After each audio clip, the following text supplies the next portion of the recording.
And this is the Gunchannels mid to late night lobby chat on October 11th, 2015. Welcome all, early or late, wherever you might be.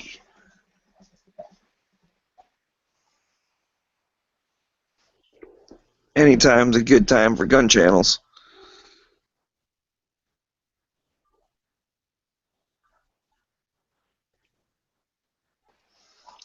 Gunchannels, it's for the children. Sometimes it is. It's 10 p.m. Do you know where your children are?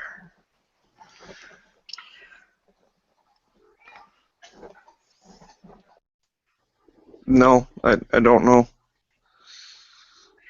Of course, I don't have any, so that might be why I don't know. Don't worry, when the time is right, the private investigator will find you.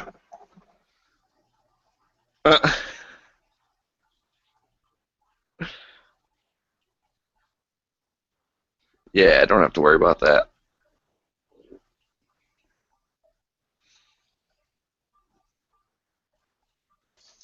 It's an investment. You keep a low profile during the early years and let you build up your income.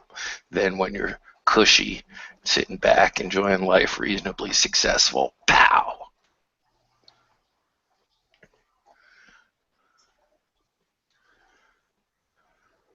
You seem to know a lot about this topic. Because I'm single, no children, 50, and most of my friends are not.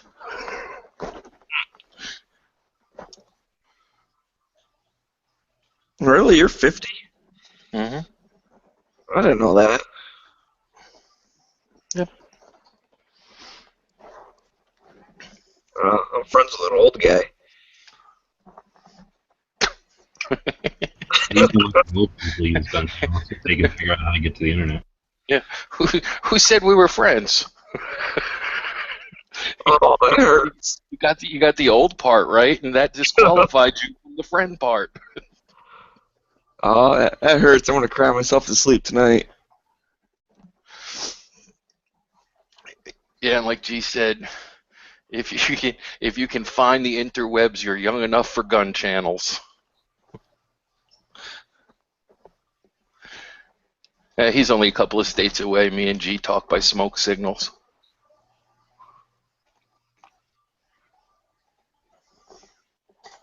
Get on the old CB radio.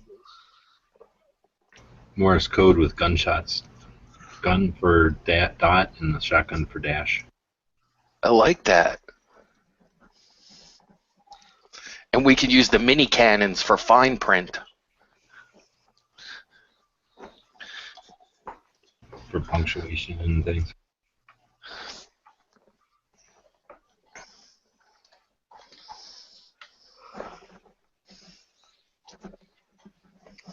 I actually have a book from the 70s talking about CB radios.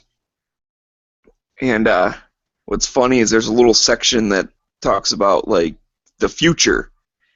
And it's all like, imagine being able to call home to your wife and tell her you'll be late for dinner. And, like, all these different things. Like, in the future, everyone will have CB radios. And it's like, yeah, and then cell phones were invented, so and there goes that. Well, the push-to-talk thing was a big thing for a while. And now I don't know what they call them, but those little radios you can buy on Amazon. Hams? What'd you say, G? Ham radios? Well, technically, I don't know what you would call them. I mean, like, to me, CB radio, ham radio is all the same thing. But those little, what are they, Baofangs? Yeah, those are ham radios. So if you know how there's like a color spectrum, right, from red, orange, yellow, green, blue, indigo, violet, or whatever. If you look at a rainbow, there's that pattern of colors, right? That's because wavelengths are different, different lengths, and that's why as you go from the shorter wavelengths to the longer wavelengths, color changes. That's the electromagnetic spectrum, and that's just the part that we can see. But that little arc of the spectrum includes microwaves and X-rays and radio waves and all the other kind of radio type of frequencies. So ham radio is the same as a CB radio, really, and it's the same as a cell phone. They're all just radios. It's just that CB has 19 channels, so like that would be like 19 colors if you think of as colors as sound, because they're again just different frequencies of electromagnetic radiation. So if you use a CB radio on channel 9 or 19 or whatever, you're broadcasting out to everyone. The only difference between a cell phone and a CB radio is the frequency that they're on, and the actual unit is selective, basically discriminatory, so that you can send it to a particular person using their phone number. But otherwise, it's literally the same exact technology. It's just that they went from an individual antenna on your vehicle or on your actual radio to cell towers. But I mean, except for a couple of little technical glitches, we really are using CB radios, just a little bit more finesse. Yeah, because when I first started to get these little handheld units, you know, they have the digital keypad instead of a channel. You have to put in the actual frequency that you want to use. But there's software where you can plug them into USB and you can program them. So, you know, my friends in the area, they already have like these big giant spreadsheets programmed with the repeater towers and the frequencies and like the corresponding channels. Like this frequency is, you know, family channel 1, this frequency is family channel 2. So, you know, I downloaded that into them, and the radios are so cheap. I mean, you can stick them everywhere. So, you know, we use them actually quite a bit. Well, that's the thing. They are ham radios. So ham radio just means amateur radio. It's for some reason amateur gets abbreviated to ham for some reason. So that's just basically a license from the federal government, from the FCC, that says there's, again, if there's the electromagnetic spectrum that goes from X-rays on one side to microwaves on the other, so very long waves that take like an hour for you to see the whole wave, to like microwaves which go by in a split second. So in that whole big electromagnetic spectrum, there's the visual color that I mentioned, like all the different colors that we can see, all the different sounds that we can hear, all the different radio waves and stuff that we use. So, you know, some of those are CB, some of them are television, some of them are cell phones, some of them are garage door openers. The FCC went in a while ago and said this is all government, this is all like common use, public use. So we're going to decide we're going to allocate these frequency chunks to different things. So, you know, all these different pieces of the spectrum are allocated to different uses, and that's why the FCC exists, so that you don't go in there and start basically turning on a microwave and letting it run with no door on it and screwing up all the airplanes in the neighborhood. So it's just a regulatory and enforcement agency from the government, and one of the things they're tasked with is defining the bands of electromagnetic spectrum. So all these, once you figure that the government is controlling all these different frequencies or addresses on the spectrum, they then give out a amateur radio license, which says as long as you know what the concepts are and where those frequencies are that are like military or other things that you shouldn't screw with, then here's a license to go do anything you want. And that's what a ham radio license lets us do, is just use any little chunk of frequencies anywhere that nobody else is using. And there's tons of them, because some of them are not appropriate, they're too big, or they're too little, or they're just not effective, you can't run energy through them, or for whatever reason there's ones that are unattractive, and that's the ones that we get to do anything we want with. And there's different levels of ham, and you basically get more and more use of those little pieces, those little chunks, because once in a while you get a little chunk that's right in the middle of the military frequencies, and they just don't want every ham going in there and screwing with that because it might be disruptive. But once you've proven that you're not going to, you know, that you know what's going on, then they let you screw with literally everything. So when you're talking about those radios from Amazon, they're like $30. They can do anything. They're a ham radio, so they can go from like pretty much every spectrum, every frequency on the spectrum. And because if you're normally a ham radio licensee, when you buy it, you're able to do whatever you want out there. But if you're not a licensee and you buy one of those radios anyway, you could just set it to listen to the police frequencies, and then it's a scanner. You can set it to talk and listen to the CB channels, and then it's just a CB radio. You could set it to talk to the FMRS or the family radio signals, like they'll talk about, you know, radios that are real popular. So it can do all those different frequency chunks, and you can just set it, like you're saying, with its spreadsheet to do all of those. So that one radio can be FMRS, or a family radio, those little talkabouts. It can also, in all 13 channels there, it can be a CB radio with all 19 channels there, and it can listen to police and emergency bands. But the problem is that thing is a radio. So if you go to the police band and start talking, you're breaking federal laws at all kinds of levels, and they'll come get you pretty quick, because that kind of stuff is all math. As soon as you turn the mic on, you're triangulating yourself with all the different repeaters and shit. So you guys got to be careful. In an emergency, you could turn it on and use a police frequency and say, help me, and no liability. But without an emergency, federal offense. Dun, dun, dun. Well, that's how we actually have them set up. We have them, the what did you call it? The FRMS, and then the CB things, the emergency channels, all the weather channels, all the repeater towers. And I know when I had the Cessna too, I don't know if it's still this way, but when you put the radios in the airplane, the actual tail number of the airplane itself has to have FCC license.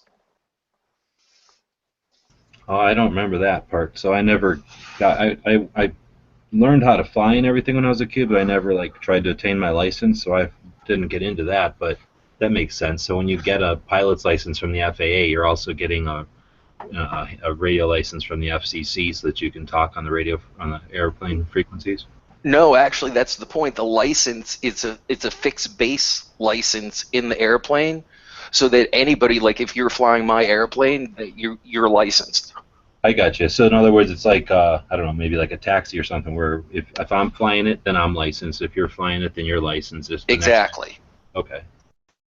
I didn't know that. That's cool. Yeah, and then it becomes like your responsibility, and it's part of your pilot's license course that you learn what the frequencies are and what they're used for and how to get the frequencies you need. And then, like I said, this way it's attached to the radios in the airplane itself, so anybody that's in there that's licensed is covered. Did you guys listen to Charles's show this morning? No, I haven't listened to it yet. Yeah, Don, who wrote the book 1 Second After, or one, I forget what it was called, but it's something about EMP pulse going off. Anyways, pretty interesting conversation he was having. But one of the side things they got off on was this guy. I think they said they knew a guy who decided to just fly to all 50 states, and he would just fly to a state, land, and sleep under his wing or something. He said, I'm like, that sounds cool as shit. Buy an airplane or rent an airplane. I don't know what you can do, and then just go fly to every state. Be awesome.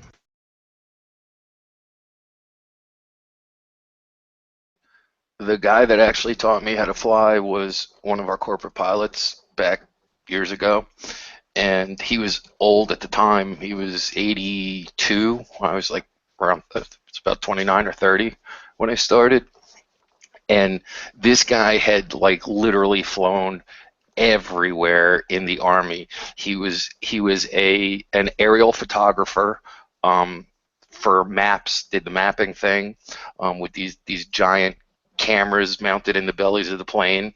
He was the personal pilot for the Emperor of Japan on his surrender tour. He was a pilot for the Rockettes at one point in time with the USO tours.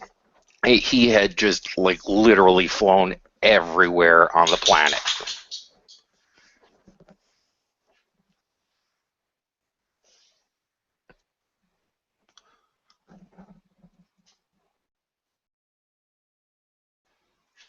I would be a fan of that. Especially because he was like the opposite of me. He actually started out as aerial cartographer, because you have to do like, at the time they made aerial charts, navigation charts, by taking photographs of the ground. So you had to, be able to really control the altitude and the airspeed of the airplane, and it was all tied in mechanically to the shutter speed. And he used to explain all this stuff to me. But he had a 2-car garage, and 1.5 bays of this garage was filled with nothing but cardboard boxes of pictures from these giant 3 feet square prints that the mapping cameras used to take. These giant cameras, they used to do 3 foot by 3 foot prints. From that to like his little personal cameras, but this guy took pictures of everything. And when he passed away, his wife and son threw it all away. I literally cried.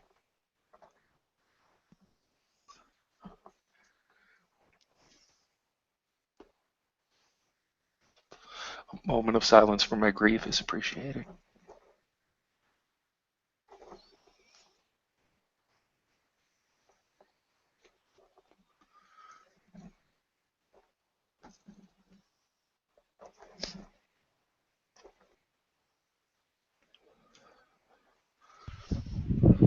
Oh shit! Not work. Is it working? Check.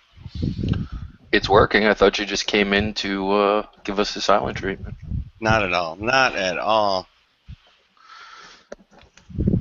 So how's it going there, Evil Knievel? Man, you should have been riding shotgun. No, after you got done yelling at me, you'd have laughed your ass off. I did probably, I kind of want to go back to the spot and see the tire tracks and all that. But I mean, through my little town here, right? There's the highway, which is the upper road, and the lower road, which goes, it's like the beach road. It goes along the ocean, right? And when I go to work, I take the highway. When I come home, I take the beach road. It's not on the beach. It's next to the beach. And there's a big, berm with vegetation and shit to keep the high waves off the road and shit like that, right? And then there's sand, and then there's the ocean on the other side of that fucker. And I don't know if I skidded for 10 feet or 15 feet or 20 feet, but that fucking Toyota Tacoma was coming up pretty quick, man, and I literally pulled the wheel just enough to the right to not go over the berm, but literally still kept sliding, and at the end our bumpers were even with each other. I couldn't fucking believe it. Did he even know what was happening? Well, the guy in front of him fucking just stopped and was gonna turn, but he kept and then we pulled off into a parking lot real quick so that if there were any popo around, we weren't gonna, you know what I mean? So we just got off the street real quick. Did this son of a bitch in front of you even realize that you were texting and get out of your way? Oh, I was not texting, sir. Hell no. I literally had just looked down for a second. I looked back up, and I had 20 feet maybe in front of me when I saw the lights. I probably shouldn't have mashed the brakes, but I was trying to do my best Freddie Flintstone, and the tires were screeching for sure, loudly, and I wasn't stopping was the part that was fucking killing me, man. Well, generally speaking, that's how it works when you lock the wheels and tires up. Yeah. Let's put more horsepower in that thing before we put new sneakers on it. I haven't put any more horsepower in it. But so we both got off the road, and as he pulled off, and then I pulled next to him in the parking lot or whatever, I looked at the side of his truck, dude, and he had a scar running from like the back of the door almost, like 2 feet forward. And I'm like, and I just started saying fuck, and I was kind of saying it loud. I wasn't mad at the dude. Regular scar or scar heavy? In my opinion, it was a scar heavy at that moment. And I'm just going fuck, because I'm just seeing dollars going out of my fucking pocket. I'm seeing a police report. It's a Toyota Tacoma. It's gonna cost fucking bucks to repair. Blah blah blah blah blah. So the dude was real cool. He did jump out with his shirt off, and he was a local, so I was just kind of prepared for anything at that moment. But he was very fucking cool, and after about 5 minutes of talking, I mean, I didn't jump out, but I got out and I had my insurance and my registration and fucking everything right there, just ready to start doing shit, you know. And as he starts looking at it, he's like, well, that was there. And I'm like, what? Apparently, previously what had happened to the poor guy was he had left his car parked, or his truck parked, and you know when somebody backs out of a stall and then they start to turn the wheel too soon, and then they can drag their bumper or whatever front end across the dude's side, you know what I'm saying? Yeah, you use it as a guide. Apparently that's what somebody had done to the guy, so it wasn't even me that did this to the car. And then we start looking for like paint blemishes or whatever, and so basically relatively that all had happened is our side mirrors had touched a little bit. So after 5 to 10 minutes of standing there talking, and I'm like, well, man, here's my name, here's my number, dude. If this is not the case, you got to give me a call. But at the end, he was like, dude, don't worry about it, man. You didn't end up doing this. So he could have been a fucking scammer and just got me for all of it, dude. So And now he you was translate all this from Hawaiian, because I get the impression that all this happened, and then you guys would like eventually get out of the car, and then it was like, whoa, and you were like, dude, and it's like peace, and then you guys just drove away. there were a few more fucks in there. Not out of him, out of me. And whoa and dude definitely came out of my mouth. But like I said, there were a whole lot of fucks in between. And because I thought I had just fucked this dude's truck up. But here's the deal. I got a 3-inch pipe bumper on the fucking front of my truck, man. If I wouldn't have gone up on the berm and almost over the edge kind of a thing, I would have fucked his shit up royally. He might have ended up hitting that, slamming into the car that was in front of him.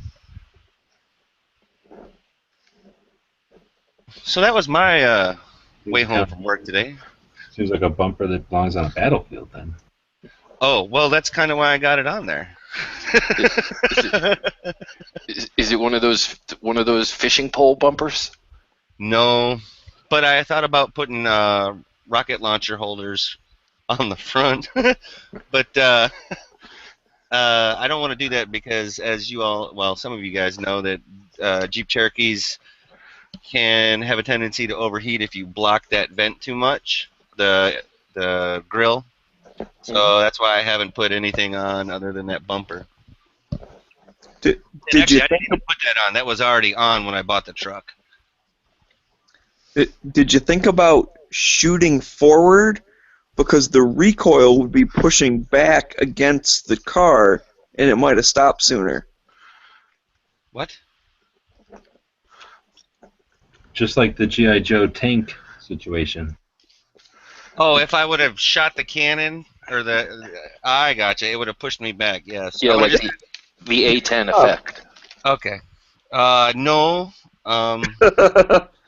At one point, as I'm skidding and I'm actually directing the car to go over the berm to the right side of the guy, I almost thought about taking my foot off the brake and putting it on the gas to literally keep going around him, and I'm glad I didn't, because like I said, literally when I came to rest,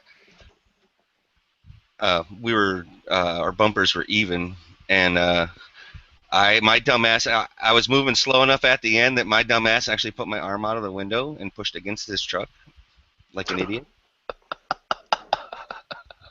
Yeah. Do you think that was going to separate you guys? Oh, I'm pretty strong, but I'm glad I didn't dent his truck when I did it. Did you have a pretty good adrenaline dump? Oh man, I typed in the chat what 2-3 hours ago. I had a fucking shake like this shake. What was it, Don Knotts, the shakiest gun in the West? I had that fucking going, or Gene Wilder, more likely in Blazing Saddles was happening. Oh, Yep. solid as a rock or whatever. Yeah, but this is my shooting hand. So that was kind of going on. Well, yeah, I mean, not even knowing whether or not you made contact. And then the other thing that cracked me up too, what makes me laugh about it is people are like, well, yeah, I'm going to do this, I'm going to do that. People that are like, the keyboard commandos. You get into that adrenaline dump situation, and it's amazing. Like, I was just laughing at. I'm thinking about money. I'm thinking about insurance. I'm thinking about what you don't think you're going to think about all that stuff like in some other encounter too, because the stuff that goes through your mind at those moments is crazy. Now that wasn't going through my mind as I'm sliding. That was the immediately following the stopping of the car, though. Like I'm going. I don't think it was a millisecond, but maybe it was 2 seconds. You know what I'm saying? When I was going through it, it was collision avoidance. Um, I was ready to take it over the edge, actually. I didn't want to do that because I knew that recovery was going to be more than a little bit of a bitch, but at that point, I did not want to hit that truck,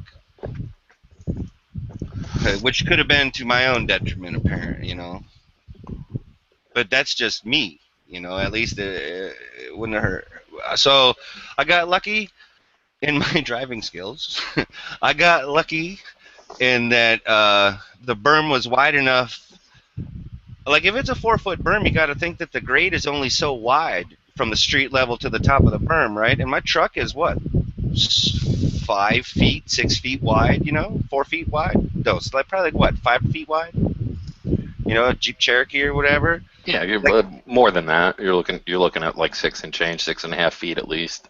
okay, so I guess what I'm getting at is if the berm wouldn't have been tall enough, I wouldn't even had enough space to go on it, and be tilted and everything like that. So I mean, like there were so many factors, and then let alone that the guy was cool and that he was honest enough to tell me right away that no, no, chill out, dude, you didn't do that.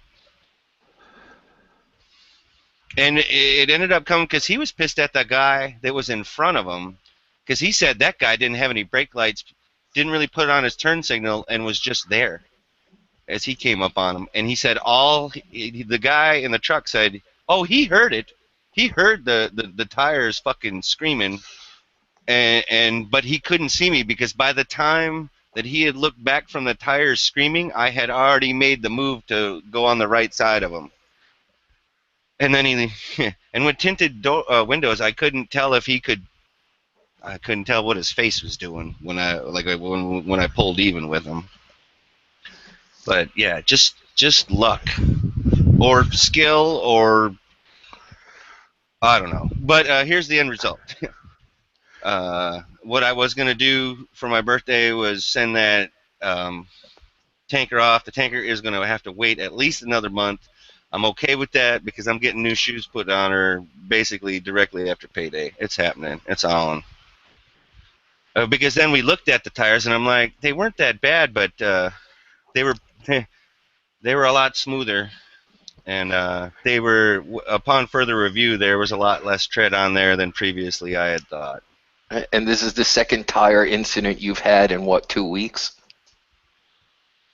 No, the other tire incident was the shock coming unattached. And grinding up against the tire. Oh yeah, it put a groove on the inside. So, but the tire held strong. It's a Michelin. and and that was the other thing. I was waiting for a blowout too. Actually, I'm like, what else could fucking go wrong? But yeah. Michelin, if you're listening, contact gunchannels.com for sponsorship opportunities. Absolutely, and I kind of want to get another the set of those Michelins, but what I think I want those BFGs is what I want. Well, you should, like I put in the internal, you should see if they have that exact same tire with the lower rating, a B instead of a C, Okay, I'll check that out. because it's way less wear on the drivetrain, way less air pressure you have to run, and it's a better ride, but it's the exact same tread pattern. So unless you were doing some hardcore towing or rock crawling, all around you get the same performance, just a little bit more of a plush ride. Okay. And like I said, it's way less weight and load on the steering and suspension components. And to be truly honest, I'd actually consider just going back down to the stock size for right now. The 225 70 R15 as opposed to the 235 75s that he put on there.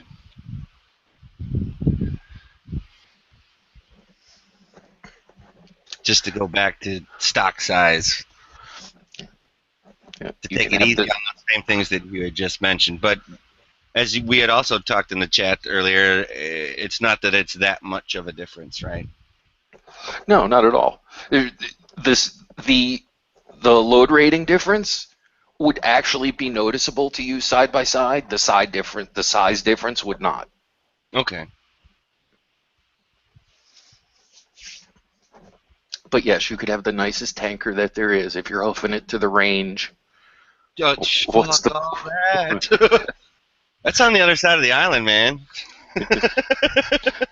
I realize Emperor Z has all those grass skirt clad island girls carrying his arsenal on velvet pillows and stuff, but still, it's a long walk. Yeah, I don't like taxing them with the walking. I'd rather have them do other work. Anyway.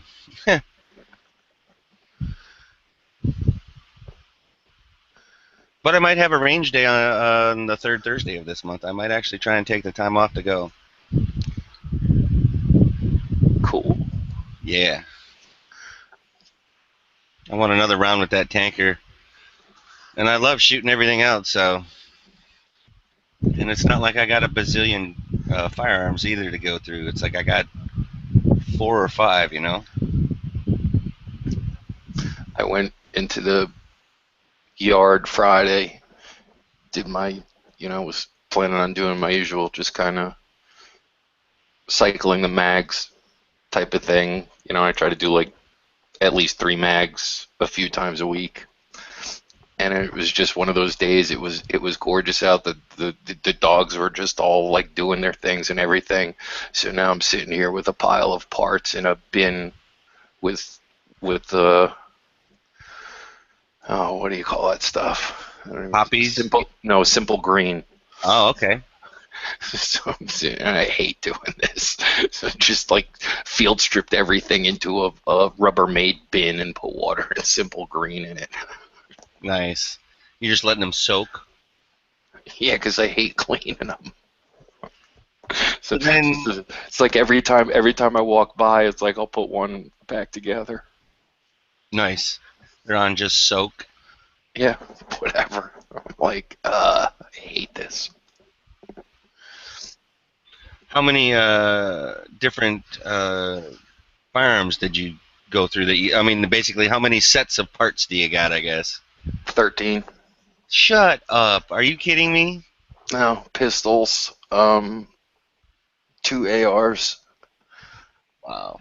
And 2 shotguns.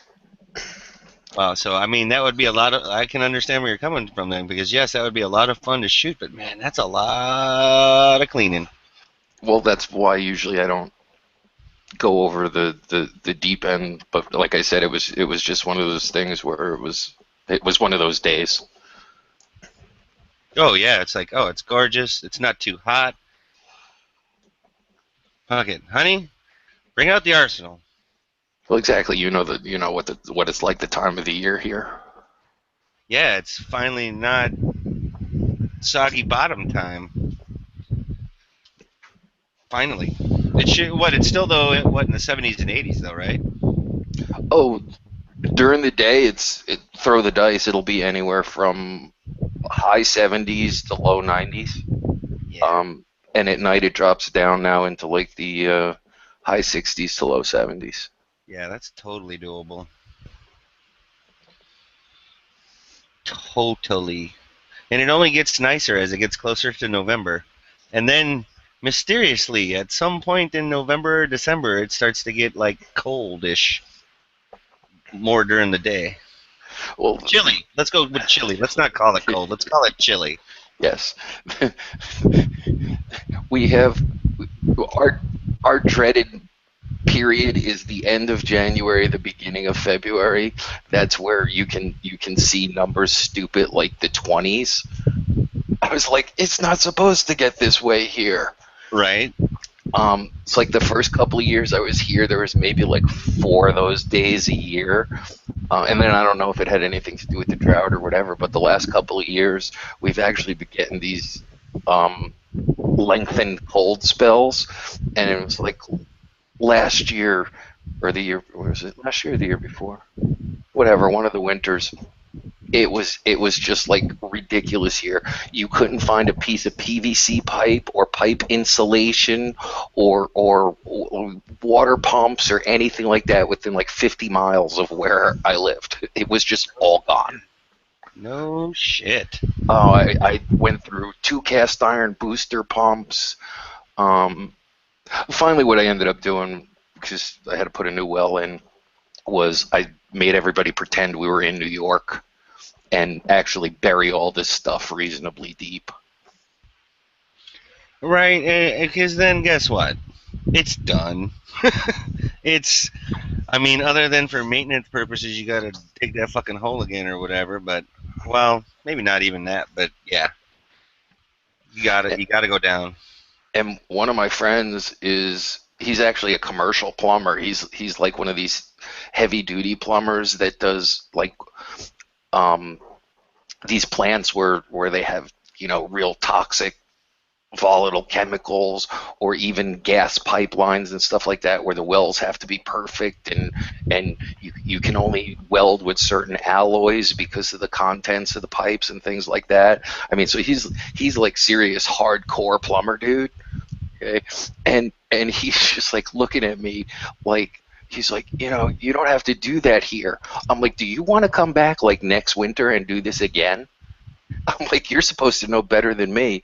And then in his parents' house, there were pipes running in the attic, and they froze, and they had like 2 floors worth of damage. It was crazy here the last couple of winters. I've definitely heard that from my friends and whatnot, that anywhere between Galveston, Houston, and Austin, man, there were like you had ice and sleet storms a little bit here and there, and not everybody knows how to drive on black ice, and I actually don't most don't. I don't know if I probably didn't post them to Gunchannels unless we were talking about it before.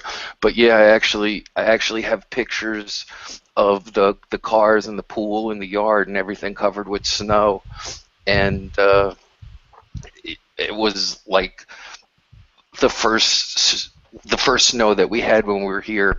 And one of my friends that was from here, she calls me up like freaking out because I have a really steep driveway, so she wanted to come over and sleigh ride before it melted. Nice. And I'm like, sweetie, of course, come on over. And she's like, you don't understand. The last time this happened, I was 12. What a sweetheart. Come on over. Just don't try and come up the driveway. Well, that's like there was an episode of King of the Hill where it snowed like, a quarter inch or whatever, and everyone was freaking out. It was just funny. They were at like a picnic or something, and it snowed, and you see the cars trying to pull out of the parking lot, and they're all smashing into each other. And Oh fuck, that's a real thing, man. Especially if you have any type of slight hilly section or anything like that, man. Like Smeggy, I see your snowman there. Where were you from again? Detroit. Okay, yeah. Like I'm originally from the Great Lakes area myself. Even right up on Lake Superior and Lake Michigan and stuff like that. So for driving in snow or on ice, like that's where I learned how to drive, you know. And like, no, you grew up in New York. I know they have snow there, and it's like it's one thing when the other people around you, relatively speaking, know how to drive in that shit, but it's terrible when you are the only one that knows how to drive in that shit. What's It's even horrific. more what's even more terrible is when those people that don't know how to drive in it take it too seriously. So I was like in my early 20s in Atlanta, Georgia, and they had a snowstorm, and it was literally like a half inch of snow. Okay, so I'm in my car driving to the dealership to go to work in the morning, and it's like literally nothing. It's a half inch of snow. So I'm like driving, I'm having my coffee, I have the radio on, and I'm listening to like it's a state of emergency, it's this, it's that, and they're saying like, you know, you stay off the roads. And in New York, that's just like a suggestion they toss out the window, stay off the roads. Apparently in Georgia, it's a law. Nice. So I'm driving to the dealership, and like the next thing is I have two cop cars behind me with their lights on. No shit. And I'm like, really? So I was like literally one traffic light away from the store, and it was right on a corner, and it has it was two tiers, um, like a fairly steep driveway, and it was the showroom and the showroom parking lot, and then there was another steeper part that brought you up to the service department. So I like pull in, and it's all momentum, you know that. So I pull in, and I like Yeah. fly up both the little hills up to the service department, and I park the car. And I figure if the cops are going to get me, you know, whatever. They couldn't make it in the driveway. They couldn't even turn. They couldn't make it up the driveway. I was like, I just pretended that I wasn't like looking at them laughing. I like get my coffee, I walk in the door, I'm sitting down there, and everything. It's like 20 minutes later, one of them finally walks in. Who? Who's the Don't you? driver of that car? Oh, the whole 9 yards. I was just like, really? I'm like, come on, dudes. That's crazy. It, And were you there like when was it the blizzard of 91 or 92 and it like killed they closed the border with Tennessee. It snowed in northern Florida, in Atlanta cuz they got what like the 6-lane highway going through it, right? yeah. Isn't it 6-lane? It was probably the same storm because that was the time period. I don't remember exactly what Okay. year, but it So was definitely early 90s. we had driven from Michigan down to Florida for like it wasn't spring break. We weren't in college at that time. It was just to get the fuck out of the cold and snow and go somewhere nice. So as we're driving, you know, we had done our vacation or whatever. We're driving back to Michigan or whatever. We should have known something was wrong when the roof, part of the roof of our hotel that we were staying at, blew off and almost hit our car that we were in. So then we left. We should have figured that when it was snowing at the northern border of Florida, that something was going to be wrong.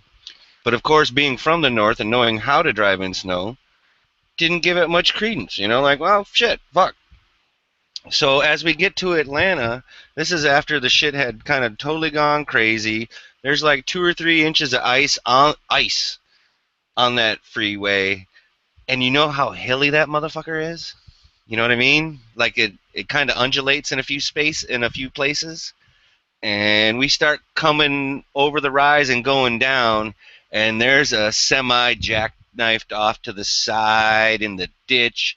There's, you know, cars spun out here and there, and we almost ended up getting stuck next to the median on the left hand side, and we had to, like, three of us got out and started pushing because then within, you know, 2 minutes of us trying to do that, we could see headlights coming over the top of the, you know, the crest of the hill or whatever.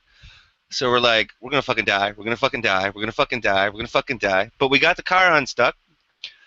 It was very difficult running on that ice to catch up to the car. I'm not gonna lie. But we all made it in, and, you know, fucking got out of there. But it got pretty fucking hairy, so to speak. And at one point, we pulled off into like a Waffle House or something like that, and the snow had caught up, and shit was kind of crazy. We were all roads were being closed and impassable. They had closed the border to Tennessee at that time. So we're in the Waffle House, a little bit wide-eyed, because like, well, fuck, I'm supposed to be back to work like tomorrow, kind of a thing, and and that was relatively speaking, pre-cell phone. It was like 91 or 92. None of us had the Motorola car phone or whatever, and we were just a bunch of broke crackers trying to do a shoestring, you know, Florida trip, and no shit. After being in there eating, and it was like a refuge point for people coming off the highway, basically. Like, it was just jam packed with like refugees, basically.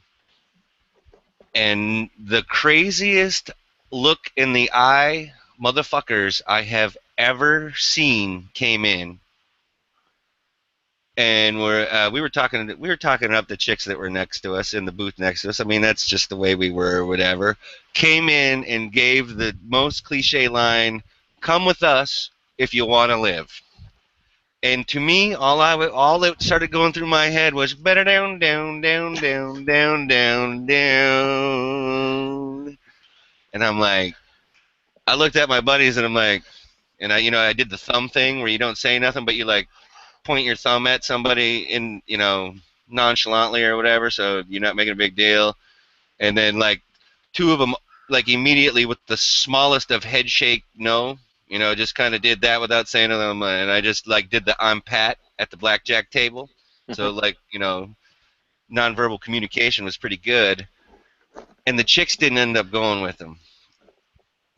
They, I think they ended up going with the police to a shelter. And all we did was we slept in the car that night. We got up early the next morning. We ended up going, which was a mistake, bombing down country roads instead of trying to stay on the highway where the traffic was backed up retardedly. So what took us about 20 to 24 hours to get from Michigan, like 28 hours maybe, from where we were in Michigan all the way down to Florida, it took us almost 3 days to get home from Florida back to Michigan at that time. So it was like a lesson learned that just because you know how to drive through that shit. Oh, they had to send salt and grading trucks from like all the other northern states down there in order to get all the snow removal and clear the highways and shit. So that was, you saying that story totally brought it all back to the front of my brain. I've been in that thing and on a motorcycle on I-95 in a snowstorm, like focusing on staying in the ruts and the tracks. You have to. Okay. Again, chugging along, cop behind me, lights on, sirens, pull over, and I'm just riding. I'm like, no, I am not pulling over. So like barrel down 95 to the point where like I get to a rest area. Why didn't you pull over? Why didn't you think I pulled over? I mean, come on, a little bit of common sense here. So you would have ran me over. Yeah, we get through the whole thing, and he's like, I don't want to see you back out on the highway until these roads are cleared. You stay here. And it was the same thing. I'm at a truck stop that's become like a refugee station. I'm like, thanks, I'll take my chances in the snow with the tractor trailer. So I waited for him to leave. We got something to eat, jumped back on, and just kept plugging along. Yeah, that's and I didn't even, because I was fully unaware of, like you said, in Georgia, it's not a suggestion or something. Like, we didn't know. We're like, again, having come from the Great White North or whatever, driving through fucking snow is a daily freaking occurrence up there. We say 9 months of winter and 3 months of bad sledding. So, I mean...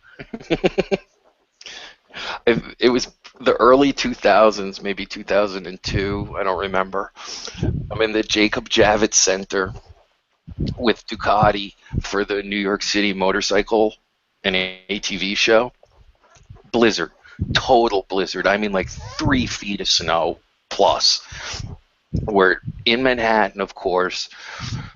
Everybody from the industry is there. There's people doing demonstrations inside the Javits Center, but for the most part, you have to take the keys out or render the bikes and all the machines like unstartable. You can't leave us all locked up there with like nobody came to the show because Manhattan, they couldn't get rid of the snow fast enough. So it's basically just all us. So then we have the guys that are doing the demonstrations inside the Javits Center. Their bikes are running, so we're horsing around on those. And then slowly but surely, one at a time, who's pulling out a set of keys, who's doing this, who's doing that. We all start riding around inside the Javits Center, like on all the stuff.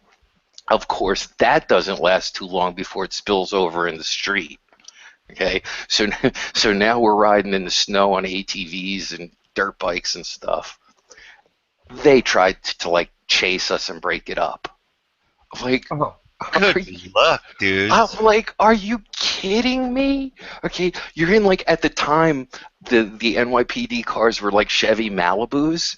I'm like, or something like that. I'm like, you're in a Malibu in 3 feet of snow, Yeah, or one you of don't stand a chance. No, they yeah, don't. Excuse me. or one of those utility body trucks. Okay, we're on quads and ATVs, and we've all grown up riding them, or we're like professionals in the industry. Yeah. Like, are you nuts? Well, I'm and like, Oh, you yeah, go. You go. I'm about one of the worst riders there, and I'm like, really? Well, and what I was gonna say is, when it's like that and the cars are all lined up on the, parked on the sides next to the sidewalk and everything like that, and they do start to do the snow moving, and how all of a sudden the car gets fully covered and it's like a berm. So if you do a little pinball, that extra snow and ice is just like a little layer of protection on the side of their car. So I mean, sometimes you are gonna, eh, boom. Well, maybe not boom, but you know what I mean. There's a little bit of a bounce, and you keep going, kind of a thing, Yeah. And Snow. there's It's over. been yeah, well, there's been many a times in like upstate New York. Uh, I've gotten phone calls from the cops at the store, the dealership, or something, or you're just driving down the road because you know they're out whatever, and people get stuck, people get stranded, people get whatever, and some of people don't realize there's upstate New York. There's fairly remote places, and it's pretty rural. Everybody thinks New York City. So, you're driving down the road, pulling people out of ditches and stuff like that. Have a nice day. It's just, it's part of winter up there. Yep. Same where I was from in the Upper Peninsula. It is exactly like that. As a matter of fact, I don't think that there was a good Samaritan law to get you off. It seemed like there was a good inferred a good Samaritan law that you needed to help, as opposed to you couldn't get in trouble if you did help. It was like you almost got in trouble if you didn't help. Exactly.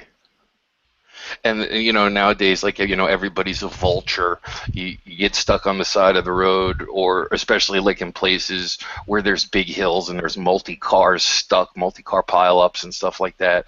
These guys all come out, oh, $50, I'll drag you up the hill. Oh, you said 50, I'll do it for 40. Yeah, schmucks.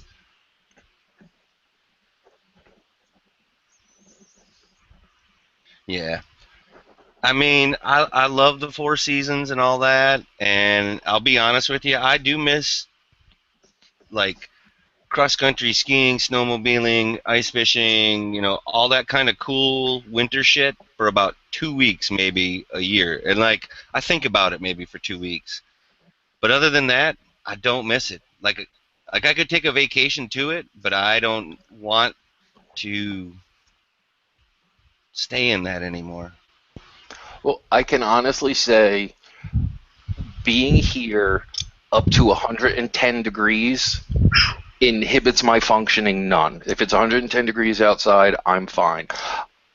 There was a couple of days where it was like really pushing 120 degrees. That's when it got a little ridiculous and uncomfortable for me. However, that little bit of discomfort is way less than if it was like when it's 60 here or 50. If it's below 60 here, you would think I live in Alaska the way I bitch and moan about it. Well, and that's even more funny because you are from cold and snow country and all that. You know what I mean? It's like it's not, like when I said it wasn't cold, it was chilly. You knew exactly what I was trying to say. Hmm. And plus, you have to remember, I came from Laconia, New Hampshire. Oh, even Okay. more so. Even more Yeah, so. I lived in Laconia for 2 years, then went back to New York, and that last time that I went back to New York is when I just took a look around and said, I hate it here. I've been paying to have a home base here and a home here like my entire life. Every place I've ever traveled, I always went back to New York. And then the last time coming from Laconia, New Hampshire, um, it was just like I don't want to stay here anymore, and so I moved to Austin. So literally, more it was like from New Hampshire, and one of the reasons why I left New Hampshire was the fact that you shouldn't need to use calculus for a thermometer. I mean, they make numbers up. My rule is at zero, that's it. It's over. There's no temperature. Nothing else matters at that point. You hit zero. Okay. I started to get annoyed 60 degrees ago. Okay. And now you're at zero because literally up there, the number is minus 11. Okay. It's like they dial it in every day, minus 11. The end of September, the beginning of October, it would snow like 37 feet, okay? And then it would freeze solid. So for the next months, well, actually, what we used to do is just close the doors on the dealership, pack the bikes in the trailers, and head south and bop from track to track to track. But eventually, we used to have to go back up and service the bikes for the winter. And it was literally every day shovel, snow blow, empty the bikes so we could have the shop because we used to use it for storage. And then at the end of the day, push everything back in. And we used to do that day in and day out. And then at the end of January, for a few days, the temperature would spike and everything would start to melt.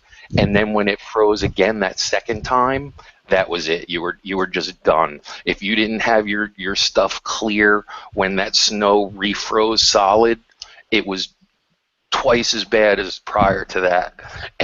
And then we used to run into our first track days about April, and it will literally be like, pick a god and pray to it, because there was more than one first track day when we had snow blowers and shovels and trucks and stuff trying to clear the track.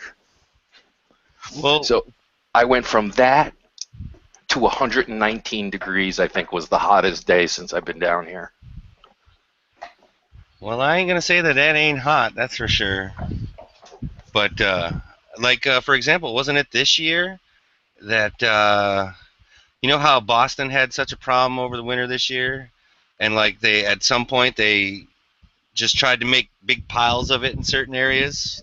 I You know saw what I mean? some of those pictures, and if they weren't Photoshopped, that was amazing. Okay, well, did you see like it was June and the one or two particular snow piles had gone like way, way down, but the fact that it was June and there was this pile of gravel, broken car parts, because like hey man, when the snowplow comes through the street, if your car is parked too far away from the curb, guess what happens to your car?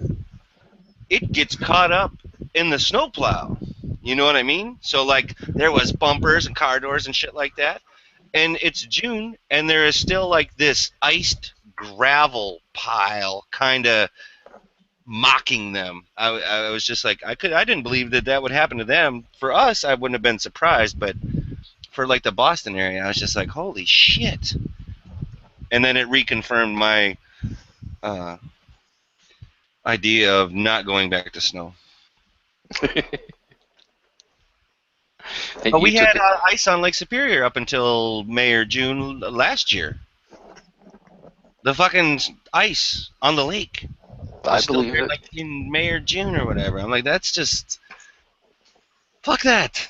Fuck it. No, obviously still have a lot of friends up there, and they're like, oh, it always starts out the same. you know, oh, the Four Seasons, it's so nice. You don't know what you're missing. I can't stand, I'd never be able to live down there. That's always how it starts off. Okay. And then, like, last year in particular, it was like 2 months after that was, I'm thinking about coming down and visiting, Yeah. and then like a month later, I was thinking about moving there. Yeah, exactly. Funny how it escalates, yeah? Hmm. It goes from Yeah, nah to, well, you got room for me to come down and stay so I can get my feet wet, you know? No, the first picture I saw of the snow pile, it was weird because, like, it was of Boston and I don't know the area. Yeah, me either. So the picture, like, I was staring at the picture and staring at the picture, and then finally, like, I blew it up and I made it bigger. It looked like a pile of snow that you would just pile up, like, a mound of snow, but it had all these spots on it. And I was like, start to look at the picture. It was like a mine. They were tractors and bucket loaders, and they had roads carved into this mountain because the dump trucks and the bucket loaders would, like, ride up to the top, And scoop try off the and dump. top, Yep. yeah, and try to get rid of the snow and dump it in the bay. And I was like, oh my God. So as soon as I got that frame of reference to how big this pile of snow was, there was literally a road carved around this thing, and there were like 4 dump trucks and 2 of those giant bucket loaders like you would see in a strip mine on this road riding up to the top. And as soon as I got that frame of reference, I was like, oh my God. Yeah, and it wasn't 40 or 50 feet. It was like almost 6 stories tall, wasn't it? Oh yeah, no, this was easily over 100 feet. Okay, yeah, there you go. Now think about, that's a great hill for sledding, but You get run over by a bucket loader. a Kind of bucket seems like loader. it'd be short work for a flamethrower. Oh no, no, no, no. Because when it's that cold, even though you melt it, it's just gonna freeze like as soon as it gets out of your heat range. Like where I'm from, you could go outside in the winter if it was cold enough, take a glass of hot water, throw it in the air, and it instantaneously crystallizes. Like you make like little mini uh, confetti, almost is what you almost want to think about it. You could take a glass of hot water, throw it in the air, and it instantly crystallized into snow ice or whatever.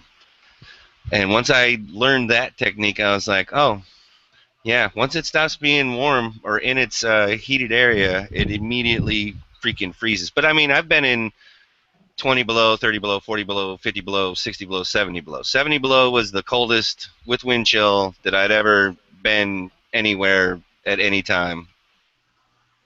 And if you haven't been there, know that it's cold. Just know that. yeah. This past winter was, a pretty cold one up here. I went up north to go snowshoeing.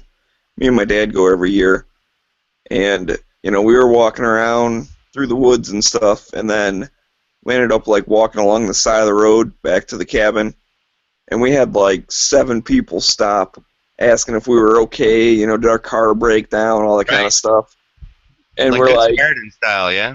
yeah, but we would just like lift our feet up and show them like the snowshoes, and we're like, no, we're out here on purpose. And they would just like laugh, be like, all right, well, you're crazy. Yeah, laugh, shake their head, and say exactly what you just said. You guys are nuts.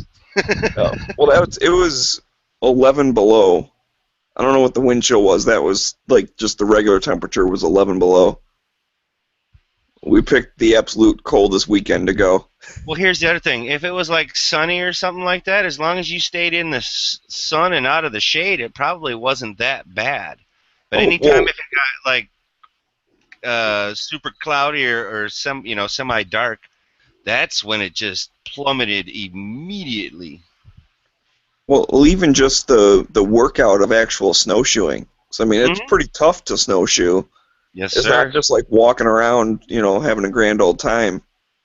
A lot of people don't realize you don't walk along the top of the snow. You still sink down. You just don't sink down as much as you Right. would. So Did you're you still ever in like watch? knee-deep snow. Did you ever watch Monty Python's Flying Circus at all? Yeah, I don't know if you were old enough or whatever. Okay, well, you know it's the the whole the DVD walk, box set. the walk that John Cleese does when he's walking down the street, like the ridiculous walk or whatever. That's Yeah, almost like if he would actually just stand straight up and do that walk and not be as ridiculous. That's actually like the walk you have to do for snowshoeing, pretty close. You know what I mean? You don't have to move the top of your body like that to look ridiculous, but it's almost like you have to high step. You got to bring those knees up a yeah, lot, which is yeah, why I like cross country skiing or shushin, you know, because it's just a glide thing. But you got to keep moving. Don't stop. Don't stop. So that's one of the things that I miss the most is cross country skiing through the woods, through the forest. That shit's pretty cool. All you hear is your breathing, the sound of the snow being displaced. It's pretty fucking cool. Now, if you threw biathlon in there, Ooh. maybe you could twist my arm, but I doubt it. I would love to get what is it? A straight pull 22? Is that what those are called? The Yep. biathlon ones? I would. Fuck yeah. Fuck yeah. And when I lived in New Hampshire, obviously everybody that lives up there, you're into skiing. So a couple of the guys in the shop were into the extreme skiing thing, like helicopters up Oh, to gee. to the mountains and stuff like that. And there was one particular mountain up there where it was illegal to ski, because it was so dangerous. And of course, that's where they all used to go ski Right. because You it will was too die, or dangerous. somebody will die. Yeah. So it was like one of those things like, oh, we're going to get you to do this, we're going to get you to do that. So the conversation came up one day about people committing suicide. And it was one of those things where, like, because somebody locally had shot themselves in the mouth. So we started talking about that whole thing. I'm like, nope. I'm like, that's when you guys all need to start worrying when I start asking you to go skiing. They're like, what are you talking about? I'm like, I love guns, so I'd never tarnish something that I love by offing myself that way, or like in a motorcycle wreck or a car wreck or suicide by cop. I mean, all these crazy ways that people come up with. I'm like, nope, I'm going to trash your sport, like, because I have no use for skiing and I have no use for the cold. So if I start asking you to take me skiing, worry. Yeah, right? Because guess what? I'm going to put it on your sports. I like Yeah. that. I'm going to strap these 2 picket fence planks to my feet and go on a cliff where it's illegal to ski. Oh shit! You don't even have to do that. No, all you have to do is go in a straight line. If you don't turn and you just go in a straight line, I mean, it's one thing if there's nothing in front of you, but as you know, most of those hills have shit like trees and things that have a tendency to not slow you down; they stop you. And as you know, it's not the falling; it's the sudden stop that gets you. Yeah, that was one of my favorite lines from Night Shift. Cause of death, trauma. Trauma, yeah, trauma induced by a sudden stop. Love broker. You got thrown out of a 13-story window. Trauma. Yeah. You know what? I'm gonna have to see if that one's on YouTube or Netflix. Oh, I'm Michael, sure. I'm Michael sure it is. and Fonzie, right? And Shelley Long. Yep. And Shelley Long was cute back then too, man. you said that before, and I disagreed with you then, and I'm slightly gonna disagree with you now. That I think that the other hookers were hotter than she was, but she was just happened to be a better actress. Could be. I mean, they were like Fran Drescher. Um, you know, well, you know me. They're all kind of a little bit on the Nita Burger side for my taste, but I'm not gonna disagree with that observation either. I'm more of the Jessica Rabbit type. Right? Curves, something to hold on to ish. Do you remember the original Cannonball Run movie where through the opening credits the Italian guy has got the Matchbox car and he's like riding it all over the chick's naked body? It's been a while since I've seen it, so I can't think of it. When you said that, I just started thinking of like Susan Anton and Adrienne Barbeau, though. No, no. Oh no, the not Cannonball Run. What is it? Oh, Yeah, Cannonball Run was that one. No, there was one with Michael Sarrazin or Michael Sarandon. Michael Sarandon. He's the guy that was in Fright Night, right? Yeah. Was it the Gumball Rally? Yes. Yeah. The Gumball Rally has, because that was the other thing. He Isn't gets that a Roger Corman movie? Yeah, he gets in the car with the Italian guy who immediately takes the rearview mirror and rips it off the windshield and throws it out the convertible. The rule of Italian driving: what's behind you is no important. Nice. Nice.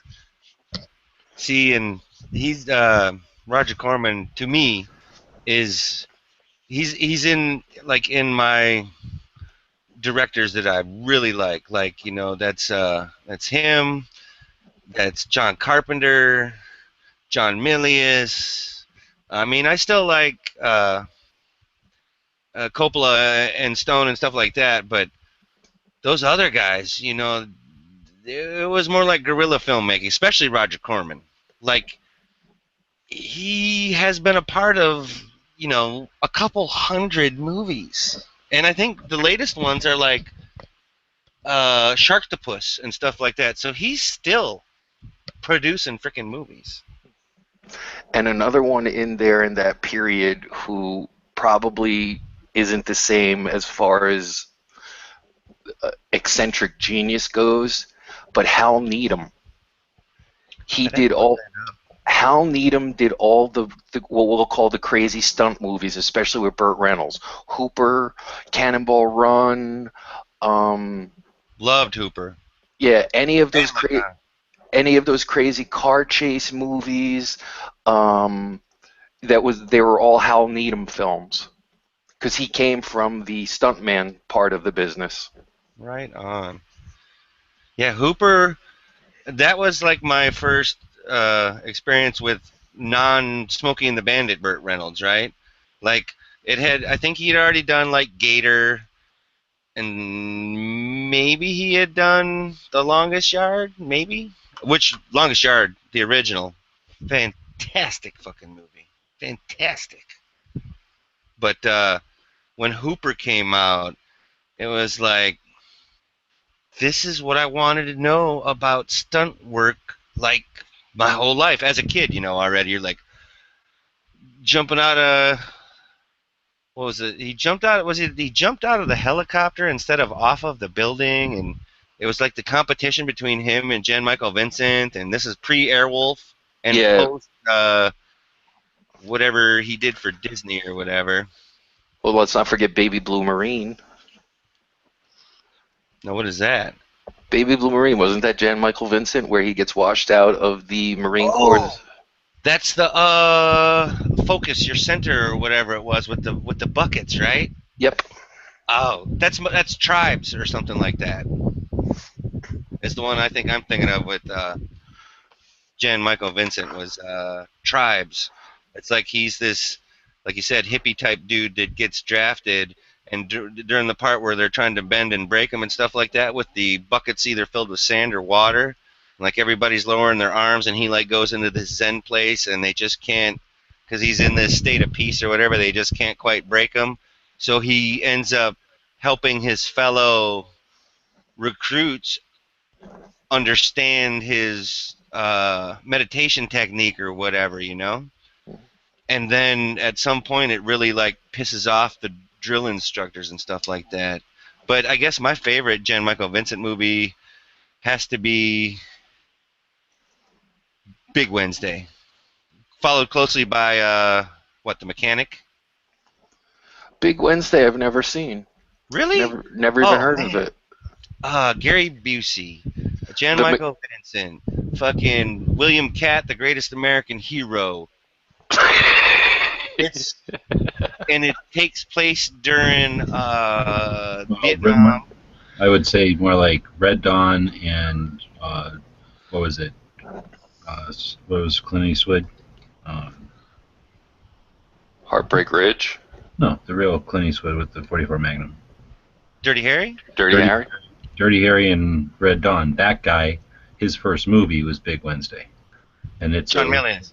Right. It's a legit movie about surfers from a surfer back in the day Yep. about the surfer thing. So it's like it's a legit movie. It's just It's it happens to be all those guys' first movie, I think, and where they all broke out and be movie stars from that. also where I learned the definition of what a masochist is. I think I've never seen it either, but after watching Milius, they talk about the significance of it. Him and Spielberg and whoever else all went to school together. And Spielberg. Him, Spielberg, and the other guy you just said. well, the guy from Apocalypse Now, I can't think of him. Francis Ford Coppola? Didn't they all go to school together or something? And then Yep. it was like they were told to do school projects, and they're like, well, we want to be creative and whatever. And the studios were like, this is what we want, and here's the formula. And he was like, well, fuck all this. I'm talented, and I'm going to go do my thing. And that was like the beginning of him just saying, fuck it, I'm going to do my thing. And to anybody out in the chat or listening in the future, I know it's on Amazon Prime. If you get a chance, watch the movie Milius. Do yourself a favor. Yeah, It's a you'll feel better. great movie, and it definitely, you know, there's the whole the Red Dawn thing that just you'll gain so much more of a respect for the guy. Like I started to know who John Milius was from Conan, not Big Wednesday. I had seen Big Wednesday before I'd seen Conan, but I didn't know that was John Milius. You know what I mean? So like when I started watching that, like he's done so many movies that I really, really liked. Yeah. You have to look at the IMDb entry for Hal Needham. I'm gonna do that right now. They have it split up like into what he did. Just for stunts alone, he's credited in 102 movies, including Smokey and the Bandit, A Star Is Born, WW and the Dixie Dance Kings, French Connection 2, Chinatown, Blazing Saddles, White Lightning. He's like 102 movies there from the stunt side of it. And then they have the listing for his acting and directing. You know, this guy is just like a total fixture in the industry. He directed Street Luge, Cannonball Run 2, Stroker Ace, Mega Force, Smokey and the Bandit 2, Hooper. He did stunts in Little Big Man, which is, in my opinion, one of Dustin Hoffman's best movies. Oh, when they put the eagle claws in them and hoist them up in the air. No, I thought that's A Man Called Horse with the British guy. Did I get them mixed up? Maybe. Because I don't think that because in A Man Called Horse, why can't I think of the dude's name? It might be Harris. I thought that was his warrior. Didn't they do something really screwed up to Dustin Hoffman, like for his warrior initiation? Yes, they probably did. And actually, you might be right on what you're saying, because in A Man Called Horse, it's actually where he's in the smoke lodge, and maybe it's Richard Harris. Anyway, and they take the two pieces of like deer bone or whatever, and they give him the, they pierce his chest in the two spots, and then the horses, and then like the line goes through the roof of the smoke lodge or whatever, and it like goes out to horses that are outside, and like it literally pulls them up off the ground by these two. I mean, this kind of shit goes on now in the freak shows and stuff like that. Like they do that, but back then it was part of your warrior trial to go from being child to man in the tribe. I remember seeing. Oh, sorry, Smegs. Go ahead. I was just gonna say I do that every night to go to sleep. I just hang myself on hooks. That's not sleeping. That's passing out from the pain. There's a difference. And it's relaxing.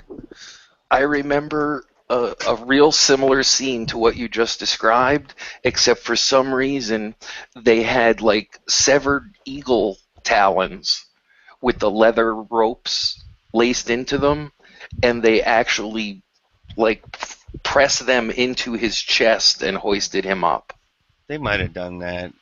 It, They it definitely could have be it. a different movie because, but it's like real similar to what you described with the bones. So of course, when I saw A Man Called Horse and A Return of a Man Called Horse, that was the westerns were allowed in the house, if you know what I mean. Westerns, like, you didn't get any grief about trying to turn on the western. If you wanted to watch something else, you might get vetoed, presidential rule and all that. But if you went for the western, it was almost a surefire thing. That's like Real Lobo and True Grit and uh, uh,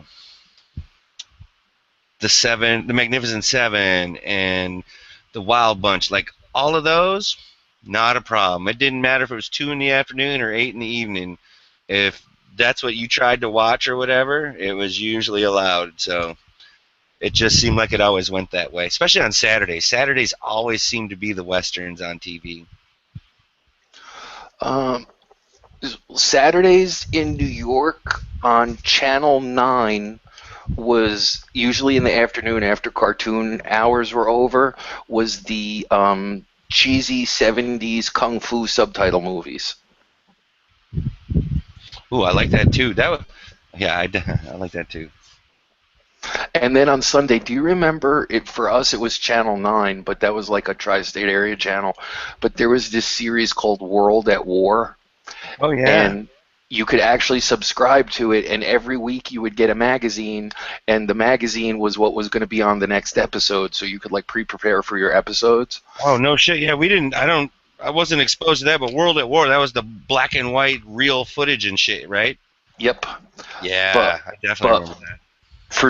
for some reason, which I never knew him to be into it at all, but my stepfather, like when that came out, he subscribed to the magazine, and that was like a Sunday ritual.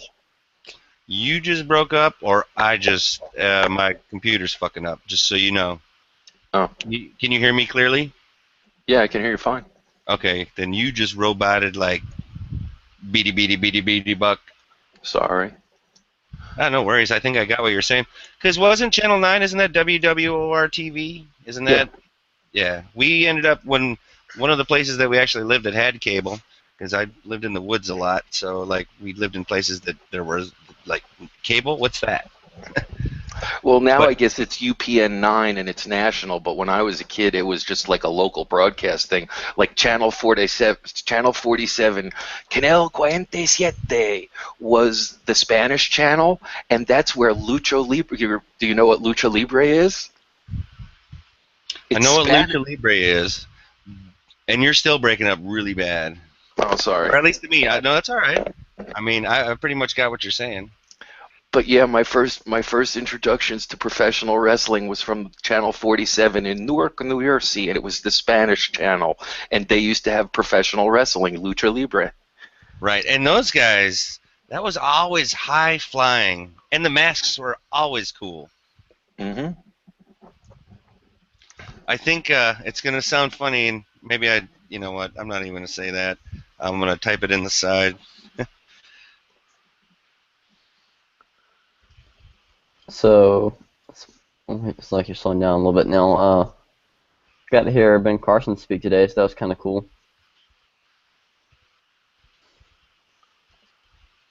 You guys know the Republican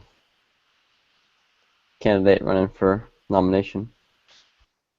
Well, Yeah, you're if you breaking would, up for me too. I can hear Bob. I can hear Bob fine whenever he talks. I think it's just you, Z, Then it's got to be me then. because you sound clear on my end. Everybody sounds clear to me. Yep. Yeah. Everyone sounds fine. well, would you like to give us your foot on the ground reports of Mr. Ben Carson's speech? Well, it was at a church, so obviously it wasn't like a completely politically based speech. It was actually his book tour, kind of. He's selling his book. I think it's called A More Perfect Union. Is the name of it. And so he was selling those books while he was there. But he gave like I guess a 35, 40-minute speech, and I thought it was pretty good. He's mostly trying to relate it back to his Christian roots and everything. Kind of told a story, and he mentioned a few political things. He did say several things about how the government is here to not to like tell people how to have freedom, but like to facilitate it. I forget exactly how he put it, but it was I really like the way he explained it. I liked where he was going with it. Saying like the government's not here to. He was talking about how the government's in the past few years has really started to dictate like what the people should and shouldn't do or whatever, and how it's more about the government's just supposed to be kind of a step away from not supposed to be in our personal lives. Pretty much what he's trying to say, and it's like he's really supportive of that kind of the founding fathers and all that. And he was talking about the Constitution, so it was nice to hear those things. So hopefully it's all truthful, and so he sounded pretty honest, like an honest guy. I can definitely see what we were talking about this other night with Jueb, and Jueb was just talking about it, about how he's not as charismatic as a lot of other speakers, and that might be a problem for him getting votes just because of his speaking style. He's very well soft-spoken, and he speaks very well. Very educated. Obviously, he's a brain neurologist. Well, so I mean, he just doesn't have that fire, I guess you could say. At least not yet. I don't know. But he was pretty funny, had a sense of humor, and told a few jokes, and it was good. And then that was pretty cool. I got his book actually. They had 1,000 books there, and 1,000 of them were signed by him by hand. So I bought one just because I was like, hey, this could be kind of neat to have. Maybe if he ever gets president or something, who knows? So I bought it, and I'm sure I'll read it sometime.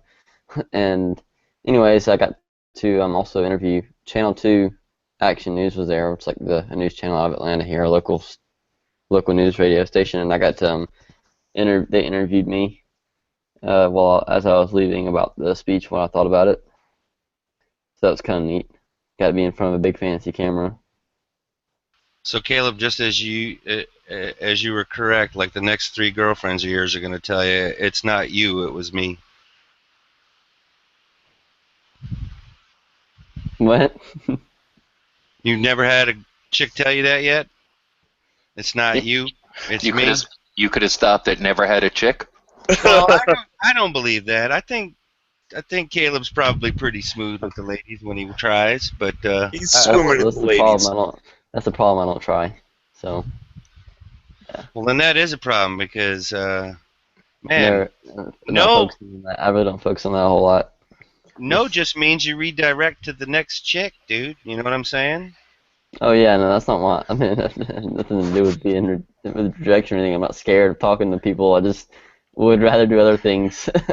So did you turn your Channel 2 News interview about Ben Carson into you being the studly up-and-coming IPSC shooter? Representing Gunchannels.com. Exactly. Yeah, no, it was just I don't even think he had the camera. I don't think he never even told me like when to talk. He was just, I think he had the camera running the whole time.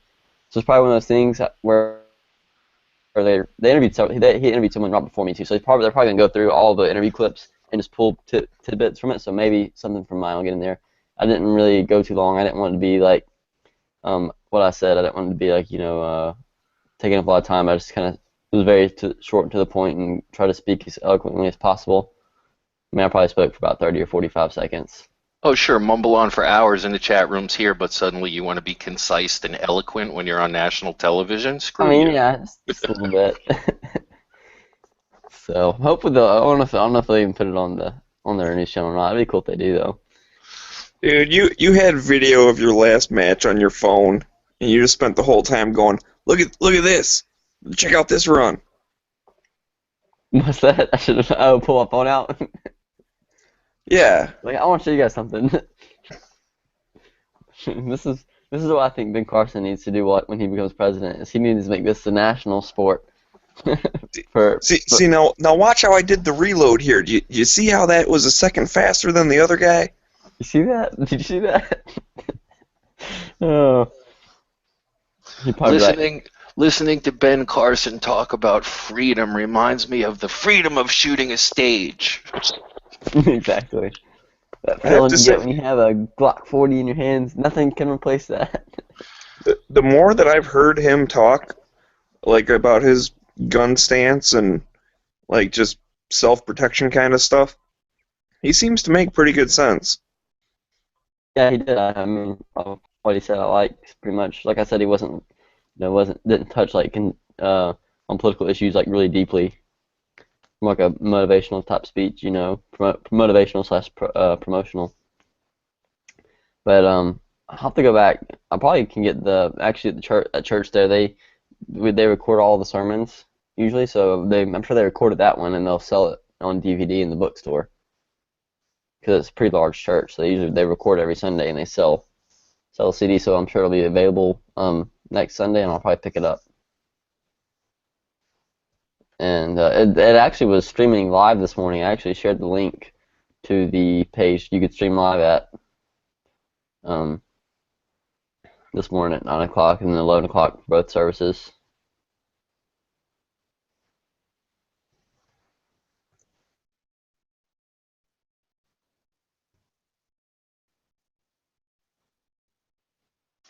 So is this like a new thing now? Is it another YouTube thing when you just don't have time to go to church? You can go to church by DVD or pull up the Salvation YouTube channel? Pretty much, I guess. Yeah, I mean they have a lot of people stream in from all over the world, different countries who want to hear pastors speak. And I guess it is kind of a good tool to have.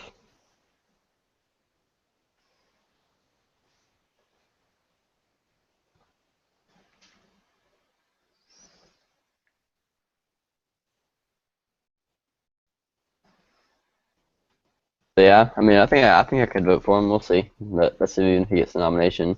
I wouldn't mind seeing him get it, but we'll And see. assuming you turn old enough to vote while he's running. Yeah, right. And that's one thing I gotta get registered. It's something I need to do. It'll be exciting. Pretty pumped. And then next comes jury duty. Yeah. How do you get put into the pot for jury duty? Is it by default? Like, do you do that, or is It it?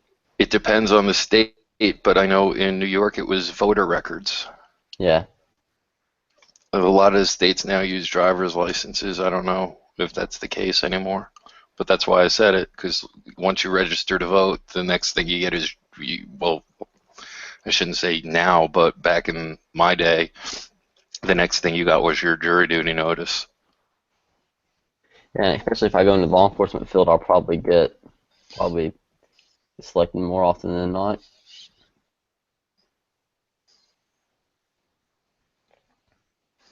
It's like it's like teachers, it seems like all the time in high school, when I was in high school, one of my teachers at least, every month there was or not, not every month, but like every month or two, there was a teacher going to jury duty. It's crazy. In fact, I think one of my teachers went twice, actually, within the 4 years I was there, because I had him 2 years while I was in high school. I had him for two different classes.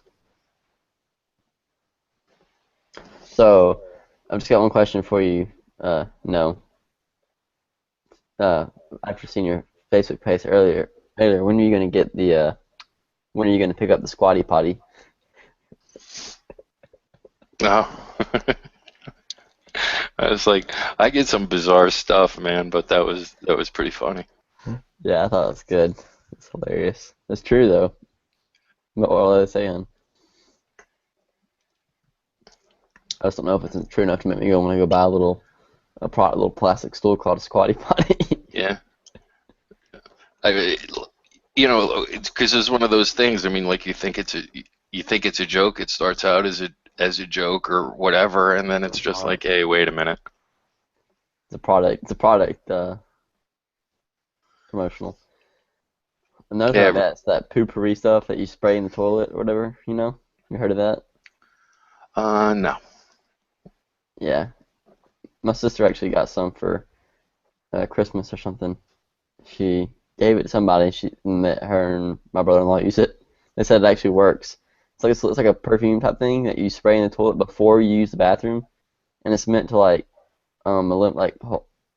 seal all the odors inside the toilet, like beneath the cloud of perfume or whatever you want to call it, the product. and then you just flush it all down. Apparently, it's supposed to make your bathroom smell better. I don't know. What the hell are you guys talking about? I walk away for a minute, and this chat goes to poop talk. I can't leave you boys alone, can I? It's actually beyond poop talk. Apparently, Caleb's got some sort of bowel issue where they're required to lay smoke in before he can use the toilet. Oh, wait, phrase that. I need a white smoke. Go. Oh man, I had Mexican for lunch. This is gonna be a 3-sprayer. Anyways. Oh, okay. Before we slide into the depths of what lobby has become. Right. I made a new video today on YouTube. About my USPSA gear. If anybody wants to watch it. I just go over what's all on my belt and how it works. It ended up being a pretty long video, actually. It ended up being 7 minutes long. I was surprised by the time I got done. I was like, holy crap. I thought I was rushing through it, and I was like, well, I guess that was a decent amount. What gear did you make your video about? Give yourself a little promotion. Oh, it's my double alpha race belt with my double alpha racer holster, mag pouches, and my compact holster. That's all Wait. See, you gotta polish this up some. We'll start again. Hold on. Good evening, everyone, and welcome to the Late Night Gunchannels lobby on this October 11th, 11:43 p.m. We are all honored by the surprise appearance of our special guest, Mr. Ballistic Expansion, the newest up-and-coming super speed tactical operator of the IPSC scene. Okay? Ballistic Expansion will talk to us tonight about his YouTube channel and the latest evolution of his super speed high energy tactical operator rig. Welcome to the show, Mr. Expansion. Thank you for having me, Mr. No. So if you could, give us a little background and insight into your IPSC career up to this point. Well, it's pretty much been a destiny thing for me. Not everyone has this kind of grand appointment from the heavens to shoot IPSC like I do, but I just happen to be fortunate enough to have it.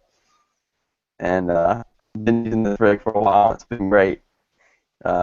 Definitely gonna have to upgrade though. My skill can't contain the skill that I have. I'm just gonna lay that out there right now. Well, hopefully the industry is doing its best to keep up with your delusional level of performance by providing you with the most cutting edge of gear. So I understand that you made a video about some new equipment that you have recently come across. Yep, got some Double Alpha Academy products that I've been using for the past year and a half, and they're working pretty good. And I'm going to be upgrading my holster soon, though, using a Comptac International, and it's just starting to slow me down a little bit. I'm going to be upgrading to a Double Alpha holster as well. Well, obviously someone with your lightning reflexes, has developed enough patience to realize that it's going to take, the rest of us mere mortals some time to catch up with you. Oh, yes. It takes hours and hours of meditation and years of video game reaction time enhancement through video games. And eventually live fire when you're ready. Well, I aspire one day to get over my fear of firearms and, just to work myself up to the point where I can actually withstand the cartridge going off. Well, we can all dream, can't we? Only because of people like you leading the way in Dreamscape. Thank you. Thank you so much. And by that I mean completely and totally delusionally Dreamscape. That was awesome. See, you have to get used to these impromptu interviews if you're going to be big and famous. Exactly right. I know. I need to. But I like it. You got the sponsor plugs in there. You got the Comptac thing. You got the Double Alpha thing in there. You knowing how to throw those names out. That's always good. Mm-hmm. But you lose all credit for that because you didn't mention Gunchannels once. Oh, yeah, that's true. So no matter how good you did, you got an epic fail.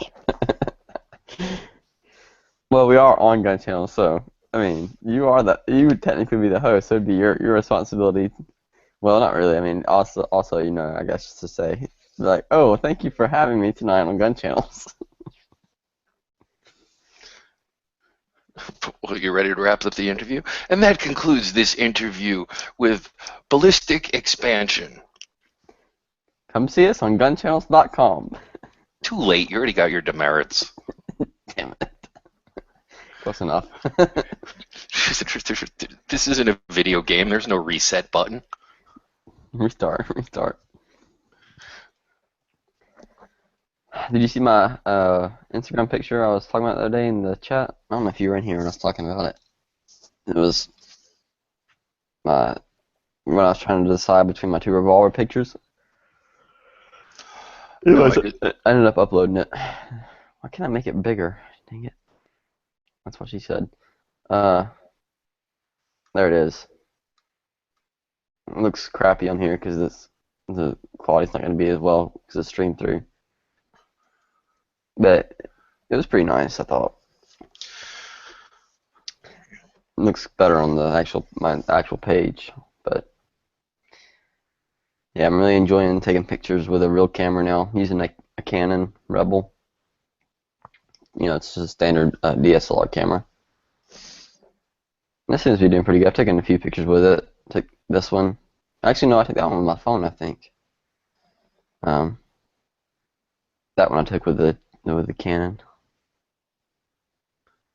I like that a lot. And I took that one. That one got 104 likes. I just posted it at the right time. And I thought it was the worst out of these three. Oh, I thought this one would have got more, but I kind of posted it like right in a weird time, like middle of the day on a Sunday. Probably when everybody was at the range, not on their phone.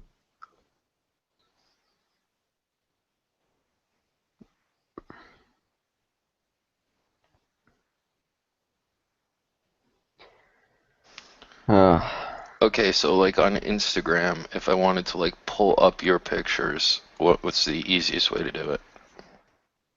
On your phone or on the computer? On my phone.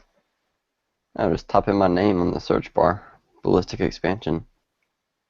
It should come up. You'll see my little profile picture, the same one I usually use in here of me holding the gun out in front of me like I'm shooting my match. Yeah. You're following me, pretty sure. Cause I think I was following your account for a while. I may not be following you anymore. I don't know. Don't follow me. I don't care. I don't post anything anyway. That's what I'm saying. I usually don't follow people unless they post. Like, post actively. I mean, I can, I really don't use Instagram as a social networking site as much as I do like something like this. Well, I mean, I do, but it's like. If you want those sponsors, you got to promote. Instagram is the current place for it. It is. Oh, so apparently I got to meet Chaos Clarity, and I didn't even know it was him. You guys know who that is, right? John. Yeah. I've never been a big fan of his YouTube channel because I really just never got into his stuff. To be honest, I'd heard about his YouTube channel, but never really checked it out. Well, he's not Chouse anymore. Now he's official or professional or whatever. He has his own. He gave me his card. He's a media consulting company, business thing. But yeah, he's a nice guy. And he told me to tag him. He was taking a picture of. You guys have seen a little multicolored AR, right? That's like a 4-inch barrel on it or whatever. At the Iraqi vet shoot? Yes. Well, yeah. It's Falcor Defense owns it, so wherever they've been, it's called Project Atrocious, is the name of it. And I was taking a picture right before I left, and you can actually see him. He's in the back. Did you watch the video that We Like Shooting did with the owner of Cannons? No. Well, Aaron was doing an interview with the guy from Cannons, the president, actually, whatever, the owner. And I was in the background talking to Chaos Clarity for like half the video. And didn't even realize it, like that They were filming right there. So I made a cameo appearance in their video, pretty much. Did you mention Gunchannels? I didn't know they were videoing. I wasn't talking to the. See, another opportunity lost, another demerit. I should have just ran up behind them, like Gunchannels.com, and then like run away. Exactly. They would have edited that out for sure, and they would probably would have mad. They'd be like, "Who was that jerk?" But anyway, so you can see me talking to John in the background, and I was sitting there eating a piece of tack bacon, sitting there smacking away on some tack jerky. I'm like, yep, that's me. Great angle. Photobombing my way to fame. Yep. I'm just gonna start appearing in the background of all these famous YouTube stars. Like only cameo appearances. Who is that? I don't know, but I wish somebody'd feed him. Somebody get that kid a sandwich. Are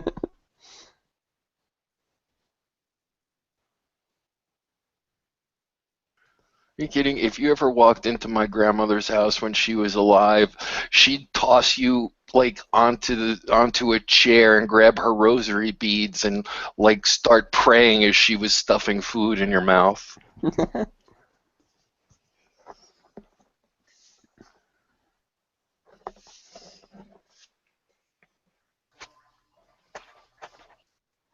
I need some food. I'm hungry. I took like a 4-hour nap today.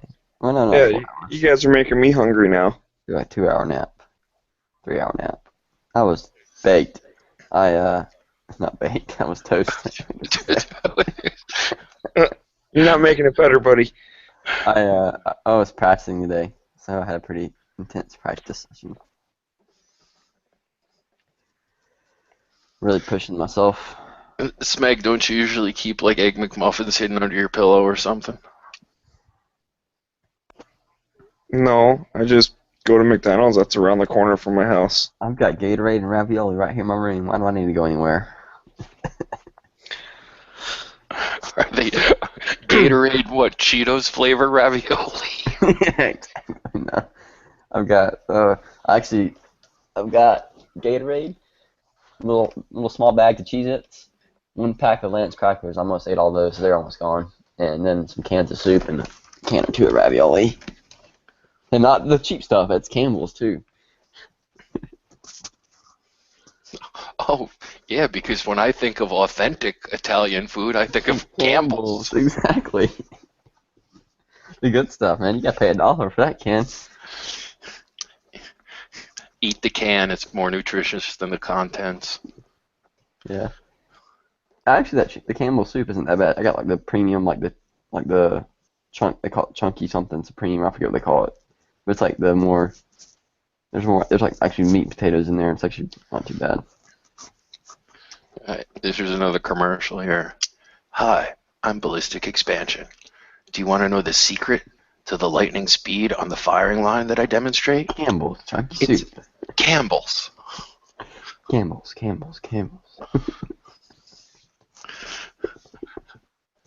We do a fade voice fade out there.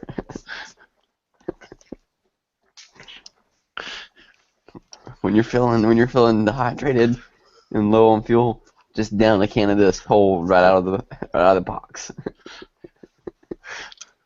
It'll give you. I gotta think of a catchy slogan.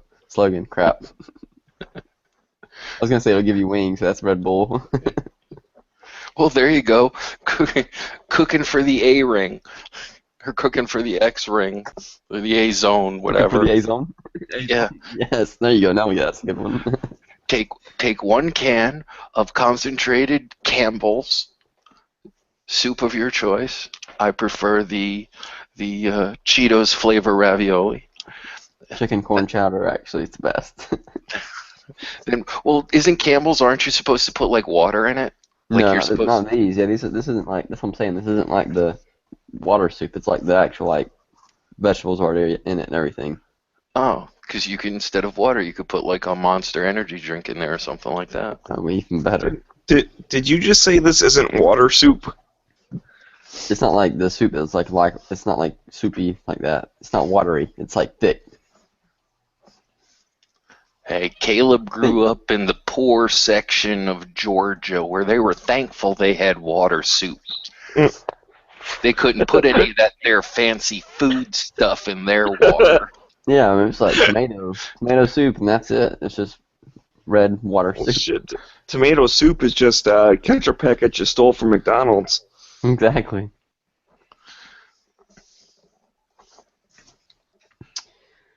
What else was I gonna say? Oh yes, I did. Talking about practicing today. Damn it, I'm still hungry. I beat a personal record today. I got two rounds into the target in under a second from the holster. So now I just gotta work on getting it faster.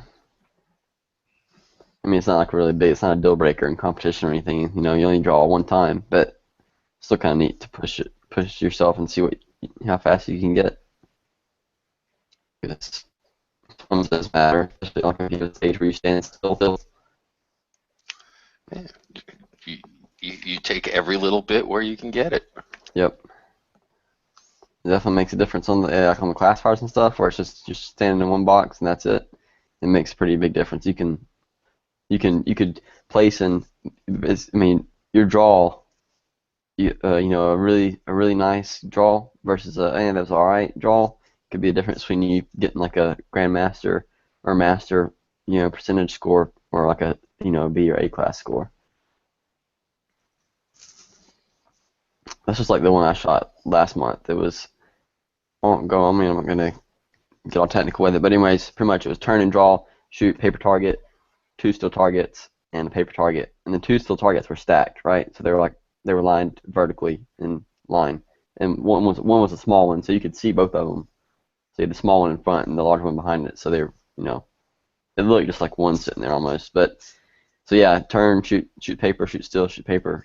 I mean, pretty much the way to shoot it. There was no reload or anything, and I turned, shot paper, missed the steel, small steel, shot the big steel, went to paper, and came back for the small steel. I think I missed it once or twice.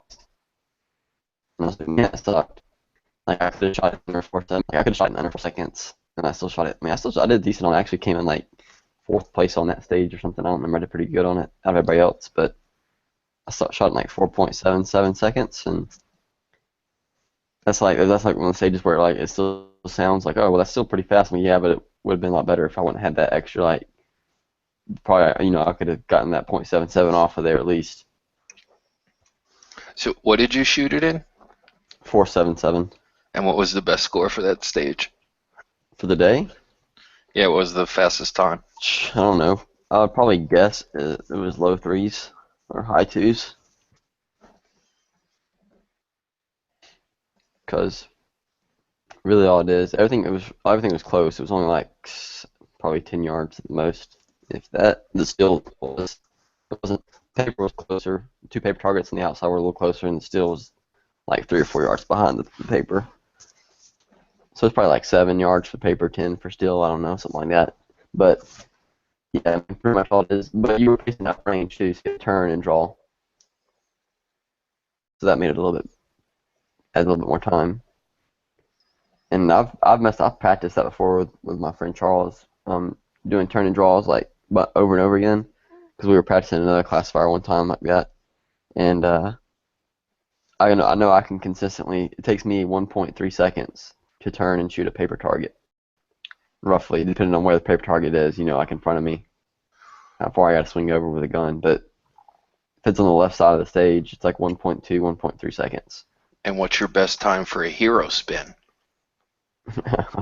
That's it. That's the hero spin. That's me facing up range and turning around and drawing. We need some video of that to butcher. I'll never touch Chris on his hero spin though. I have my first person video from that match for that stage, but I didn't get a third person because I was like the first stage we shot, and I didn't have my camera out for my friend to video, so you can't really see my whole movement, me turning and shooting. Don't feel bad. Someday you'll be able to get 3 people to want to watch you. Yeah, exactly. But Yeah, I can look up. I know it makes me curious now that you ask who had the highest score. I can pull it up pretty easy right here on my practice score, and I'll tell you who had the highest. Let's see, 926. There it is. All right, let's see. Okay, so where's the time at? No, that's not what I wanted. Okay, here we go. So the fastest time was 3.11. Actually, take that back. That was first place. Fastest time was 2.95. Yeah. Where am I? Where am I at? Oh wow, I'm way down there. Jesus. I shot it so slow. Golly. Okay, see, not one of those things you want the potential sponsors to have you hear. Oh God, I'm way down there. Well, I yeah. didn't, I didn't realize I sucked this bad until you put everything in a list. Well, no. That was when my. That was growing. That was a learning experience. Oh, is that it? It's not that I suck, it's that I was learning. Yeah, I'm good now. I'm fine. So yeah, like all these times are like 3.6, 3.4, 3.2, 3.7, and then mine down here was 4 point. But even in this, here's a guy who's a B class open shooter who's pretty decent, and he shot it in 4.12, which is way too slow for him. He should have shot that faster. I don't know why he shot that slow, but I wasn't that far off. Those extra misses definitely, those extra shots definitely costed me. Well, this new holster should take, what, 2 more seconds off your time? Oh yeah, exactly. At There you least, go. I beat all the seniors, all the super seniors.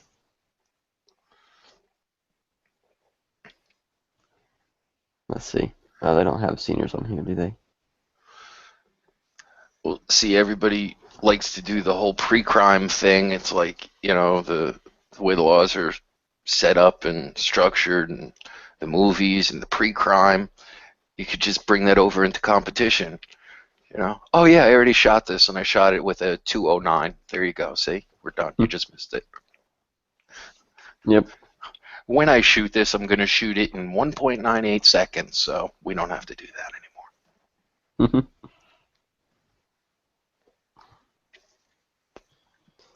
Yeah, I've gotten pretty good at actually, honestly, in all seriousness, I've gotten pretty good at guessing times like that. I can pretty much look at something and be like, yeah, this is how fast I need to shoot this. Or I can look at something and be like, this is how fast the best person is going to shoot it. And I'm usually right, but I never shoot it. That's just like at the Iraq veteran shoot. They have a little, that company Tactical Walls that makes the hidden walls for your guns and stuff. Mm-hmm. They had a little course set up where slide the wall open, grab the pistol, run over, pistol or rifle. I think you got to pick. Run over to a window right down from the wall, pick up the magazine off the window ledge, load it, shoot 2 rounds at the window, run back, grab the other firearm, run back and load it, shoot 2 rounds at the window. And I was looking at it in the distance. I was sitting there. I'm like, yeah. I'm like 7 seconds. I'm like, that's gonna be 7 seconds. And sure enough, like the fastest time that day was like 6.9 or 6.8. I was like, yep, that's about as fast as you can humanly do it. They should do a whole YouTube stage. Okay, so you start out sitting at Such's desk and you do a desk pop. Okay, then you toss that little gun down and you go up to your tactical wall and you grab your full-size piece. Okay, then you have to do the Pat McNamara, drag the dumbbells and the sandbags across the range and engage a couple of targets. Then you move on to the Demolition Ranch stage where you have to pick up your shotgun and blow something ridiculous up or microwave something to death. Yeah, that's the Demolition Ranch stage. Is you run over and you put your gun in the microwave. Yeah. You see that? You could set up a whole entire YouTube channel IPSC scene. That would make for a pretty interesting video if you had all the stuff to do it.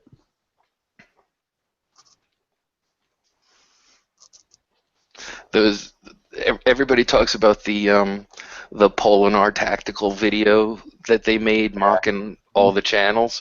Did you ever see the one from Demolition Ranch? I think I did. Yeah, I did. He did it in the woods, right? Yeah, and he did it way before Polinars. I mean, it wasn't like quite as fancy, Right. but I mean the way that he copied the people was like perfect. Yeah, it was funny. Jaeger didn't want them to do his on Polinar, right? Or what's it? I don't know. I think Demo Ranch did it anyways. Like, well, he didn't even ask. He just did it. Well, I heard all kinds of things, but the what it sort of boiled down to, I guess, is that they used his music, his theme, whatever type of situation, and that's what he had an issue with, which actually you never know what's going on with businesses, but here's the thing. If you have a trademark or a copyright Oh and yeah. you don't actively try to enforce it, you can lose it. Right. Yeah. I mean, it's completely reasonable. Because when they took I mean, they left the section of making fun of him in there. All they did was take out his bumper music. Oh, okay. That's probably what it was then. Yeah. No big deal. Yeah, so like I said, everybody likes to blow things out of proportion, but I think, Yeah. from what I And understand, that's what it boiled down to. Yeah. Yeah, I got to meet Jaeger too at the Rack Veteran Shoot. I didn't get to talk to him. I wish I would have gotten to talk to him a little bit more about taking classes and stuff and just BS with him, but I just shook his hand and that was it. Well, he was probably a little nervous and, Yeah, he's like, oh my God. embarrassed. As you like to say, the IPSC shooter. I'm the only one who says it spelled out like that. That's because I'm old. Okay. I come back from the era when all this stuff was developing and Yeah, so you should have been on that stuff like bottom right, right? Back in the day when you were young. hey, I shot my first stage with a single action army. Did you? No. That old, you dick. Some people still shoot. Yeah, I thought it was all black powder. Yeah. Yeah. When I was around, we didn't have smokeless powder. Kids don't know All how right, to have so it these days. So this stage is one shot on this target, and then one shot on that target. Part time is 2 minutes. 2 minutes. Yeah. We don't use a shot timer, we use a sundial. What was your best score on that stage? Noon. But ooh, he's fast. Watch out for him. The Nationals match is so much more shots. It's what your best score is if you finish before the cows come home. Yeah. Well, you have We have a winner. You have to remember too, growing up, like for me, even when I was in school, it was all 22 rimfire, and it was slow fire, and it was precision, Mhm. and it was all of that. And I mean, don't get me wrong, it was fun, but I mean, still, it's kind of like, So when the active, we'll call them the active shooting sports, came along, it was just like, crazy time, and so, like I said, I mean, it was just awesome, but it was way simpler back then. Like from the last time I looked at rule books and started to kick around looking at different things, and then the whole IBPA thing. Really, no, this is like horrible. I just can't get past the fact that it looks like a bunch of people standing around waiting to go fish. Fish left. I'm like, Yep. I went to a shooting competition and somebody caught a 25-pound bass. Yeah. Oh, speaking of that kind of stuff, Ballistics, have you ever seen the YouTube channel Power Factor Show? No, I have not. Oh, it's basically a bunch of guys. They're all into Is the this competitive shooting, but Power I Factor mean, show? it's The name of it? what's that? Yeah, Excuse me. that's the name. Power Power Factor Factor show. Show. Hmm. And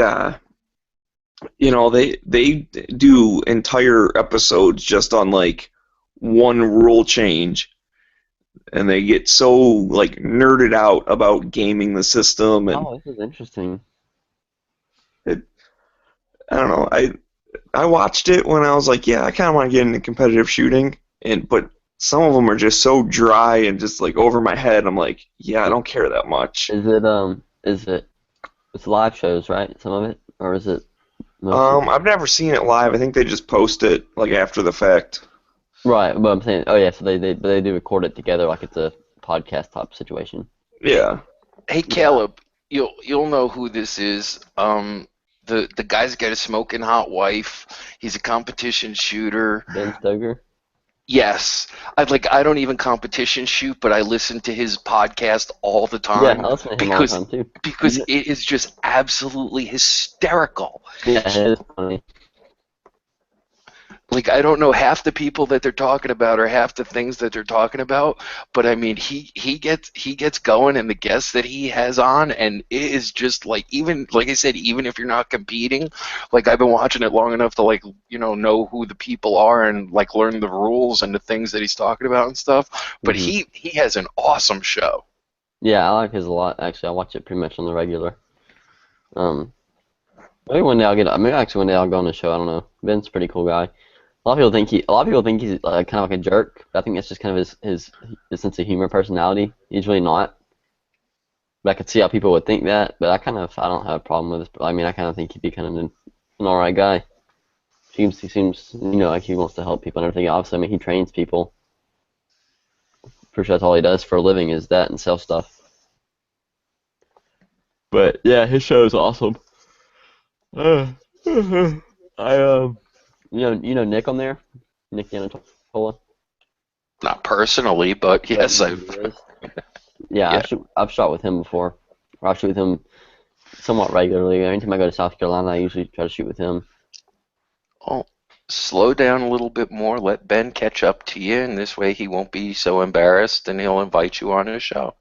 Exactly. Yeah. Like, look, don't get overexcited. It'll be okay. Exactly. I still get a little nervous whenever I talk to him. How about we just start out with something simple? What's your name? Ben. Okay, good. What kind of gun do you shoot? I shoot guns. I like to go fast. Hi, I'm Ballistic Expansion. Welcome to the Ben Stoger Show. Ben can't speak right now because he's in awe of me. He's having I'm trying to think of a fancy word for this. A seizure of some sort. A shock celebrity seizure. There we go. I couldn't think of a fancy word, so I made three up. Exactly. Shock celebrity seizure. It's a phrase, fancy phrase there. Isn't that what happens when Caitlyn Jenner crashes into your car?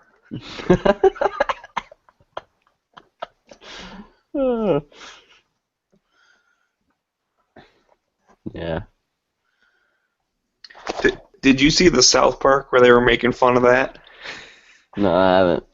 Where she started like driving a car and just running over everybody, and like no one can say anything bad about it because it's like politically incorrect to say anything bad. It was just funny. They were just ripping on it.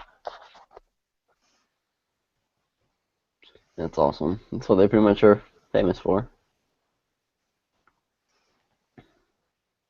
Yeah, like this past season, they've almost been like each episode connects to the next one. They used to everyone was like its own separate thing, but this one like it's had the same like plot kind of going throughout the whole season. I gotta screenshot this meme. This is too funny. This is Willy Wonka one with it says, "You missed another deer." Not all Indians were hunters. Some had to tote firewood and stuff. That's funny. Did you ever hear the Ron White skit about his brother-in-law, the deer hunter? No, I haven't heard that one. Well, maybe I have. Sounds somewhat familiar. He he tells, because the thing of it with Ron isn't that he tells jokes. It's like the storytelling Story. thing. Yeah, he just tells stories hilariously. So he does this whole thing about, his brother-in-law getting up at the crack of dawn and telling the story. There I was, and the way hunters do it and everything. He's like, oh yeah. He goes, well, I hit one with a van doing 55 miles an hour with the headlights on and the fucking horn blowing. That's an elusive little creature. Congratulations. Oh, that's funny. I haven't seen Ron. I haven't watched him do stand up in a while. Oh, they still tour? It used to be him and the other three. I have no idea. The last time I saw him was actually here live at the Paramount, and they were recording it. And Oh, cool. that was probably about 4 or 5 years ago. Right on. But I don't like watch TV or anything, so usually stuff like that I only hear about like if I get an email from one of the ticket companies or something like that, like Ticketmaster or something. Yeah, same here. We don't have TV either, so I don't not up and all that kind of stuff. That's okay. One of these days, electricity and that cable television will come to your area, Georgia Georgia. mountains. Well, the last power company they sent out here, the mountain men cut them all down and took their clothes. We'll see what happens this time.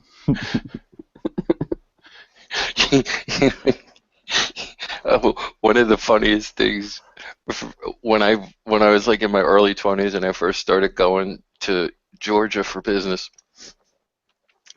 I remember getting down there, and of course it's like, the battle of you talk funny. Okay, I was from New York, I talk funny. You're from Georgia, you talk funny. The whole thing's like we're going back and forth. But I didn't realize something. If you're from Georgia, okay, you pick on people from Tennessee. Yeah. Yep. So like we're doing the whole battle of you have an accent, you talk funny, and then the one chick that works in the office is from Tennessee, and she walks into the room, and the other girl's like, "Now, if you really want to know people with the accent that talk fucking funny, it's her." And I'm like, "What? Yeah, them people from Tennessee." I'm like, wow, there's there's a lower step on the totem pole than Georgia. Alabama too. Florida doesn't People count. from Georgia just talk real slow. Like they have to pick every word carefully. As you get older, you learn to appreciate certain things about the South, and it's always why I've loved the South. That goes along the lines of fixin' to. It's like before you do anything, you first have to fix to do it. Yeah. Did Yeah. you take out the trash? I'm fixing to. I'm fixing to do it. And I'm like, hey, this fixing to is like cool. Because you don't have to be like running around like crazy. It's like, yeah, I'm gonna take out the trash, but before I do that, I'm gonna have coffee and a cigarette and Like, fix just to take chill out the out. trash. Chill out. It's gonna happen. It's gonna happen. I Just let it probably flow. wouldn't apply that philosophy in a gunfight. Yeah, exactly.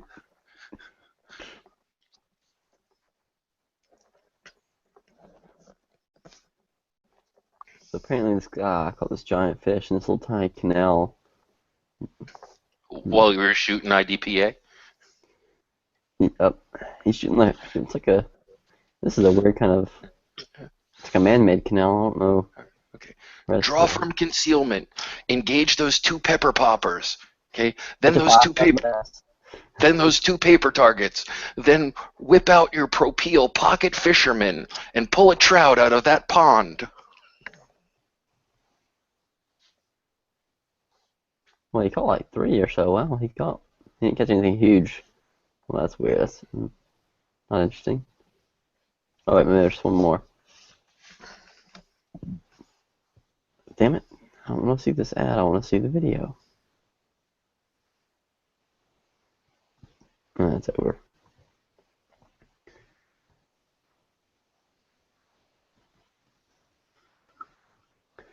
Is there anybody on Gun Channels tonight? Kind of dead over there, right? No. People chatting. PBR's out there. Tap is out there. Z was. I don't know if Z's actually in the chat. He said he's coming back. Where he went? Probably went to go get food. Lucky son of a gun. Hey, we have 17 viewers. I know, we're interesting. It is the Ballistic Expansion IPSC Superstar Shooting Show. Went down to 16. Shut up. Oh, down to 15. Alright, we're at 2. Alright, we're at 4. Not even us are watching it. who has their window open? Do you own a company in the firearms or related industries? Then let Gunchannels.com introduce you to the BE effect. Yes, folks, ballistic expansion. Just put his name or his likeness on your product, and you too could have 17 viewers. A whole 17 viewers. Who knows? The 17 viewers could be millionaires and great intellectual minds. Hey, I'm a famous radio personality now. I was on the radio today. Were you?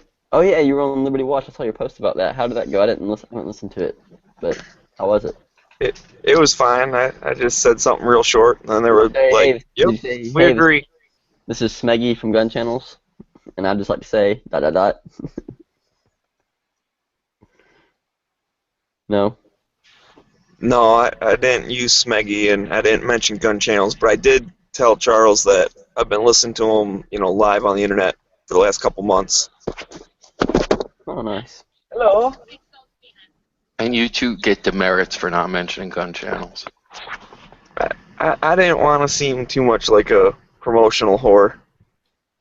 No, He can put 2 and 2 together, though. I think he knows that it's posted over here, so Well, at least just we were talking about.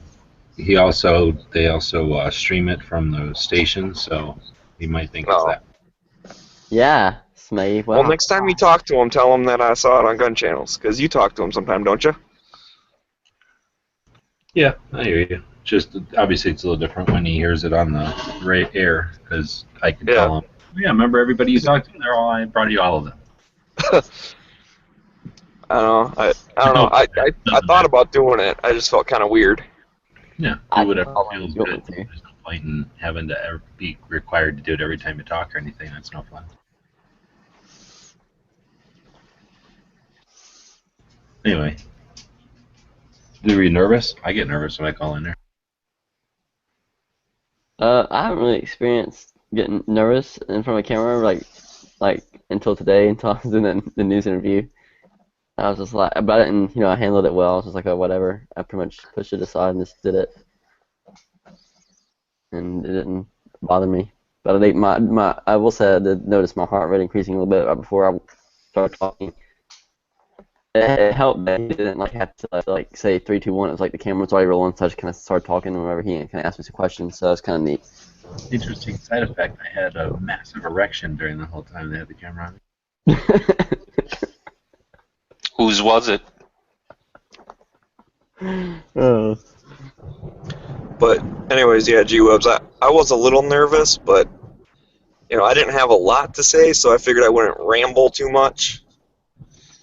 So I tried to just keep it short, and I'm like, I can do that. If I just say a short little thing and then let them talk about it for a minute, that's good to go. I mean, I've hosted enough radio shows and been on enough, it doesn't bother me. But I mean, look, with all the chats that you guys do, it still makes you nervous to call into a radio station. I don't think I'd be nervous calling into a radio station. I'd just figure out what I was going to say before the question I had, and then I don't think I'd have. I think I'd be nervous about that. We can barely hear you, G-Webs. I said I figured this is just playing around. His is legit. It's like right. People are paying $400. Same thing. I mean, I'm like. You can't hear me? Yeah, I can hear you now. That's what I'm saying. You're saying just like playing around in here, kind of just chilling. And that's kind of the same thing it was for me today. It's like, Channel 2, Action News. I'm like, oh, cool. I'm like, sure, I'll do it. And they gave me a microphone to clip on, a lapel mic, and put the transmitter in my pocket or whatever, put it on my shirt, and So whenever you were done, you just hauled ass real quick? yeah, with the microphone on. See you later, man. Thanks. Then they put him in the makeup trailer and then in wardrobe. Is that a fire over there? You haul ass with their microphone.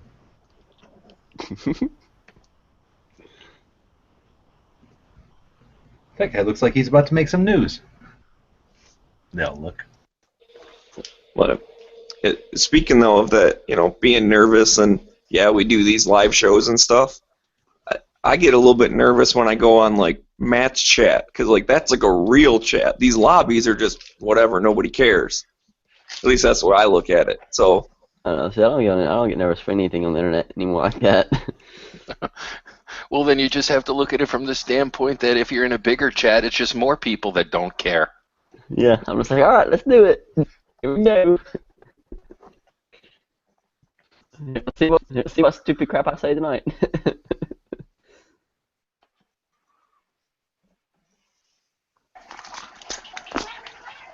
yeah, I mean I don't know. It's not like I'm obviously super nervous, otherwise I wouldn't do it. Right. But it's still, just a little bit like, oh man, yeah, okay, here we go, gonna be on the radio. And I will say I was kind of heart was racing a little bit whenever I did my first live chat ever. That was before Gunchannels. This was pre Gunchannels, and it was pretty much because G-Webs and Yankee were in there, and I think there was one or two smaller channels, maybe like Matt or somebody in there. I don't remember, but it's like, oh my god, I'm not gonna hear these freaking huge YouTube gun channels, and pretty much after the first one, after that, it was all uphill from there, or downhill from there. It was all easy. But the first one, I was like, oh my gosh. So I remember I joined and I didn't talk for like 15 minutes because they were, which was good though, because they were already talking about something else. I was like, okay, I can kind of prepare myself here. It's kind of funny thinking back on that. Yeah, my first chat kind of went like my first video conference call or whatever. Is this thing on? Can you see me? I can't hear you. What? Close the chat window. What do you mean close the chat window? You hear double, huh?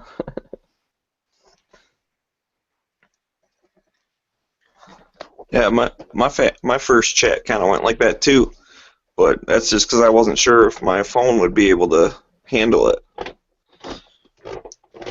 So I kind of did the same thing. Hey, can you guys hear me okay? Is this working? I love how No. Oh, sorry. Go ahead. Well, I was just saying, then I could find out that I can minimize the Hangout, and it still works, and I can look at the websites and everything. So I was like, okay, is it still working now? Because I'm not in the window anymore. I was just gonna say, it's something that's kind of cool now. Have you guys noticed how Red Hot Nickelball, what's his name, Cars and Guns or Water? I forget the name of his channel. He's taken off a good bit this past year. Red Hot Nickel Balls?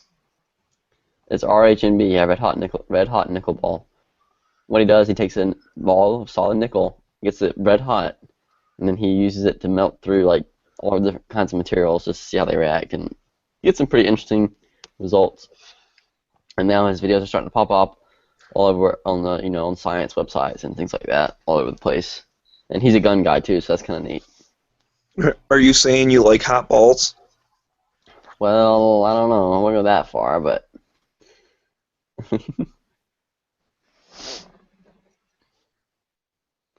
let's see what he does. He's doing a piece of floral foam, garden foam. Oh, BE? Yeah. The other pink says that you're not blocked. What? I don't know. You saw your post from earlier. You thought you were blocked from the chat or something. Oh no, yeah. Went from earlier when I commented in the external. Yeah, that was just because the Google glitch it does that sometimes. I know that. it screws around with me sometimes. It does that with everybody.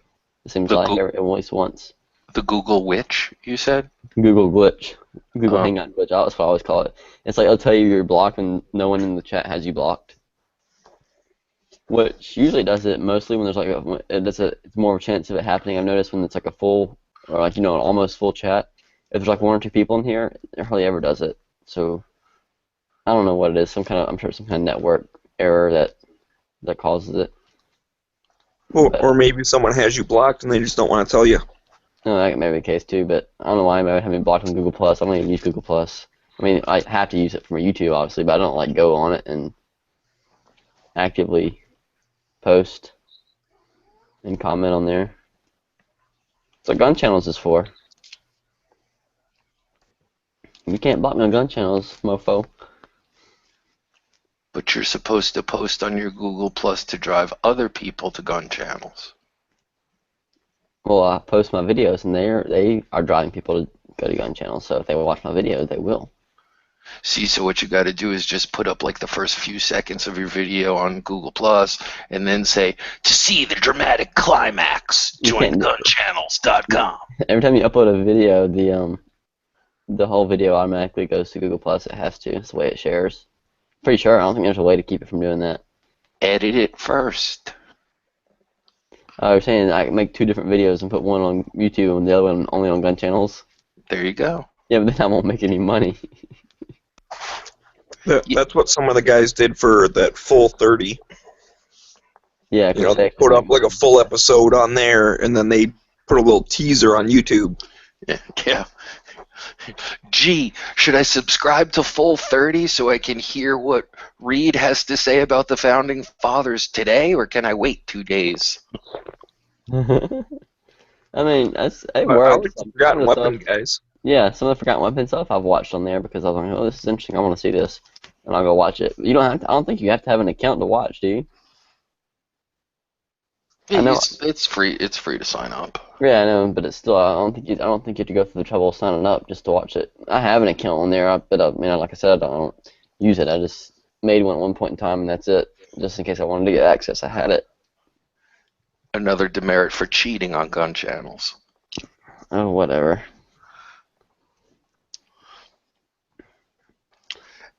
Pretty sure I spent about as much time on that website as about maybe like 0.001% compared to how much time I spent on gun channels.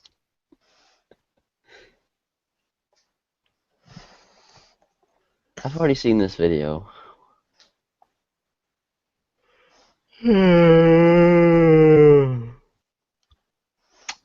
Okay, so you might want to mute before you do that.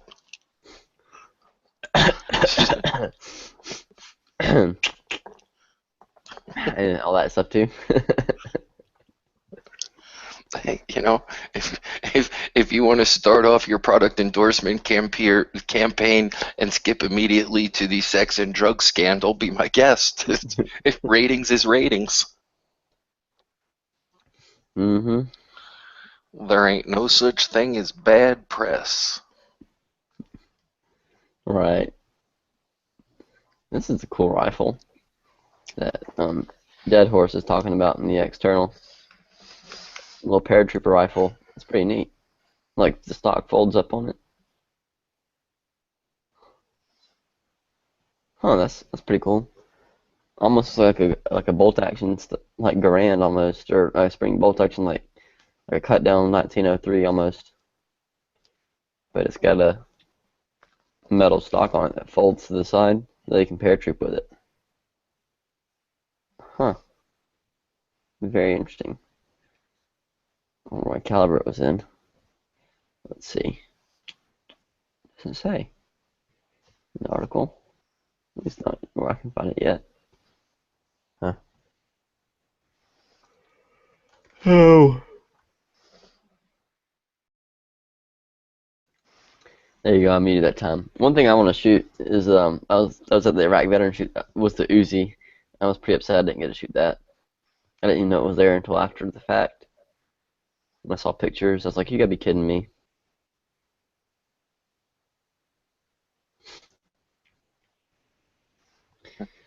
It's like, it's like, PBR said listening to you talk about yeah, old guns is sad. bastard. So get in here, older What, guy, and what, school the youngin about what caliber that M. what, watching PBR shoot a IPSC stage makes me want to hand him a jar of Campbell's soup and some BE edition double alpha gear and cleats. Say, here, use this. Yeah, but does Comtac make a holster for our mare's leg Mosin? Maybe.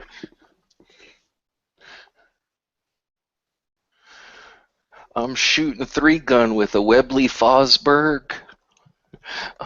Hey, I've gotten to shoot a Webley revolver before. Actually, but this is ironic. I've gotten to shoot a gun that was 100 years old at a USPSA match. Not in the match, but after the match. One of the guys I shoot with had a Webley, and one of they chambered in 38 Colt, 38 short Colt. I forget what it was in, and it was pretty interesting.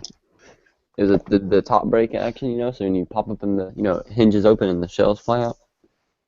Hey, dude, they're still shooting IPSC with 100-year-old guns. They're called 1911s. Well, I mean, this was the actual gun that was made 100 years ago, so that's what was kind of neat. It's an authentic one, and it was fun to shoot. It had a really heavy trigger, like over 10 pounds at least. Like it was enough to give your forearm a workout. Like I mean, it'd be like a grip exercise shooting that thing all day. I have a book around here somewhere. I gotta find it. I think it was Gun Digest, like the Gun Digest book of unique firearms or bizarre firearms or something like that. Mm-hmm. And they're just incredible. Some of the things people have like engineered and come up with. Oh yeah, they find a job that needs to be completed, and they find the best firearm to help complete the job. Especially doing a lot of it's from the World War II era. And they were trying a bunch of new things, like all the curved barrel guns, like the curved barrel, Sturmgewehrs and all that, and a bunch of weird stuff out there. All the German aircrafts and artillery products, they tried to get to work. Some of them did. Some of them were miserable failures.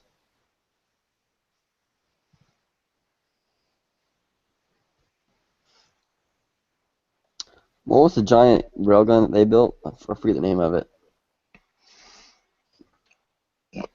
Railgun? No, not a railgun. It was not a railgun, but you talking about Gerald Bull and his big cannons, or you talking about what? It rode on train tracks. It was a piece of German artillery. Oh, okay. Yeah. I know what you're talking about. I forget the name of it, but it fired like I forget how many hundreds of pounds the projectile weighed. It was meant to shoot across the English Channel. I was pretty sure of what they made it for, right? Mm-hmm. And what was the name of that movie?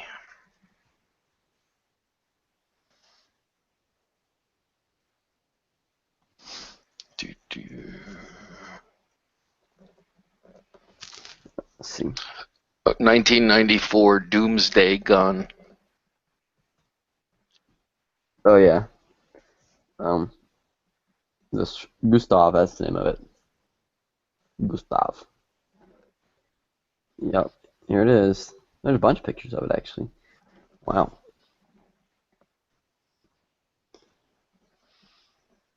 It's really not as big as you think. I mean, the picture with Hitler standing in front of it is like it's taken to make it look like it's larger than it really is. It seems to be. It's like looking at some other black and white pictures of it. It's like, oh, that's not as. I mean, the barrel is huge, but. Are you trying to tell me that Hitler had his photos photoshopped for Nazi propaganda? Oh, I mean, he would.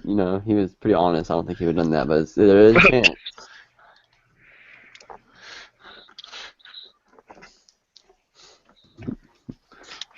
The picture does look pretty cool though. The way they got it set up, I mean, it looks Not like something out of a movie, you know?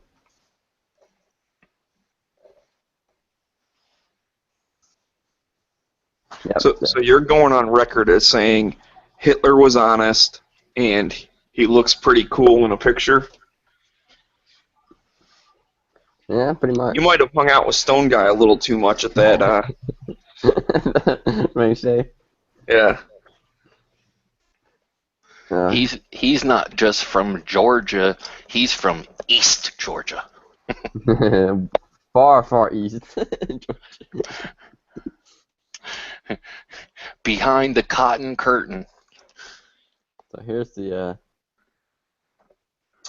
picture. I mean, I guess it is pretty. I don't know. I mean, it's gonna be what, 30 or 40 feet tall from the bottom of the tracks to the top of the gun there.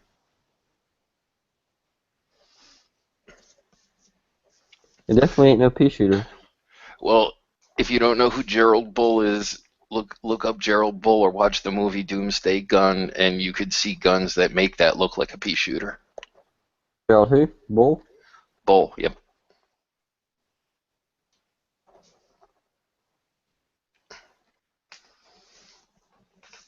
Like these? Wow. Where are these? Where did he use these at? Excuse me? Where did he use it? Like, where were they used? What were they used for? And where were they used at? Well, that was the story. He started out working for the U.S. government. In fact, there's remnants of one of his super guns, I believe, on one of the Hawaiian Islands or one of the Philippine Islands. I don't remember. But then the program was canceled, and he like shopped himself on the world market and couldn't get anybody to pick up the project or fund the project or anything like that. And then so finally he started to get involved with less than desirable governments in the Middle East. Iraq, yeah. I saw that. Let's see that. Let's see. So that's like a large. Canadian. He was Canadian. He was so nice. He's like, yeah, sure, I'll build it for you. Why not? You're a good guy, right? You don't want to just like annihilate Israel, right? You're okay. But yeah, he once he got in with Iraq is when the trouble really started for him. Oh, so yeah, he wanted to launch a satellite using artillery. I wonder if the good old U.S. of A. had something to do with his death. Might be possible. Did he work for the U.S.? You said he did, right? Or no? Yeah, at one point in time, his research and development stuff was funded by us. That might have something to do with it. The CIA made a little trip to Belgium in 1990 of March. apparently that gun that you said wasn't all that big. Its barrel length was 106 feet and 8 inches. The Gustav, yeah, it's 800 millimeter. So I think that's kind of big. One round every 30 to 45 minutes, or typically 14 rounds a day. That sounds like a dream for Feinstein.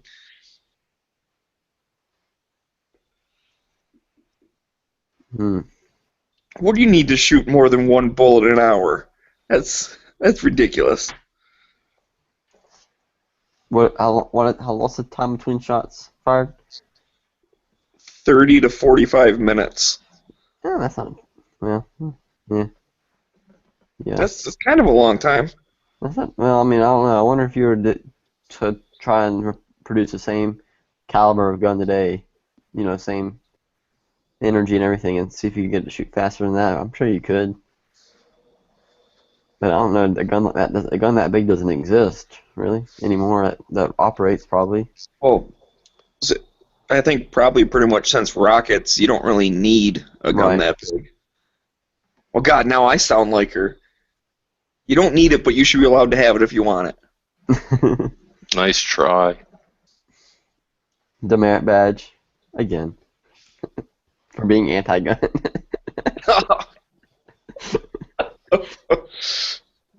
So I didn't mean it like that. I meant need as in the we thing you know. would use it for.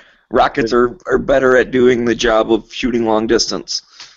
It's like, here, instead of having a 40 millimeter grenade launcher, take this RPG.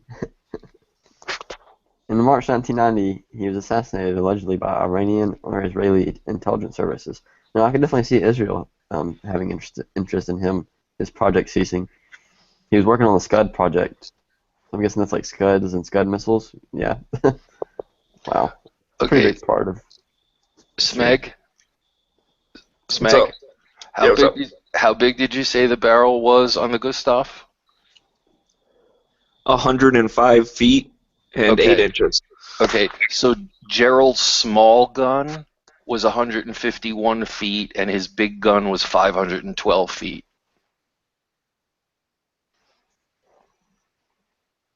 That's pretty big.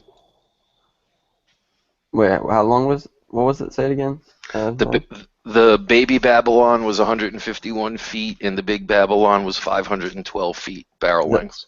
The barrel, just the barrel was that long? hmm Oh my god. The bore on the little one was 13.8 inches, and the bore on the big one was 1 meter, 3.3 feet.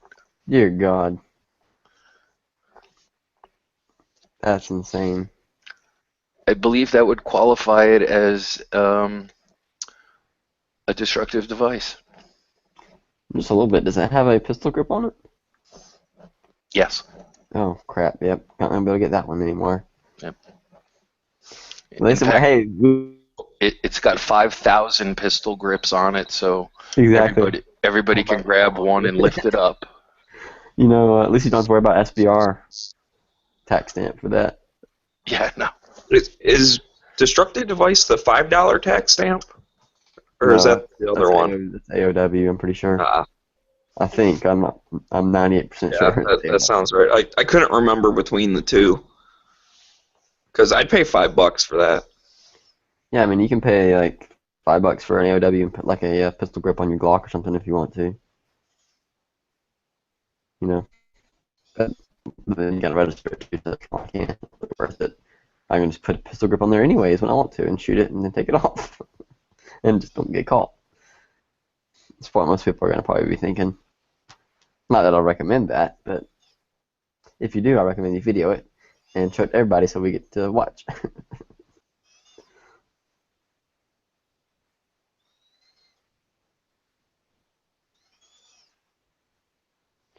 Holy crap!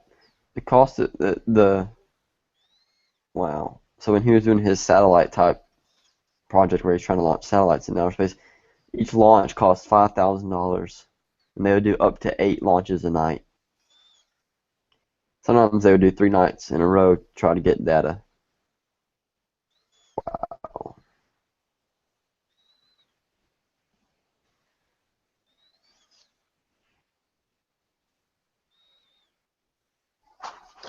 Well, alright, guys. I think I got to go to bed.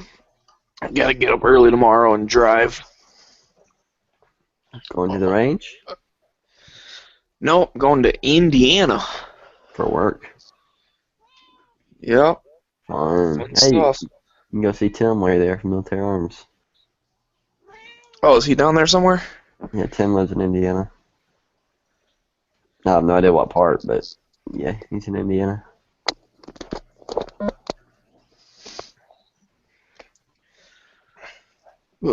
So, alright. Well, you guys take it easy. All right, Smeggy, have a good night. No, you said they were ordering them as oil pipes? He was using oil pipes as a barrel starting out? That's scary. Well, no, what happened was, like I said, once he started shopping himself out and he got involved with Iraq, or Iran, whichever it was, nobody would do anything for him. You know what I mean? Like, they knew who he was and whatever, and there were sanctions and things like that. So he would to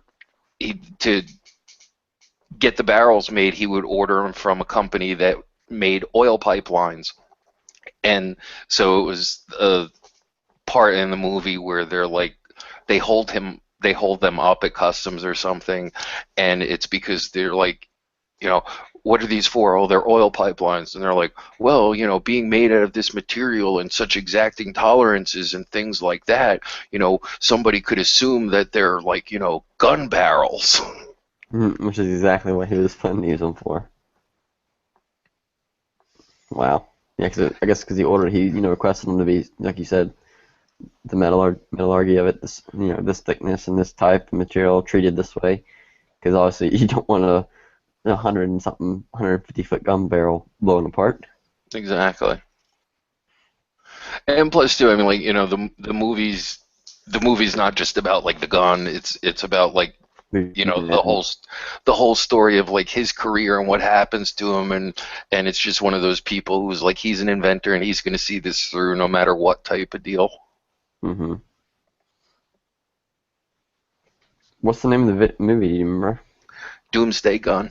Oh, it's Doomsday Gun. Okay. Is it on Netflix? I wonder. Probably not. I'll probably watch it for free somewhere. Oh, it's an older movie. I think it's probably from about the early 90s.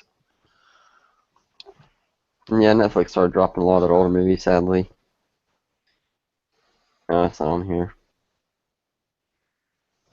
Doomsday Castle. What is that? It sounds cheesy. Yep, looks cheesy. Alright.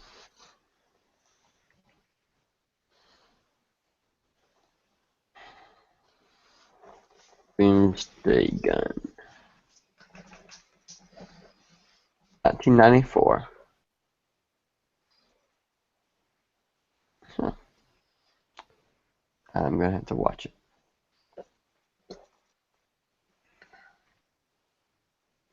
Is it like an actual movie or like a documentary?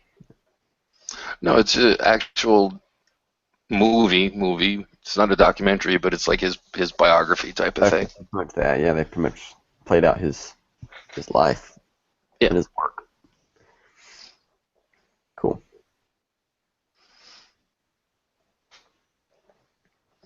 I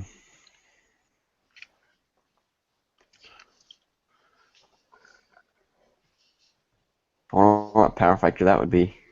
I wonder where you'd even get a chronograph equipped enough to read it. Probably wouldn't be a chronograph, probably something else. You'd be able to shoot the world finals from Georgia. Yeah, exactly. No matter where it was. Just put the coordinates in and let it rip. All alphas. And then what would the stage time be? Oh, about 4.5, 3 minutes for the whole thing.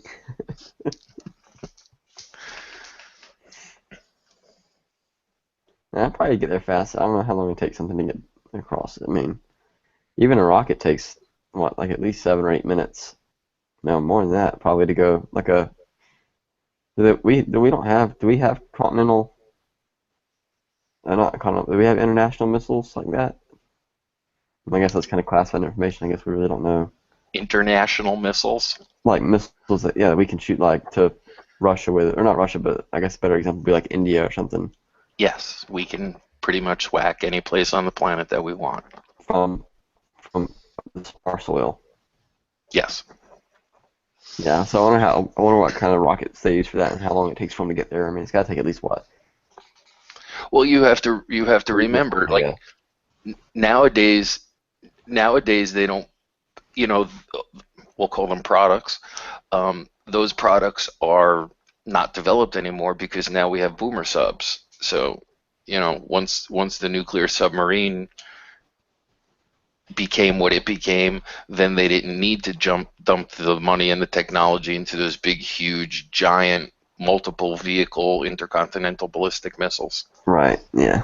Cruise missiles is what I was thinking, and that's exactly what PBR just said too. Cruise missiles. So, like you said, though, we don't need them now because it's subs. So, but I wonder how. I wonder if I can find a model once how fast it went. I'm curious how long it take it to get like circumvent the globe. You totally parroted on that last thing for me. I didn't get any of it. So I wonder if I could find a specific type of missile to look up and see specs on it. like how long it takes for it to travel across the globe or something, at least Just halfway. just Google long range ICBM. I love the power of Google. Oh, If the Homeland Defense is at my door tomorrow, I don't know why. Oh, here we go. List of ICBMs.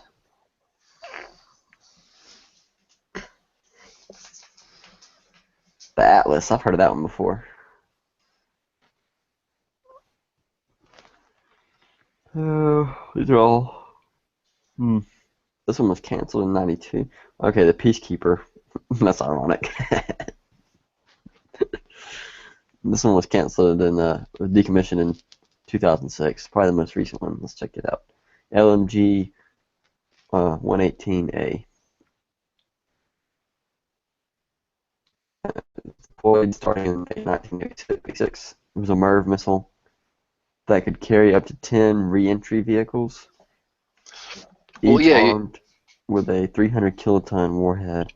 You have to realize that when you want to shoot something that far, keeping it in the atmosphere requires too much energy and too much fuel. So the way the ICBMs work was it was like literally a space rocket. Right, exactly. It cruised to the close to the target, and the actual bombs shot off from it.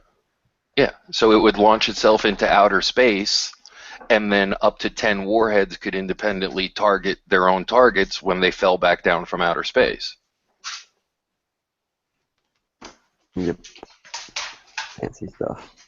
It's kind of hard. It's kind of funny to think that we were making that kind of stuff in the 70s and 80s. Well, sure, of course, because now with the cruise missiles is we've gone the opposite direction. It's like skipping a stone across the pond. Oh, what do you mean, like from the subs?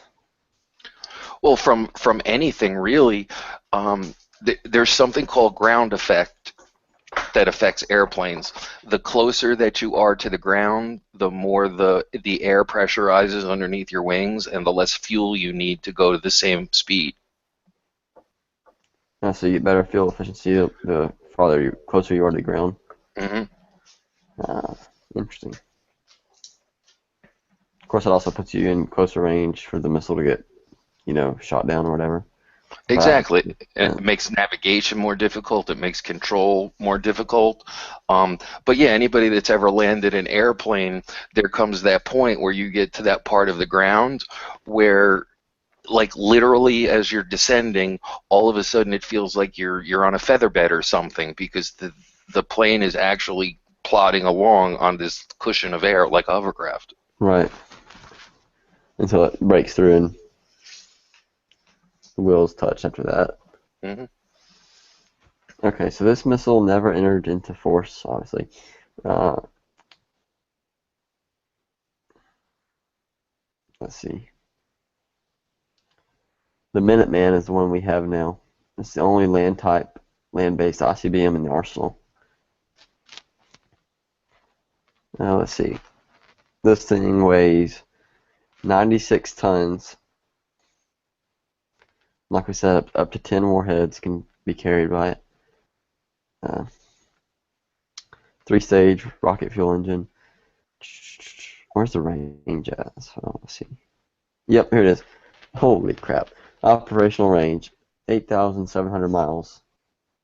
That's not as far as you'd think, though, but I mean, I guess you could get, depending on what coast you had it on, if you had it on both coasts, you could probably get it to anywhere you needed, right?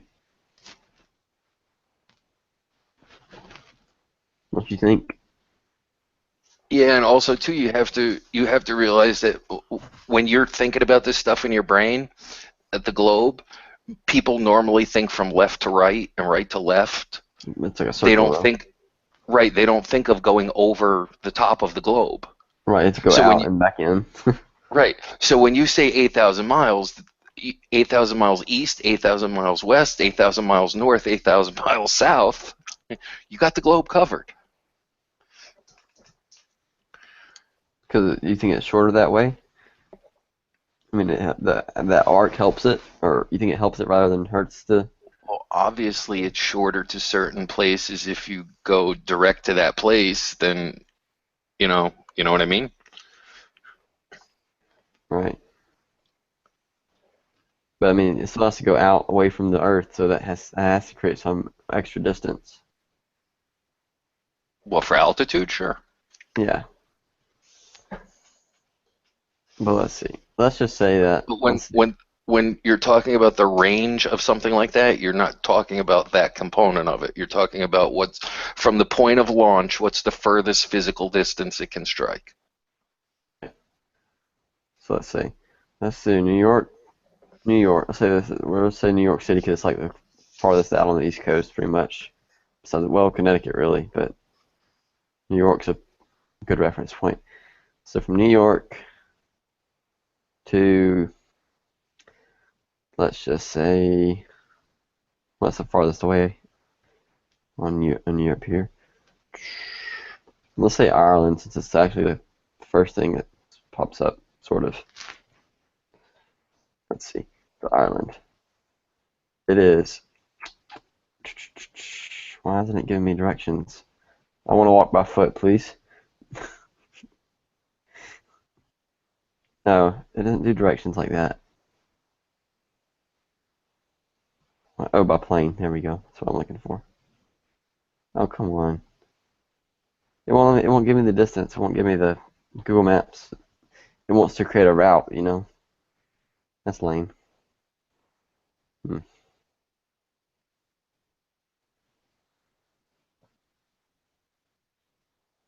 I don't know how many miles it is. Can't be more than 5,000 or 6,000, right? I don't know. What?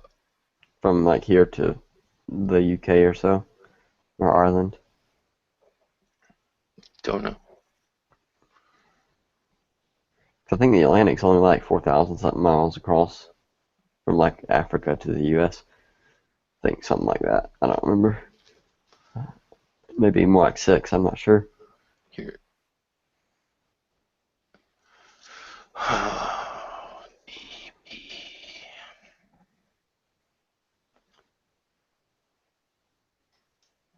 So my dad thinks his barrel's getting worn out It's on him. Oh, sorry. Go ahead. it's 3,500 miles from New York to London. That's it. Wow. Yeah. So that, wow. So yeah, that pretty much you got another extra Right. 6,000. Okay. Or So if you want to go to Moscow, you can start at New York and go east until you get to Moscow, or you you can can walk go from the West Coast. west, or you can go over the top. And yeah, or you can, yeah, Alaska. You know, Hmm? it's a good staging point for us. I forget how close it is. Hey, what is it Sarah Palin said? She used to get up every morning and flash her Hooters at Russia. Something like that. I don't remember her quote was for that, but how many miles? It's only like what 80 miles between the two, right? Or is it less than that? I don't know. I'm not sure what the Bering Strait is. What did you do during geography class? Wait, they don't teach us these things. That's not important. Like, oh, it's this many miles between this land object and this land object. Yeah, no, it's not important to be able to identify other countries on a globe, especially when we're trotting around blowing them up and stuff like that. They can identify them, but they didn't tell us distances. They didn't know how many miles it was from Macedonia to Austria or something, or Croatia. So they didn't tell you about the Bering Straits? No, I knew about it. I'm saying I wonder how many miles across it is. I'll just look it up. I Do know you what know, it is. do you know who Leif Erikson is? Yes. Okay. You like to wear the helmet with the horns on it. That was Elmer Fudd and Kill the Wabbit. Oh, that's right. Crap. Never mind. You know, they actually didn't wear those. It's funny. Everybody thinks Vikings wore those, but there's only like one example that they've actually found a helmet like that, and that's the only. And they've never found anything else about it. Um, they didn't, they really didn't wear those kind of helmets because um, it wouldn't be very efficient for battle, anyways. Having horns on top of your helmet, really. No, actually, there were mostly ceremonial, and they were more with tree branches on them than there were with animal horns. Right. They're like ceremonial and dress helmets used to have like either an antlers or tree branches. Oh, so this is cool. Wow, it's only 55 miles across. That's pretty crazy. You could literally drive across that in just a few hours. Not even a few hours, like 2 hours maybe. Dude, if it takes you a few hours to drive 55 miles, No, on a boat, man. get a frequent flyer card. Come on a boat. On a boat. If going from if it Alaska. takes you a few hours to go 55 miles on a boat, get a bigger boat. I don't know, the bigger boats, I mean, it'd be slower. You gotta get it right. I mean, we can run about 35 in our boat, or, in the ocean seas anyways. It'll run faster than that, but that's about as fast as you can run, and it not, you can control it. 35, 40. So, I mean, about an hour, hour and a half, 2 hours, depending on the seas. That area is pretty rough, the seas, though. From what I understand, a lot of the people up there crayfish and everything, you always see the big giant storms rolling in. But this is cool. In between the Bering Strait, in between Russia and the U.S., there's two little islands. One's called Big Diomed, one's called Little Diomed. Big Diomed is Russian territory, and Little Diomed is owned by the U.S. They're literally And, like right beside each other. and the uncharted island in between them is the island of misfit toys.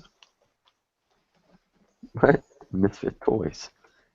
Tell me you don't know the island of misfit toys. Is it more that guy hung up all those toys on strings? Oh, Lord. Okay. This is a real old guy reference, so get your Geritol jokes ready. The Christmas specials that we had when we were kids. You ever see any of the claymation Christmas specials? Oh, you're talking about Rudolph. I just looked it up. I've seen that Rudolph movie. I actually have that on VHS. Okay. Yeah. Good. You just saved me having to try to explain that. Yukon Cornelius, the Bumble. Yeah. I haven't watched it in like years, but yes, that all sounds familiar. Oh, I'm sorry if you're too grown up for that now. Well, just have better things to do. I like the movie. It's a good movie. I'll have better things to do than spend 20 minutes around Christmas watching this stupid video. No, this is a movie. It's 47 minutes long. Oh, but ours is on a VHS tape. But apparently it's a reference to that, right? So I still don't remember the reference of Misfit Toys. What about it? Is that something from the show? All the toys that come out of Santa's workshop that are screwed up get sent to the island of misfit toys. Oh. So when they what do you call it? Crash into the island of misfit toys. The toys are all sad because children aren't playing with them, et cetera, and then Rudolph is going to save Christmas, and they get the toys from the island of misfit toys because they make children happy too. Yeah. Okay, now I get you. Now I get it.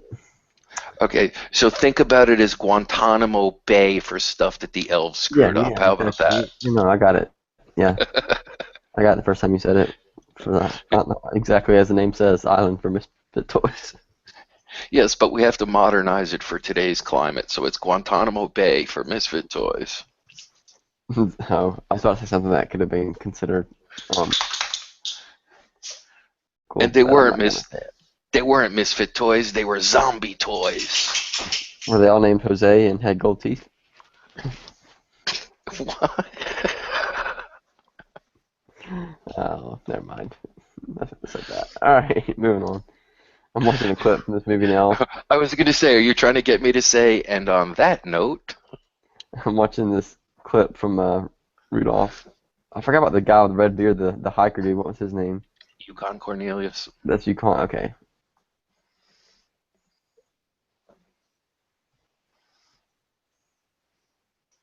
And And the elf wants to be a dentist, right? Yep. Yeah, I remember that. God, I can't believe that movie's so old. That old, wow. I'm trying to remember his name too. I can't remember his name. It's something like off the wall. Like you wouldn't think of the elf name.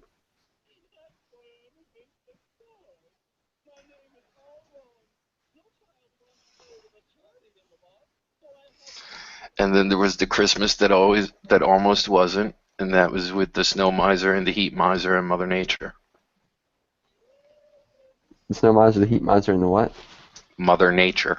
Oh, I think I've seen that one too. Um, what'd you say the Bumble? That's the one that's the snow monster and Rudolph, right? Yep. Yeah, I remember that. That used to scare me when I was little. When I whip out my Christmas decorations, I'll take a picture of my Yukon Cornelius and Bumble Christmas ornaments. Nice. I'm trying to find the. Oh, here it is. Hermie. That's the name of the elf. Hermie? Okay. Hermey. And the Christmas that wasn't. I think I had that one on tape too. Maybe not. Maybe I've just watched it or heard of it. But it's called the Christmas that almost wasn't, or The Christmas that almost wasn't. Then there's the original Frosty the Snowman. These are all the great claymation classics. Snowman. I think I have that one too. I think I have Frosty. I'm pretty sure. The Legend of Kris Kringle, or the Story of Kris Kringle. I think I have that one too. Or we used to have it. I don't know if we still do. But. That was with the Winter Wizard. Yes. What's the name of that story? Is this the story of Kris Kringle, or? It's either the Legend of Kris Kringle or the Story of Kris Kringle, I think. What is it with a K? Chris? Or? Yes. The Christmas that wasn't. Looking at the cover of the movie, I don't think I have it on VHS, but it sounds like I've seen it. I don't remember. But movie, Story of Kris Kringle. That's what it's called. Santa Claus is Coming to Town. Is the name of it. Okay. Yep. That one's a little bit more. That one's a little bit newer. Yeah, 1970. It was in color. Yes, they had color in 1970. That's what I'm saying. That's what made it special. And it's animated too, right? It's not claymation. It's stop motion. Maybe it is claymation. I don't know. All the characters made out of wood and plastic. Well, like Frosty the Snowman was both. Parts of it were claymation, and then parts of it were animated. Yeah, that'd be kind of weird to watch.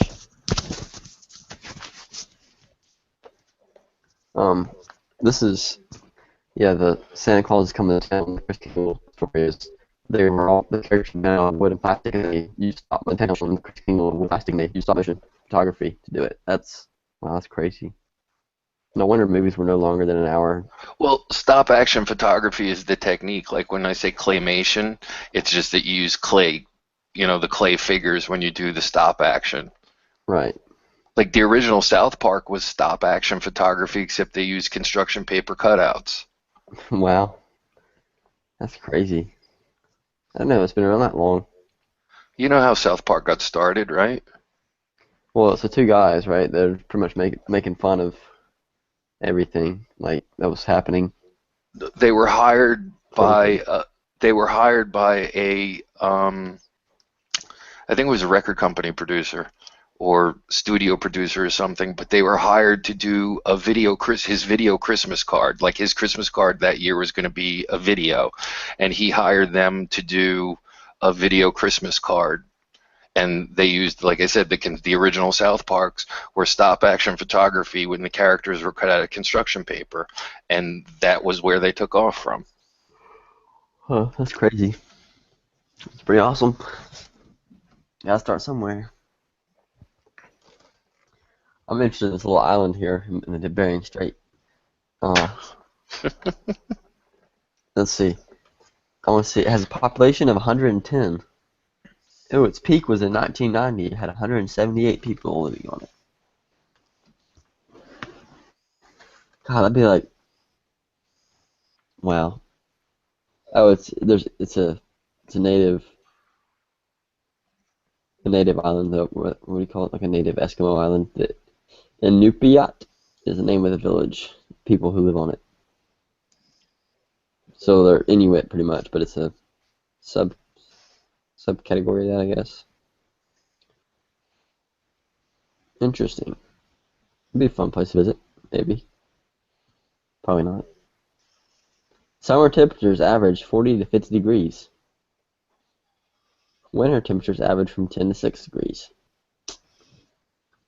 Then you can pretty much rest assured it's not going to be any place I'll be visiting for the rest of my natural life. Annual precipitation averages 10 inches and snowfall averages 30 inches. Winds blow constantly from the north, averaging 15 knots, with gusts of 60 to 80 miles per hour. How nice. Make sure, let me get my Hawaiian floral print shirt out. Place looks like a gravel pit. The island's like gray. Yeah, if I ever wonder whether or not I miss winter, I just stand in front of the freezer for an extra 2 seconds and go, nope. Nope.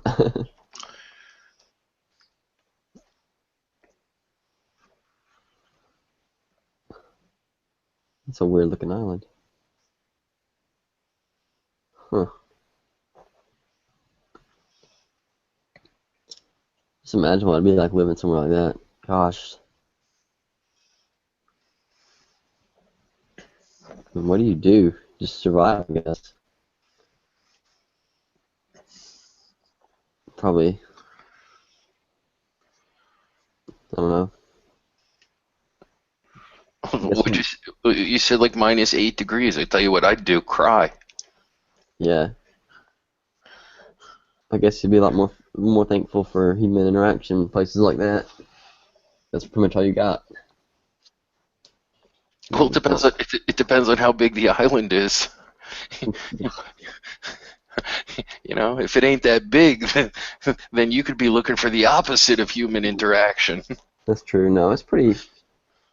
I mean, the houses are all on one end of the island. I guess to protect them from the wind and stuff. I guess they're on the south side of the island. But it's how many square miles was it? It's a few.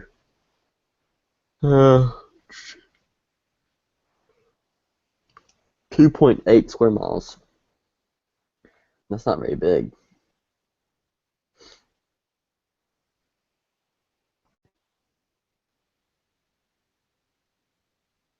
Per square mile. That's the population density. And it's 96% Eskimo. Now let's look up the Big Diamond Island and see what we find out about it. No one lives on it. I don't think. Yeah, 0 population.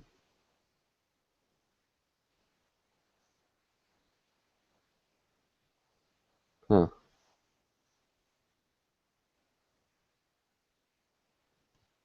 It used to be inhabited by the Inuit.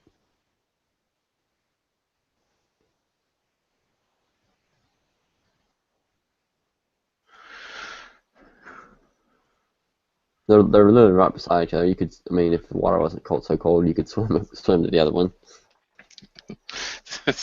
Like BE hosts the Gunchannels Rock episode of Geography. This is where I'm scouting for the next Gunchannel shoot location. We're gonna rent the big Diomede island from Russia and have them send us a bunch of full auto AKs and Russian machine guns. We'll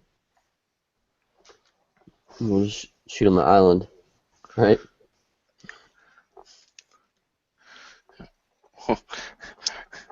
We need to see how well that frog lube holds up in the -8 degree weather. That's our excuse. It's just like Jello. Interesting.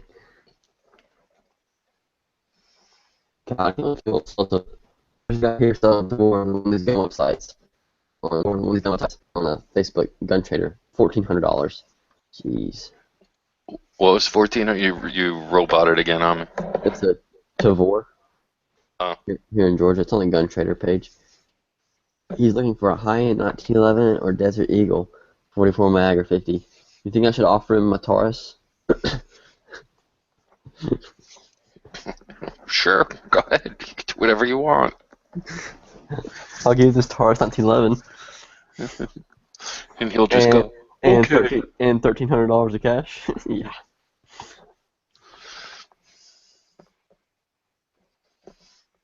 So my dad thinks his barrel's worn out on his hunting rifle. And he might be right.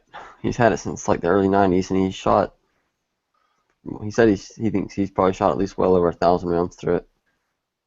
It's 7 mag. Okay, so it's not exactly a slow cartridge. Yeah, exactly. So, we were shooting it today, and his groups were pretty crappy for 100-yard groups. He's And gonna shoot it again. That's a very accurate cartridge. Oh yeah, he's like the data he's used for it all 3 years. Like he made it like in the late 90s or early 2000s, and he's used the same load ever since, and it's been great. So he's thinking he noticed it last year when he took the gun to Texas, and he knocked his scope off or something, and he shot a group, and he noticed then he's like the group was like wasn't that great, but it was good enough for the trip. I didn't want to mess with it. He's like, I didn't really think about it then, but he's like, it might just be because he sent the scope back to a Leupold that he has. The scope's as old as the rifle. They redid it, and we were shooting it again today, and yeah, it's not holding. The way the 6.5 is the big cartridge now, back when I was introduced to it, the 7mm was like the hot, sweet, accurate long-range setup, and that was actually the first centerfire high-powered rifle that I ever shot was a 7mm Remington mag. Yeah, it's a nice performance out of the cartridge. It's definitely got some punch. You got like a 30, you got like a 300 type case for it, and you got a 284 bullet. It zips right out there. I never really got into all that crazy stuff. I mean, I was exposed to it and shot it and everything, but with being around the people and gunsmith and the family and stuff like that, they played with pretty much anything that came out. So the crazy saboted rounds, neck down cartridges, all kinds of crazy stuff like that. And it was fun, but then it just gets to a point where I don't have to tell you, when you start doing that wildcat stuff, you got to be able to invest some serious time and money into it. Yep. And plus, just having those really tight neck down, those really those neck down rounds really puts pressure on the gun and everything else. It just makes everything a lot more. The variables affect everything. It's much more exponentially. I remember sitting for hours cutting 308 brass down to make 44 Magnum Auto Mags. Nice. No, it wasn't. It was like it was my uncle had the gun, and the deal was if I wanted to shoot the gun, I had to do the loading for it, and he used to make the auto mags out of 308 cases. So I used to have to sit and. I mean, you had a trimmer that was the right set to the right length, and then what you do is like cut through it with a hacksaw, the bulk of the case, and then trim the rest. I had at the time a manual trimmer, but yeah, I had a proper trimmer. I didn't use a hacksaw. No, I'm saying, but you could hacksaw it down. I mean, how much past the neck or past the shoulder did you have to cut? Oh, I don't remember. I mean, if it was like at least half an inch, it'd be worth using like a hacksaw or something to get it close to where it needed to be trimmed to, and then trim it down the rest of the way. Of course, nowadays you can do that with a saw. Roboting again. Of course, nowadays you can do that with a saw. So you can do that with a saw. With just get a jig set up and just drop cases in there, just cut them right off, get them, then go back through and trim them all down.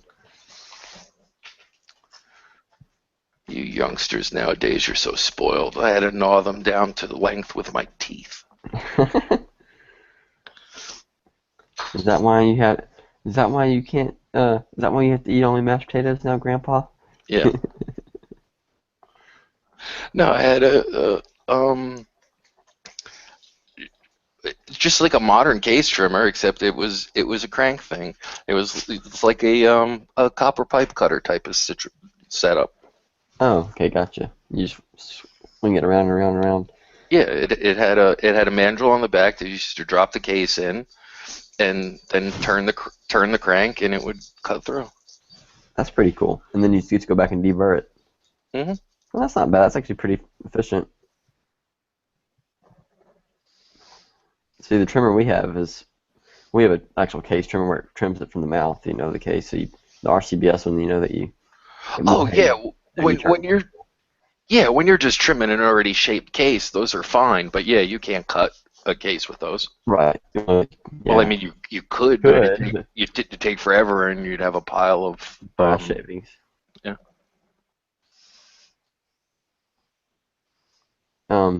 This is pretty cool. Here's a pretty decent deal. A Ruger Vaquero 45 long Colt and a Ruger Super Red Hawk Black Hawk. Oh, no, I read that wrong. Ruger Super Black Hawk 44 Magnum. So no, he put $550, so I'm missing $550 for each. That's not bad. It's a decent deal. I wouldn't mind having one of those. I want one in 357, really. That's like two wheel guns I want. Two wheel gun calibers I want are 357 and a 45 long Colt. So I can cast for the 45 long Colt. And 357, for that matter. I already have molds for both. That's one of the things that I had put on the list for my birthday was the Colt single action in 45 long Colt and Henry lever action in 45 long Colt.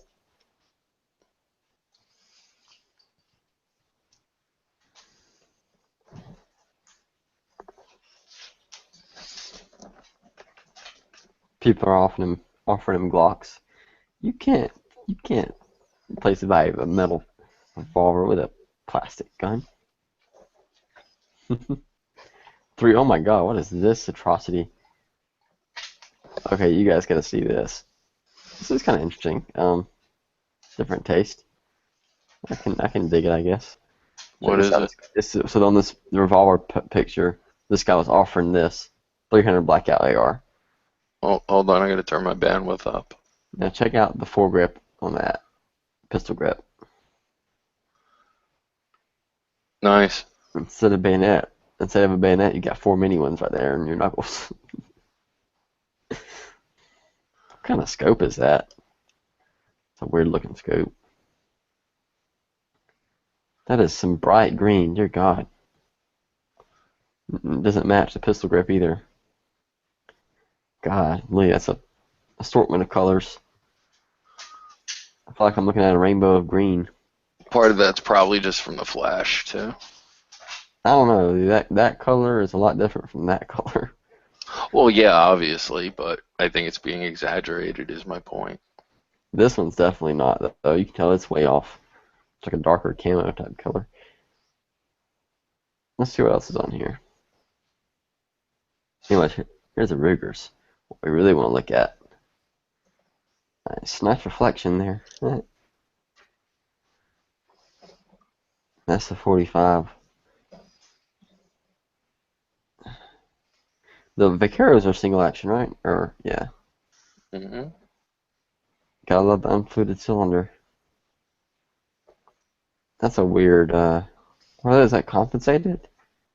Huh.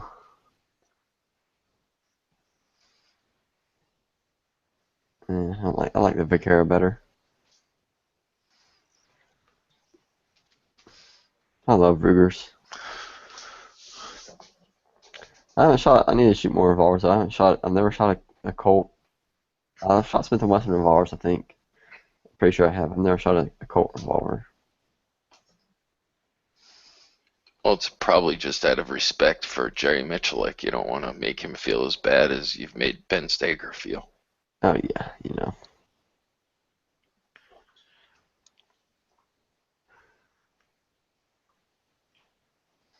Let's see what they're talking about next turn here. This is competition. This is okay. Dead Horse says this is my competition Glock. What? it's, it's 1911. What? It makes no sense.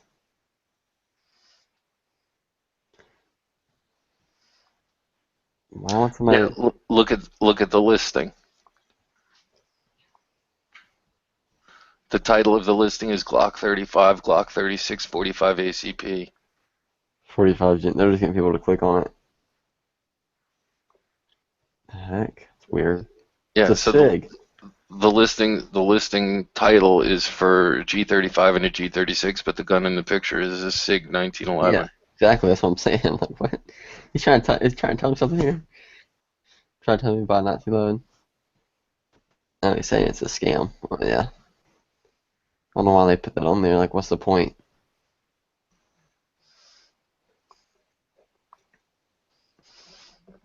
Well, it's UtahGuns.com, so maybe that really is a Glock, but that's what it looks like when it converts to Mormonism.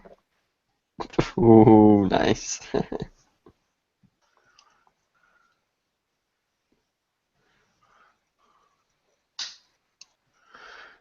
He says it's a scam. One would think if they're going to try to run a scam, A, they would be better at it than this, and B, even if they weren't that good, how many times do they need to get busted on scamming people before they figure out what's wrong? Yeah.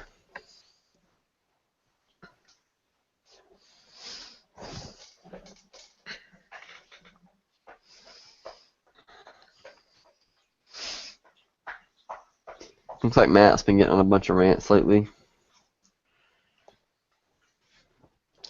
Who, NEA? Yeah, he posted another FU video to Ian Mercer. Yeah.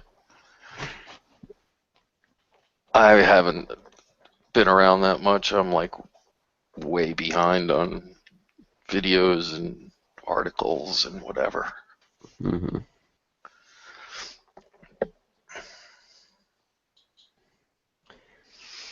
I think I'm gonna go apply for a credit card tomorrow. Okay. Why don't you give me all your personal information now and I'll write it down and I'll help you apply tomorrow. Alright, sounds good. Sounds like a plan.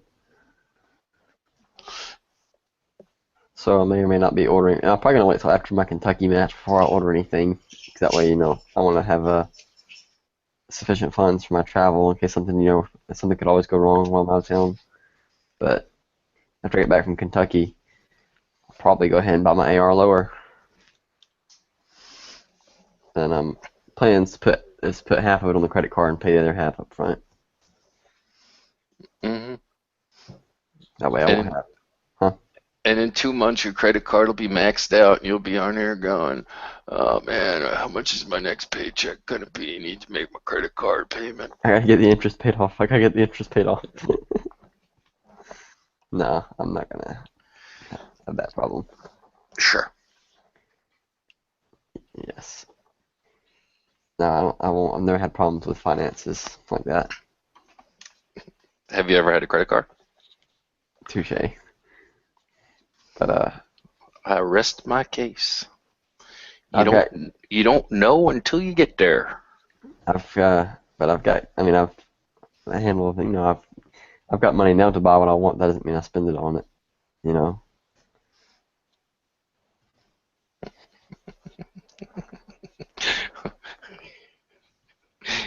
Yes, but those of us that have been here in the wee hours of the night also know that you do spend money on crap you don't need. Like what? Uh, I haven't bought it's anything. I haven't bought anything crazy at all. Really, I've been buying mostly. The last thing I bought was my fancy pants, your but that doesn't count. Oh, I wish you would have said that earlier when Smeggy was here. Why? He's like, is this gonna be another pants chat? Did he say that? That's funny. Yeah, so they should be here. Actually, I need to check the shipping on those. Freaking, they ship from California, so I don't know. Several days of me just sitting here waiting for the next location to scan it and figure out where it's at. So I probably won't see an update until it gets here to Georgia. But anyways, I got those, and the last thing I bought was my magnet for my rig, my USPSA rig, which I actually needed as a legitimate piece of gear that I will use, and it was only $20. And that's because your old rig was slowing you down so much. What? Slow me down. Your old rig. Oh, What are yeah. you running? What are you running for a slide racker nowadays? My fingers. Oh, I wouldn't mind having the little nubs on there, come out that are just the barest to get past the slide. But I think anything else would distract me. Like, cause after shooting that big one I had on there for a while, I didn't. It started. It wouldn't distract me, but I would subconsciously see it while I was shooting. Like it was kind of messed me up a little bit. Maybe because it was silver. Well, I'm one of those old farts. I like the back of my guns to be black. That's what I'm saying. Yeah, I should have gotten it in black. Maybe. Doesn't matter though. I broke it. Well, it's like people make me laugh when, and like I said, I mean it's just my personal preference thing. I see people with the all the crazy carvings and colors on the Glock rear slide plates. And they're like, well, when you're shooting, you don't even notice it. I'm like, no, you don't pay attention to it, Exactly. That's exactly but what it you was in my but slide you racker. do notice it. That's exactly what it was in my slide racker. So I didn't pay attention to it, but I noticed it. Didn't want to notice it. So, I mean, I ran it on there and it broke, and I was like, yeah, I took it off. I'm like, yeah, I'm just gonna leave it off. Yeah, I mean, it's in your field of view. It's being processed, whether you like it or not. Now, I wouldn't mind having a little nub thing on there, not because necessarily just to help me like the slide, but because it helps elevate the gun off the table a little bit. Helps it when you pick it up off the table, it's a little bit easier. You know what I'm saying? The levitating the gun into the hand trick. Yes. No, that's a valid reason to have one because, especially too, since I have an extended mag release, I've seen it happen. I think it's happened to me. It's happened to my friend too, back when he was even with his no, he was shooting Glock when this happened. Yeah, he was shooting the 40 cal Glock when they did this, but he had an extended mag release and he had it laying on a table when he picked it up and he pressed down on it too hard and it pushed the magazine release, picked up the gun, fired the first shot and the magazine falls out. That's always fun. So that kind of helps with that. Well, like I said again, old fart. I've seen people put absurdly large magazine releases on guns and launch their magazines out when they holster them. No, seriously. They're just like, oh, that's one of those internet myths. No, it's not. That's been around like way longer than the internet, and it's true. Yeah. Duh. Yeah, extended mag releases are, ugh. It's a very preferential thing, that's for sure. They work for some people they don't work at all. Just so happens one I have works for me. So Actually, that's one of the only things I changed on the Glocks is there is a mag release called the FBI mag release for Gen 4s, and it's like literally 1/10 of a millimeter longer than the stock one. It's like, not a noticeable amount. The big difference is it's like real curved and polished and smooth. hmm The um, the stock factory mag release is just like real pointy and rough, and it was actually I filed the corners down and the edges down. This is a Gen 3 or Gen 4? 4. Okay, so you already had the big fat one from the Gen 4 factory, one of the like Yeah, straw. and it had really sharp corners on it, and actually the sharp corners would like catch on a t-shirt. Mm-hmm. So I was like, eh. And then it was looking through the parts list, and it's called the FBI mag release, and like I said, it's you can't even tell it's bigger than the other one. It's just that it's all rounded and polished and smooth, and it doesn't hang up or snag on anything. So you're talking about this. Let me get a picture up here. Let me turn my bandwidth back up again. This factory on the left. Or actually, that was both might be FBI, but different versions. But looks like the factory's on the left and the FBI one's on the right.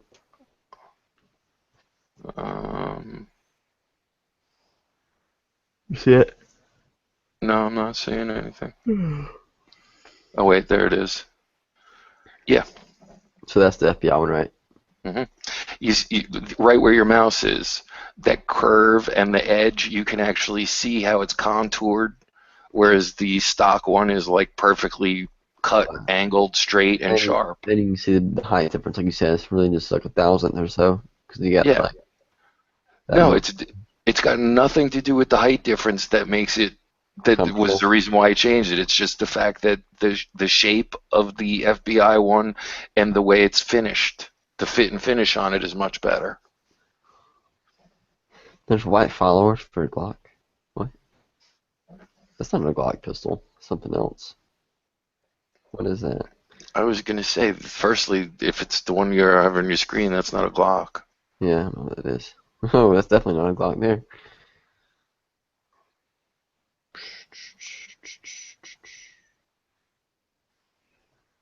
Oh, here we go. M&P. Huh. M&Ps again. Glock.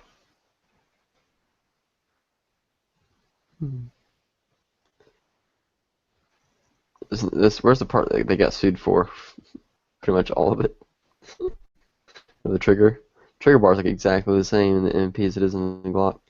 I think that's what they got lawsuit for, right? It wasn't on the M&P though. It was on the other one. What was that called? It was a different. Huh? No, it was the It wasn't XD. No. It was Smith and Wesson, but the one that came, the model before the M&P. Sigma. The Sigma, yes. Yeah. That's the one that got him sued because that was like a dead Glock ripoff. Right. Like my friend Charles I shoot with, he said he remembers people actually taking and putting Glock slides on the Sigma and they were firing. And he's like, I didn't do it. I wouldn't recommend it, but that's all people do it. I was like, oh, that's kind of interesting.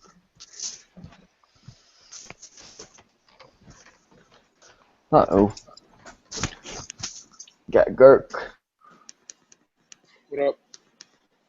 Much. Oh, getting late. You said what? It's getting late. No, I just watched a vid on like your fucking your range, like your competition setup. Oh, thanks, man. Yeah, it's pretty cool. Yeah, thanks. You know, have you did a video on like the mods you did to your Glock yet? No, I haven't actually. I need to. Yeah, what you need to do next? What's the fuck is that red thing on the back? That's grip tape. Oh, okay. That's all it is. It used to be all red, remember? It used to be on the sides too, but then they got old and peeled it off. Oh, okay. I'm gonna replace it. Hey, Girk. What up? I have a vaping question. I'm the man to go to. I know, that's why I said, hey, Girk, I have a vaping question. I've actually been trying to ask you the last 2 times I saw you in here. What is this thing? I have a Kanger Tech. Mm-hmm. And I don't wind my own coils. I just use those little ones. How long do they like usually last, and how can you tell if they're going? To tell if they're going bad, always open it up and look at it, and the cotton will be like black inside, but the taste will start going away, or you'll start getting burnt hits real fast, because it's not soaking in there efficiently, and the cotton's all burnt up. But Would it make usually less smoke too? I mean, not necessarily. It'll just taste bad. It won't have that full flavor that you had when you initially started off. But mine usually it depends on how you vape too. How many like fill-ups do you go through like a day? Oh, like one usually lasts me, like one Phillip usually lasts me like 3 days. Oh shit! Oh yeah, you might can go off like a fucking. You might can go a month without changing that motherfucker. Mine usually lasts me 2 weeks, but I always stretch it out to about 3. Alright, I'm gonna head out and get some sleep, guys. It's getting kind of late, and got somebody else in here to keep the chat going. All right, B, and thanks Running. for the exclusive interview. Oh, anytime. I'll back in a few days, right? No check. Okay. What'd you say? I said I'll expect my check in a few days, right? Yeah, hold your breath while you're waiting for it. See you guys later. Bye. Yeah, but yeah, I mean it usually lasts. It all depends. But you would definitely tell. Yeah, the flavor would get really bad when you really need to change them. Um, but it's all based off taste. But you can always open it, look at the coil, and look at it. If it's all black and shit, it's all burnt up. Yeah, just change it out. Yeah, I'm like trying to use it to quit smoking. Right. Yeah. See, I still smoke cigarettes, so I mean, I guess I always say it works, but then I sit there and smoke cigarettes. But I mean, it does work. It's all on you, man. It'll definitely help you cut back in the beginning, but it's all will to really cut out the cigarettes. You know, because I personally enjoy smoking cigarettes. You know what I mean? Oh, me too. That's the problem. Especially like I tried to do the vape with the morning coffee thing, and that just didn't work out because that like first. Yeah. Yeah, that definitely does. No, like after you eat, you want a cigarette and you don't want to vape. Like it doesn't work when you're drinking. Yeah, it's because of that. I think a cigarette is more nicotine in a short amount of time than the vaporizer, depending on what's your nicotine level. I think it's like 14 or 12, something like that. Okay. See, I vape a 3. I can vape a 6 sometimes, depending on the flavor, because some flavors are harsh with a 6, some aren't. But yeah, I'm usually on a 3. If if I try to go higher, it really like makes me cough and it tastes bad. But yeah, that's the thing. Eventually, like try to move down like a step and vape on that. But what's gonna happen is you're gonna find yourself vaping more often. But that's actually a good thing, because you're trying to feed that nicotine, so that craving. But yeah, it isn't like a cigarette at all. That's why I went for the max nicotine amount. Oh shit, that ain't the max. I started on a 24. I think they go up to like 36. Oh, the flavor that I picked out, that was, I think the highest that it came in was, what is it? 12. Well, yeah, some flavors, some companies do that. They only go up to a certain level. Like Serial Killer only makes theirs in 4. You know what I mean? Okay, this one's American Tobacco and it's 24. Oh, okay. I hate tobacco flavors too for vape. They taste so fucking bad. If they had like something that tastes just like Newports, that'd be cool. But I like creamy like flavors, like milky vanilla flavors. Yeah. Hey, don't knock it till you try it, man. I was like that too, and then I started telling like, yo, this shit tastes awesome. Well, no, because that was what it came with. It came with like this coffee flavored one, and I was just like, nah, I need tobacco flavored ones. Yeah, I tried this coffee one time. It was horrible. And then the other thing too is even with the tobacco ones, I think I went through 4 or 5 different bottles trying this stuff because it's like, oh, this is tobacco with hazelnuts and vanilla. I'm like, when the fuck was the last time anybody bought a hazelnut vanilla Marlboro? Syrup. Right, exactly. Yeah. I don't know. Where are you getting your flavors from? Like from like the There's there's like a local little shop in town, and then I just usually bop around online and look at things. Oh, okay. You should I don't know. I like this flavor called the Milkman. I can actually show you. I just actually bought these few flavors, a couple, but see, I have a shit ton of shit. Can y'all see? So like, let me turn this light off. So like, I just got these. The one on the left, they're all like a milk kind of flavors. So this one is like condensed milk. So it's like sour. Is this weird? I don't really like it. And this one tastes like churros, little Spanish little candy. And this is like a straight like sweet like vanilla-y milk. But then I got Jazzy Boba, which is like this caramel. Like you ever had like a Vietnamese boba shake? Yeah. It's like that. It tastes really good. Then it's Orphan Tears, and this is kind of like a Rice Krispie treat one, and then this is like a strawberry kind of thing.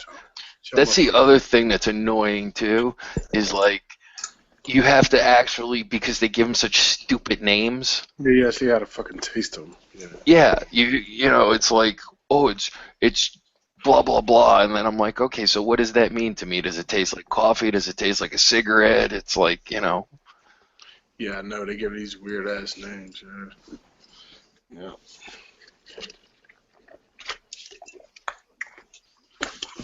Oh fuck.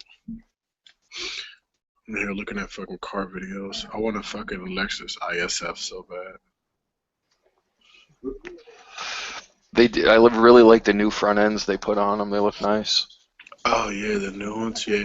But see, the new Lexus, they look nice, but the new ISs look nice, but they don't make the ISF.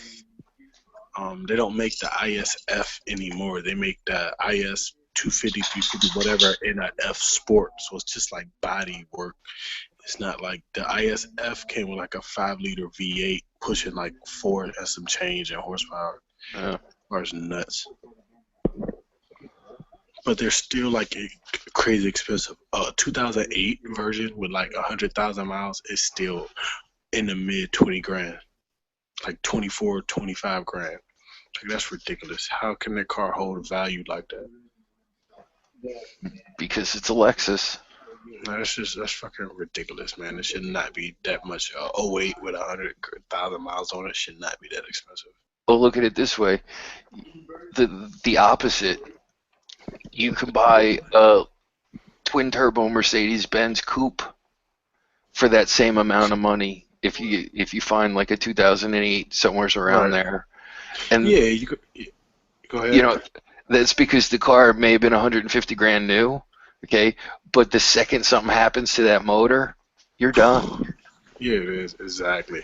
But see, that's another thing about why like I rather go Lexus than something like that. Like I can find a AMG for like the same price, right, and get more performance out of it, right? But the maintenance on that is gonna be ridiculous. You know what I mean? The maintenance on that Lexus is gonna be quite expensive, but not ridiculously expensive. You know what's an awesome used car value?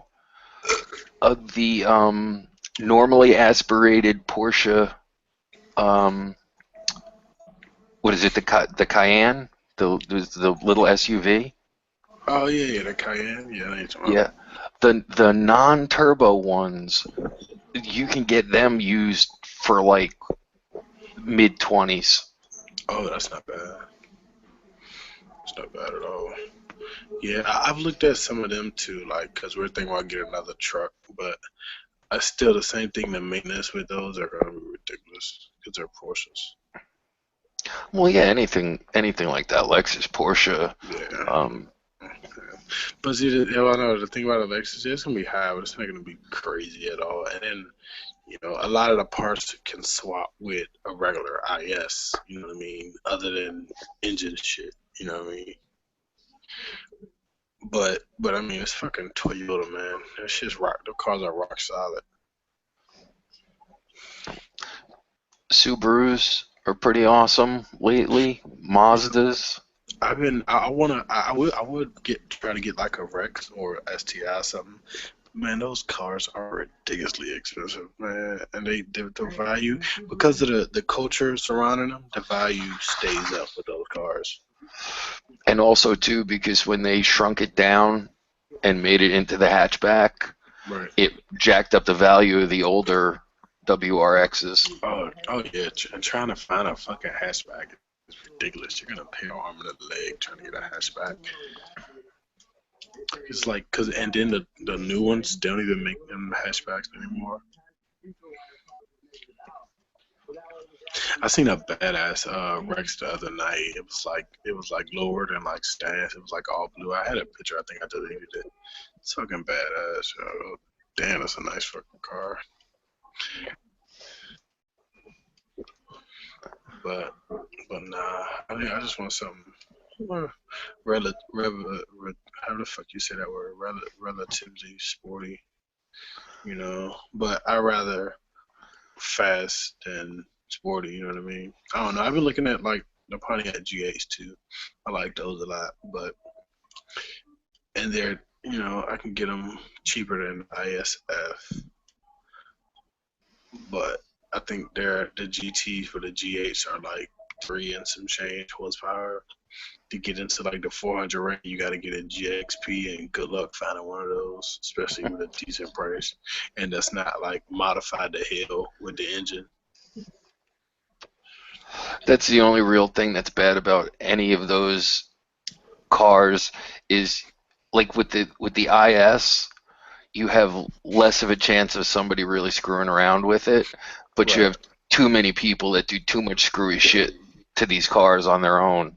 Yeah, exactly. And I'm not even worried about someone like necessarily doing something stupid to it. It's just work being done, period, that I didn't do. So I don't know every little thing that's done. Who knows if the person, if the fucker remembers in the dealership that maybe said it. Because I'm not going to buy a private owner. I'm probably going to get it from a used lot. They're not going to know every fucking single thing done to it. You know what I mean? Who knows what broke and what came from what company, if it's warranties on the parts, all that shit. I'd rather have it all the way stocked and do everything I want myself so Well, I know where shit's coming from. you don't be shocked. I mean, nowadays when you buy a car like that, pretty much a dealer can tell you everything that's ever been done to that car that they know about or that crossed their mind. I mean, obviously you don't know what people do privately, but if you're Right, if you're buying a car from a dealership, that's part of the process simply because they have to deal with that same crap. right, Somebody right, comes in and trades in a car, and the thing's got cut up wiring harnesses and turbos bolted on and all that stuff. right. Yeah, I see what you're saying. Because that all affects the price that they're trying to sell it at. Yeah. And the price they're buying it at. Like, you get way less for a modified car than you do some stock. Oh yeah. Yeah. Like I was about to buy this Nissan 350 a few years back, and it didn't have too much done. It had like better injectors on it. I don't know. I know they were like supposed to be like high flow injectors or something like that. Fucking it had a catback exhaust on it. Had a fucking air intake, like an AEM air intake, but that's nothing. And a couple other things done to it, you know what I mean? But I ended up not getting it. It was way too loud. It had so much drone in it, and who knows? I didn't know when I would be able to change the exhaust. It's like fucking loud as fuck. Garan said in the chat that you'd be talking about sporty cars, but with that baby, you're going to be needing a minivan. Hey man, as long as that motherfucker got a back seat, we're good. As long as it's 4 doors, I'm good. Shit, if he could fit in a coupe, I'll put him in the back. Shit. Motorcycle with a sidecar. Yeah, that's what I want to a bike, but I can't get a bike right now. Like I found this fucking '04 CBR for like $2,500 on Craigslist, and I was gonna go check it out. Came home, talked to the lady, and she was like, "Yeah, you don't need to get a bike right now." I'm like, "Well, you motherfucker." I don't know. I don't know. I'm gonna still try to sneak one in during the winter, so I'll be ready for next summer. Like, everybody sells them during the winter. You can get them pretty cheap. Oh yeah. But I don't know. I find something. These motherfucking cars are too high. I mean, I would get if I can't find an ISF though, I'd probably just get a IS 350, older one, probably 2010, 2011, something like that, because they're out there. There's a shit ton of those out there. Actually, there's one I gotta go look at my Nissan, my Infinity Nissan dealership up the street. They have one that they got on a trade-in. So I was supposed to go look at it last week, but I ain't had the time.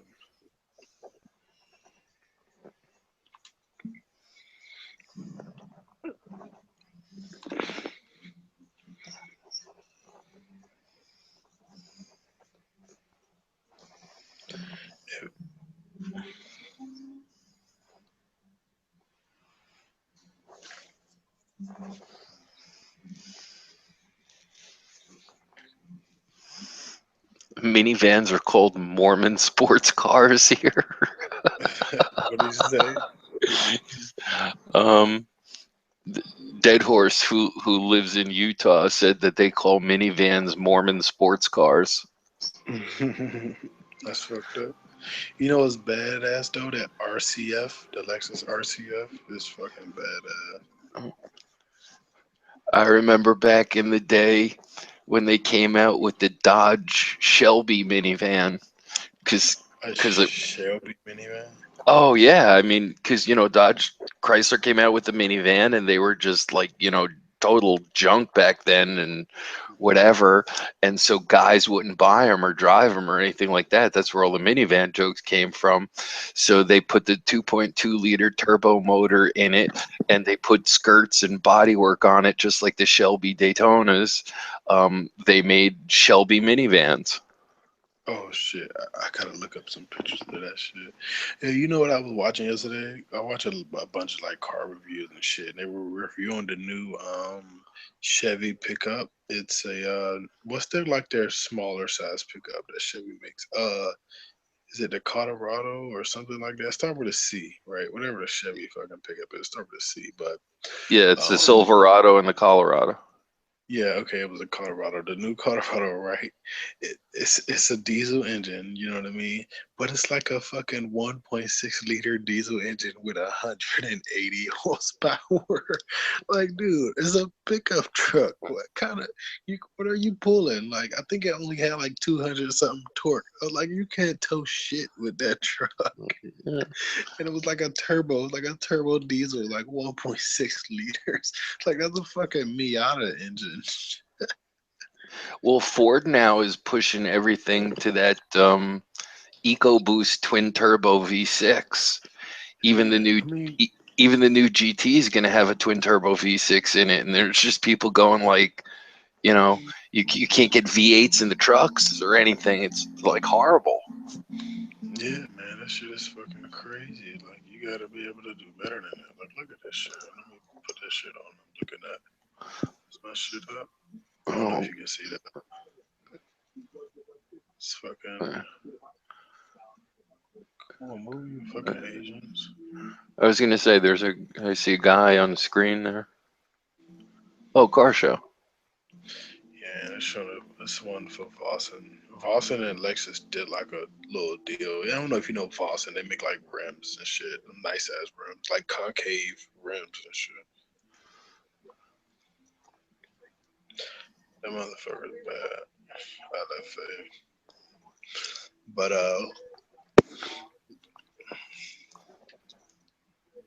yeah, man, you gotta have fucking V8s in these trucks, man. But I mean, I can say okay, a turbo six is cool, but you don't really need to be going no smaller than that in these trucks. Like, you gotta haul just like the fucking Mustang, right? the entry level Mustang is a V6. The level above that is a Turbo 4. It's like what? Mhm. Are you serious? In a Mustang? What? Well, Who that has was that? back in the 80s. The 2.2 liter turbo Chrysler, the 2 liter turbo Ford, or 2.4 liter turbo Ford, they were specifically more horsepower than the V8s because it was the same thing. A Mustang GT had a 302 V8 in it, and Right. the next step up was the 2.4 liter turbo. That's crazy, man. That is I don't agree with that shit at all. That is so dumb to me. Well, I mean, Um, you can. It's not like you can't take two turbos and put them on a six-cylinder and make a massive amount of horsepower. I mean, oh yeah, yeah, the you car's can. making a lot of horsepower, but there's different characteristics, and one of them, like you say, is torque. So, Right. Yeah, it's yeah. I mean that's the big. I mean, not to mean to cut you off, but that's the thing. Like, it's the whole thing. It has to do with, to me, it's like the car in general. Like this car is known. This is a muscle car, sports car. Thing. This isn't a tuner. This should have Mhm. a big beefy engine in it. Right. You know what I mean? You shouldn't be running a Ford Turbo anything in these cars. Um, six. Dial back to six. You know what I mean? Throw a six with a turbo in it. Or I don't even know why are we putting turbos on American muscle cars. They should have superchargers anyway. Like I don't know. That's just that. I guess that's just like trying to keep it pure. All right. Well, too, it's What I like think different it's supposed to be. different power delivery characteristics. Like, Right. y- if you're looking to tow and you need torque off idle, turbochargers are not the way to get it. Right. Yeah, yeah, not at all, not at all. Because you have to, yeah, to get your power out of a turbo, you have to get going, and you need that time for that turbo to spool up. I mean, there's a whole thing with them. That's why, like, superchargers, the power's there. You're making the power already. Right, but the downside of that with the supercharger is you're also sucking some horsepower out of the motor to spin the blower. Yeah, yeah, yeah. I mean, everything's got a trade-off. It's just like like you Right, say, what do you need to do? If you're a tuner car and you're running up, 9, 10,000 RPM range, and you're a light car and it's all about speed, close right, ratio transmissions, yeah, then right. pump up Turbo, the turbos. right. Exactly. Yeah, I mean, turbos are. I don't slouch. I like turbos. I like turbos and I like superchargers. They just have different, uses. I didn't shit. I seen a fucking. I was watching this drag race video. This guy had like a RX-7 with he had like a four-cylinder turbo swap in it with like a 83 millimeter turbo. The turbo was damn near bigger than the fucking engine, and this car was making over 1,000 horsepower. Like crazy efficient. It was a drag car, like crazy efficient. You know what I mean? Which is cool. But that's some shit you do yourself. That ain't what this company should be putting out. But Well, I guess now you with know, all the electronics, it's relatively easy. Um, the fuel management, the ignition timing, the boost, all that stuff is like super easy to control. Where, right, back before you could bolt a blower on and figure out the underdrive or the overdrive and put a belt on or put a gear on and you were good to go. Turbos were like super volatile and would blow up and stuff because they didn't have all the control systems like you have now. right. Well, yeah, but now turbo's kicking ass. I mean, there's some turbos, turbo shit. Turbo's really the way to go, to be honest. But I don't know. Like me, I guess like I don't like how they have like because Chevy bought back Camaro and Dodge bought back Challenger, Charger, all this stuff. I don't even like the entry level versions of these cars. I don't think like the Camaro should only come in the entry trim should be a super sport. You know what I mean? You know, I think like the Charger, the entry, the entry level should be the big V8s, and then above that should be, the crazy SRTs, the ZL1s, and all that crazy shit. That's like But that's like go ahead. honestly, the thing of it is, what people don't realize is they make their money on those entry Oh, level cars, because oh yeah, definitely. we all pay attention and look at the ZL1s and the Z28s because that's what we're into. But when you Right. actually start paying attention, like 8 out of every 10 Camaros you see will be a base model. Oh yeah, definitely, definitely, because those are the ones we can afford. You know what I mean? We can afford. And I'm the type of guy, like, I would love to get a brand new car, but I know I can't afford the trim I want. So I go back 10 years just to get, the super sport. You know what I mean? Or the AMG or whatever, what I mean, the top of the line one, because I want, the most out of the car. You know what I mean? Um, but yeah, that's where they're making all the money, because people buy that shit. 'Cause it's all about looks. You want to be in that Camaro. It don't matter if it's a super sport or not. You want to be the guy with the Camaro. But getting your ass smoked by Ford Focus ain't cool either.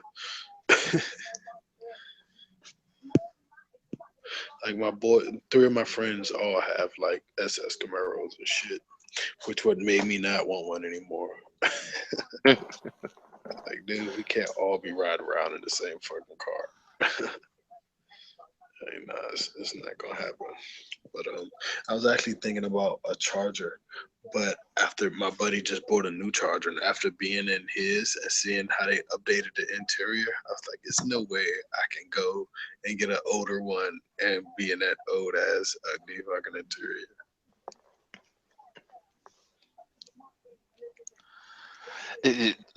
And these dashboards nowadays are just getting absolutely crazy. Yeah, no, dude, I was watching one with the new S class Benz. It's just basically two fucking TV screens. Yeah, exactly. I don't know if they put it in the car. I just saw pictures of it on the internet. Um, but when they were the new Mustang, when it was still a concept car, the instrument panel was just like glass. The gauges, it was in the normal spot, but the gauges, everything was computer generated and stuff. And they were like, "Oh, there's like 100 different color combinations and this and that." And I'm like, I just want gauges, not a video game. Right. Yeah, I think they're standard gauges. I don't know. I haven't been inside one, like, myself, and I haven't really paid any attention to reviews about them to tell you. Um, but yeah, but those fucking Mustang GTs are badass though. Like, I didn't like the new Mustang when they first unveiled it, but it kind of grew on me. What I did, I was the same way when I saw the pictures of it. I was like, "Oh, they ruined that car." That car, for some reason, takes horrible photos. When you see one in Yeah, person, in it looks person, completely different. man, yes, in person it looks so badass. So badass, yeah. But you're right. When you're on pictures and videos and shit, it looks weird. You're like, what? Yeah, it looks like a sort of like a Japanese Mustang Right? when you look at Yeah, pictures of it. yeah. They do look very, very weird. Let me see. Damn, can somebody upload some videos to YouTube? What the fuck?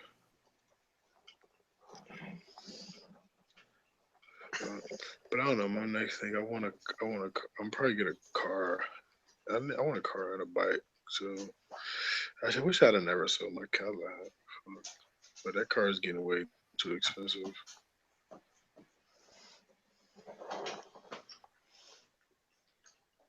Yeah, that was the thing too. Like, it was my Cadillac. It was just, I had already replaced the engine once. Then I blew the head gasket on that one.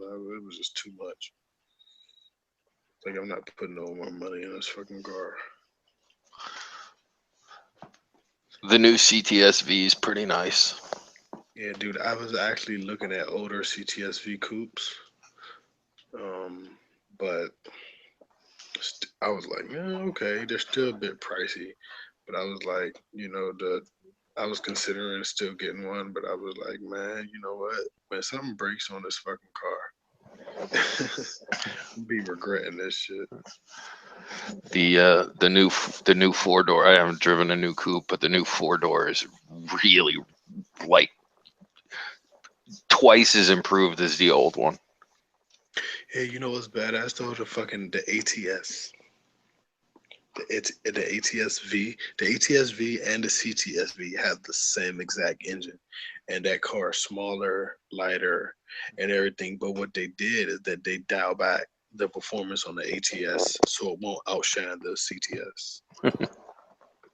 Yeah, same thing Porsche does. But people don't know this. The what is it called? Is it called the what is the other Porsches? Not the Carreras, but the other one they make. The other coupe. The Um, oh the what is it called? Can't think of the name. Cayman. The Cayman. Oh, that's the car, right? Yeah. Because the truck is the Cayenne. Yeah. So the Cayman is actually like performance wise a lot better than the 911s, right? But what they do, they dial back the performance, of the cars because the 911s are they have their rear mounted engine. The Caymans are mid engine, so they're well, from the reviews that I've watched and experts talking about them, whatever, they say that the Cayman is a lot better performance wise than the 911. But Porsche will refuse to let that car outshine the 911 because that's their flagship model. Well, of course. But they both some badass looking cars, man. That fucking new GT3. I'll tell you, man, if I hit the lotto, I'd be a fool. Y'all think Gert could go buy a billion guns? Fuck no. I buy a billion cars. Fuck that. Be 3 years down the line, I still had the same amount of fucking guns. But I guarantee you I had like 10 more cars. See, that's the thing with me though is I wouldn't have that issue because like I'd go out and buy a car, but then the first thing I got to do is take it apart and rebuild it. So I would never go out and buy like 10 cars. Maybe I'd have two. I'd have like Right. one to drive while the other one was apart. Right. Yeah, see, I don't know. I would, because it's a lot of cars that you think you want. I'd probably get something, wait a while, wait like a month, drive for like a month, sell it, get something different that I always wanted. Damn, this guy dropped his bike. What the fuck?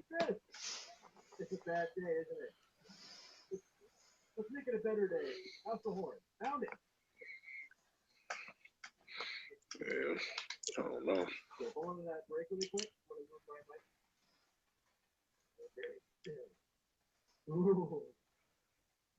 Hmm. But I wanna I know I'm about to get this camera, like this drift camera, and start like doing like a vlog and shit. And I'm gonna use it for like shooting. I can like stick it to the side of my earmuffs to shoot. So I know whenever I start that, probably the next month or two. And then you can take pictures of you shooting from the car while you're drifting. Exactly, that'd be fucking excellent. That'd be great. And then I still hit everything because hashtag I'm the shit. I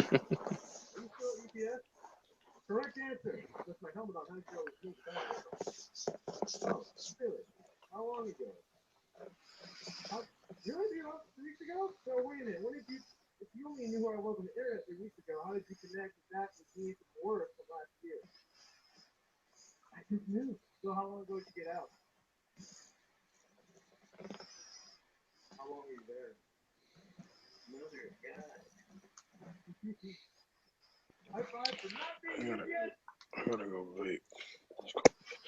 Let's go vape chat. Is anybody even watching this chat? 11 viewers. Cause you know what's crazy? You always post the chats, but you're never in these motherfuckers. Well, he's actually not. We This is Dr. No. Oh shit! I didn't know that. Yeah, Pink usually Thought sets him up. Pink usually sets him up and leaves him running before he goes to work. So we all use the same account so that they all post to the same place. So if you're ever looking for a lobby Oh, okay. chat, You know what? Now you said that, you do sound like you. You don't sound like me. gee, thanks. I sound like me. I didn't. Man. Y'all gotta be yourselves, man. Cause I was sitting in the chat one day. Who was I talking to? I was talking to fucking Guru. This was like months ago, or maybe like last year. I was talking to fucking Guru for like an hour, and I thought he was DB Cooper.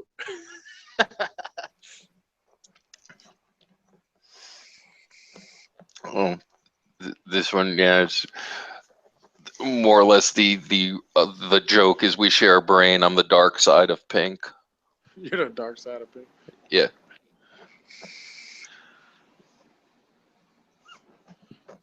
What the fuck happened to Edge? I haven't heard from Edge in a while. Anybody see him on chats? He actually popped in a couple of times last week, which was more than he'd been around, but he still does his show on Friday nights. Oh, okay. I'd text him, see what he up to. Tell him send me some hosters. He gets all these free fucking hosters. So I'm thinking about getting this fucking Viridian C5L-R light laser combo shit. What you know about those? Nothing to be honest with you. Damn. Because I found one on eBay for like $138, and that's like the cheapest price. I found one, and I want to throw a Glock. A Glock.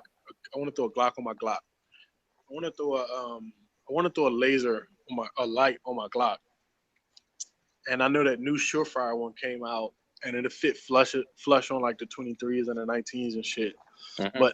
But that light and the Viridian light are the only lights that fit flush or behind the barrel and shit. Everything else extends, and I don't want anything that extends. That's why I took my Enforce off, and I use that on my CZ. I don't know. I'm more of an aesthetic kind of guy, so I like the way shit looks. But I think it's bad because I'd rather not run a light because it doesn't look right on my gun. But fuck logic. Hey, appearance matters. It does, man. Maybe when you Gert, you gotta look cool all the time. There you go. No. Shit. Pause and take a photograph before I shoot you. Right, exactly. Here, take this picture real quick. Yeah.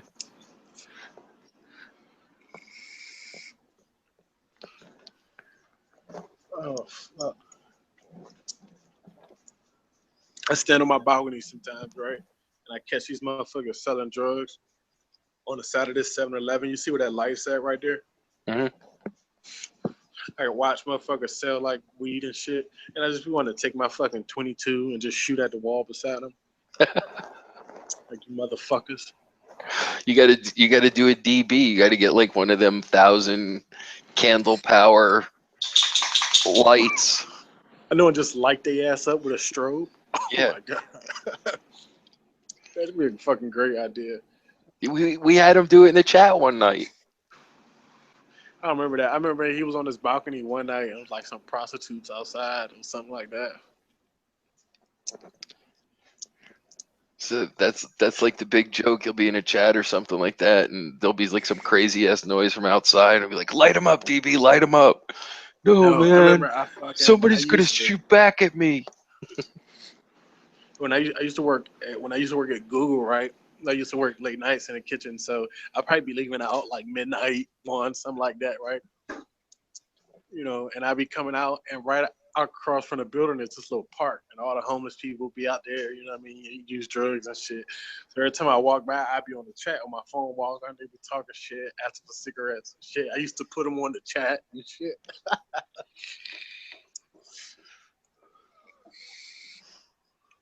Those were good times. Now the chats are like boring as fuck. That's why y'all never see me on these motherfuckers. They have their moments. There's the viewers. I think the market is just dead for him right now. You know what I mean? Uh, Plus, too, the other thing is not for nothing, but there's shit coming at you from everywhere. There's Right. Facebooks and Instagrams and chats and YouTubes and Snapits and Reddits and debits and credits. It's like, you couldn't possibly keep up with any of this stuff. Nah, yeah, you're right. You can't keep up. It's too much social media. It's just too much. I was I was looking the other day like an idiot. I actually had this giant pile of articles and books that I need to read, and I Right. realized that I actually spend more time like printing this stuff off and downloading and doing this and doing that. I spend more time collecting it than I do actually like reading it. Right. Well, shit. Instead of downloading it, read it, and then you won't have to download or print it out. Oh my God. You ever Good. cough and your back hurt? Yep. I don't understand how that works. Like, why when I cough, my back hurts? It automatically like makes you bend over. I'm like, what the fuck, man? Well, the first time I took a hit on the vape, I couldn't figure out why it was making me cough and ack, and I'm like, it's freaking water. Why am I choking?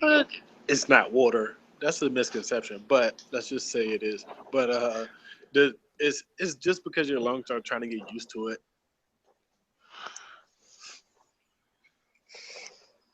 Like if you stop vaping for like a week, when you take your next hit a week later, you will cough. Oh, that's good to know. Don't stop.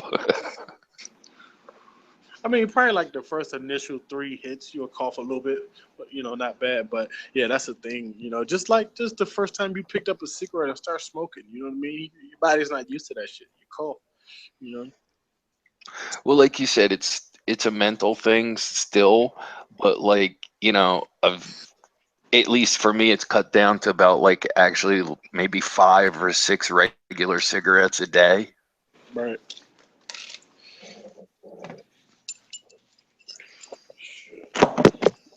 Yeah, I was at like 3, but I relapsed.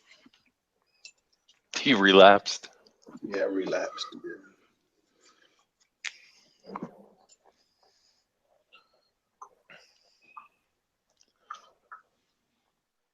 And I got like this new tank that puts out like ridiculous amounts of smoke. It's ridiculous.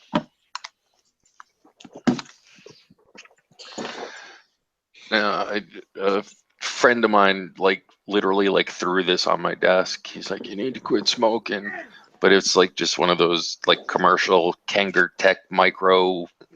Right. Oh, it's like the pen style. It's like the pen style ones. Um, well, not really. It's like a little boxy on the Oh, bottom, okay. like a double pen. Oh, wow. Hmm. It's small though. It's like super small. Yeah. Oh no, you should. It's not gonna help you. What's the tank like? But the tank, you've removed the coils, right? You changed the coils out. Yeah. Okay. Here, hold on a second. I'm sure I could find a link. Well, I can't see links through the phone. Oh, Yeah, it's all right. You could probably got a good one. If you could change the coils out, that's a decent one. yeah, it's got a point 0.5 ohm coils, Yeah. What watts are you running that at? 25 right now. Oh, okay. You should run point 0.5 at about 30. Okay. Yeah. I run my point 0.5s at 33 watts. And all boxes though, the wattage isn't 100% like perfect. So some of them are really 30 watts. You know what I mean? Cause like I got one that I put on 30 and it fucking cranks, and the other one is some shit when I put it on 30. So I usually got to bump it up to 40. So it's like that. But I say you should run your point 0.5 at 30. Just test it out. Just mess around with the wattage and whatever you like is. Yeah. But I run mine at 30. Can you see if I do a screen share? Yeah, if you do a screen share, I could. Yeah.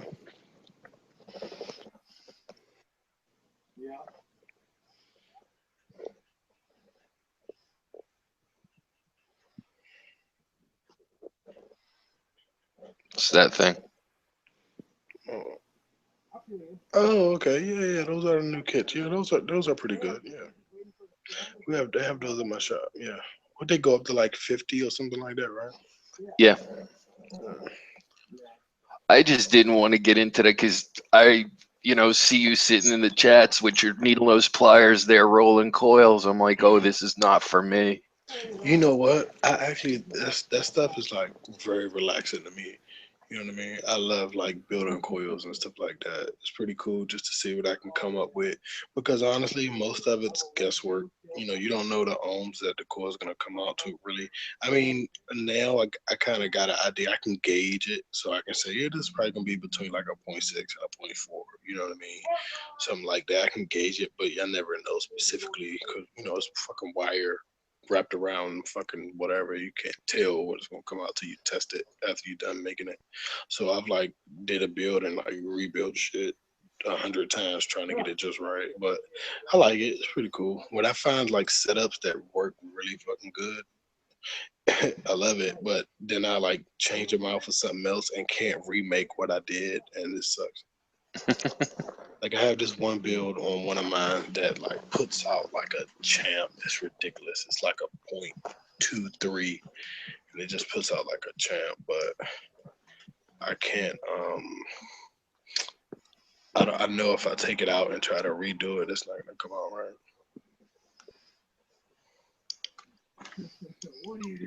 See, and well, like you say, if you enjoy it and it's zen to you, that's cool. But like Right. for me, I already have enough of that crap that I just specifically didn't want one more of those crazy things. Right. And then for me, the vaping is more like a hobby than it is a trying to quit smoking thing. I mean, it does both, um, but I'm really like, yeah, I like making the big clouds and shit. So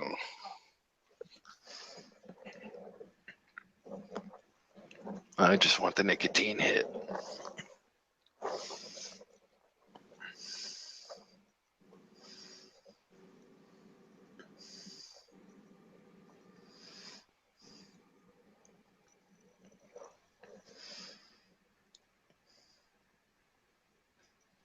That's the thing that cracks me up. Like we were talking about before, is the crazy flavors that they have. right. It's like, uh, even forget the ones that they don't tell you what the flavor is because they have crazy names. But the stuff that they do, the candies and I'm waiting for like turkey and giblets or something. Yeah, they do got some strange flavors. It's this company that sells like it's this company called no, it's this flavor called Boba's Bounty. And this maybe like 3 years ago, 2, 3 years ago, it was like the best flavor ever. Like everyone knows about it. It's like the unicorn of flavors is so good, right? It's really good. It's like a chocolatey tobacco. It's so fucking good. You should actually try it. But this company made a knockoff version of it. Their knockoff version of it is even better than the original. But this company also makes like these weed flavor kinds. They're horrible. They taste like fucking grass. Like you're eating grass. They're horrible. They make all of these like weird, dumb flavors, man.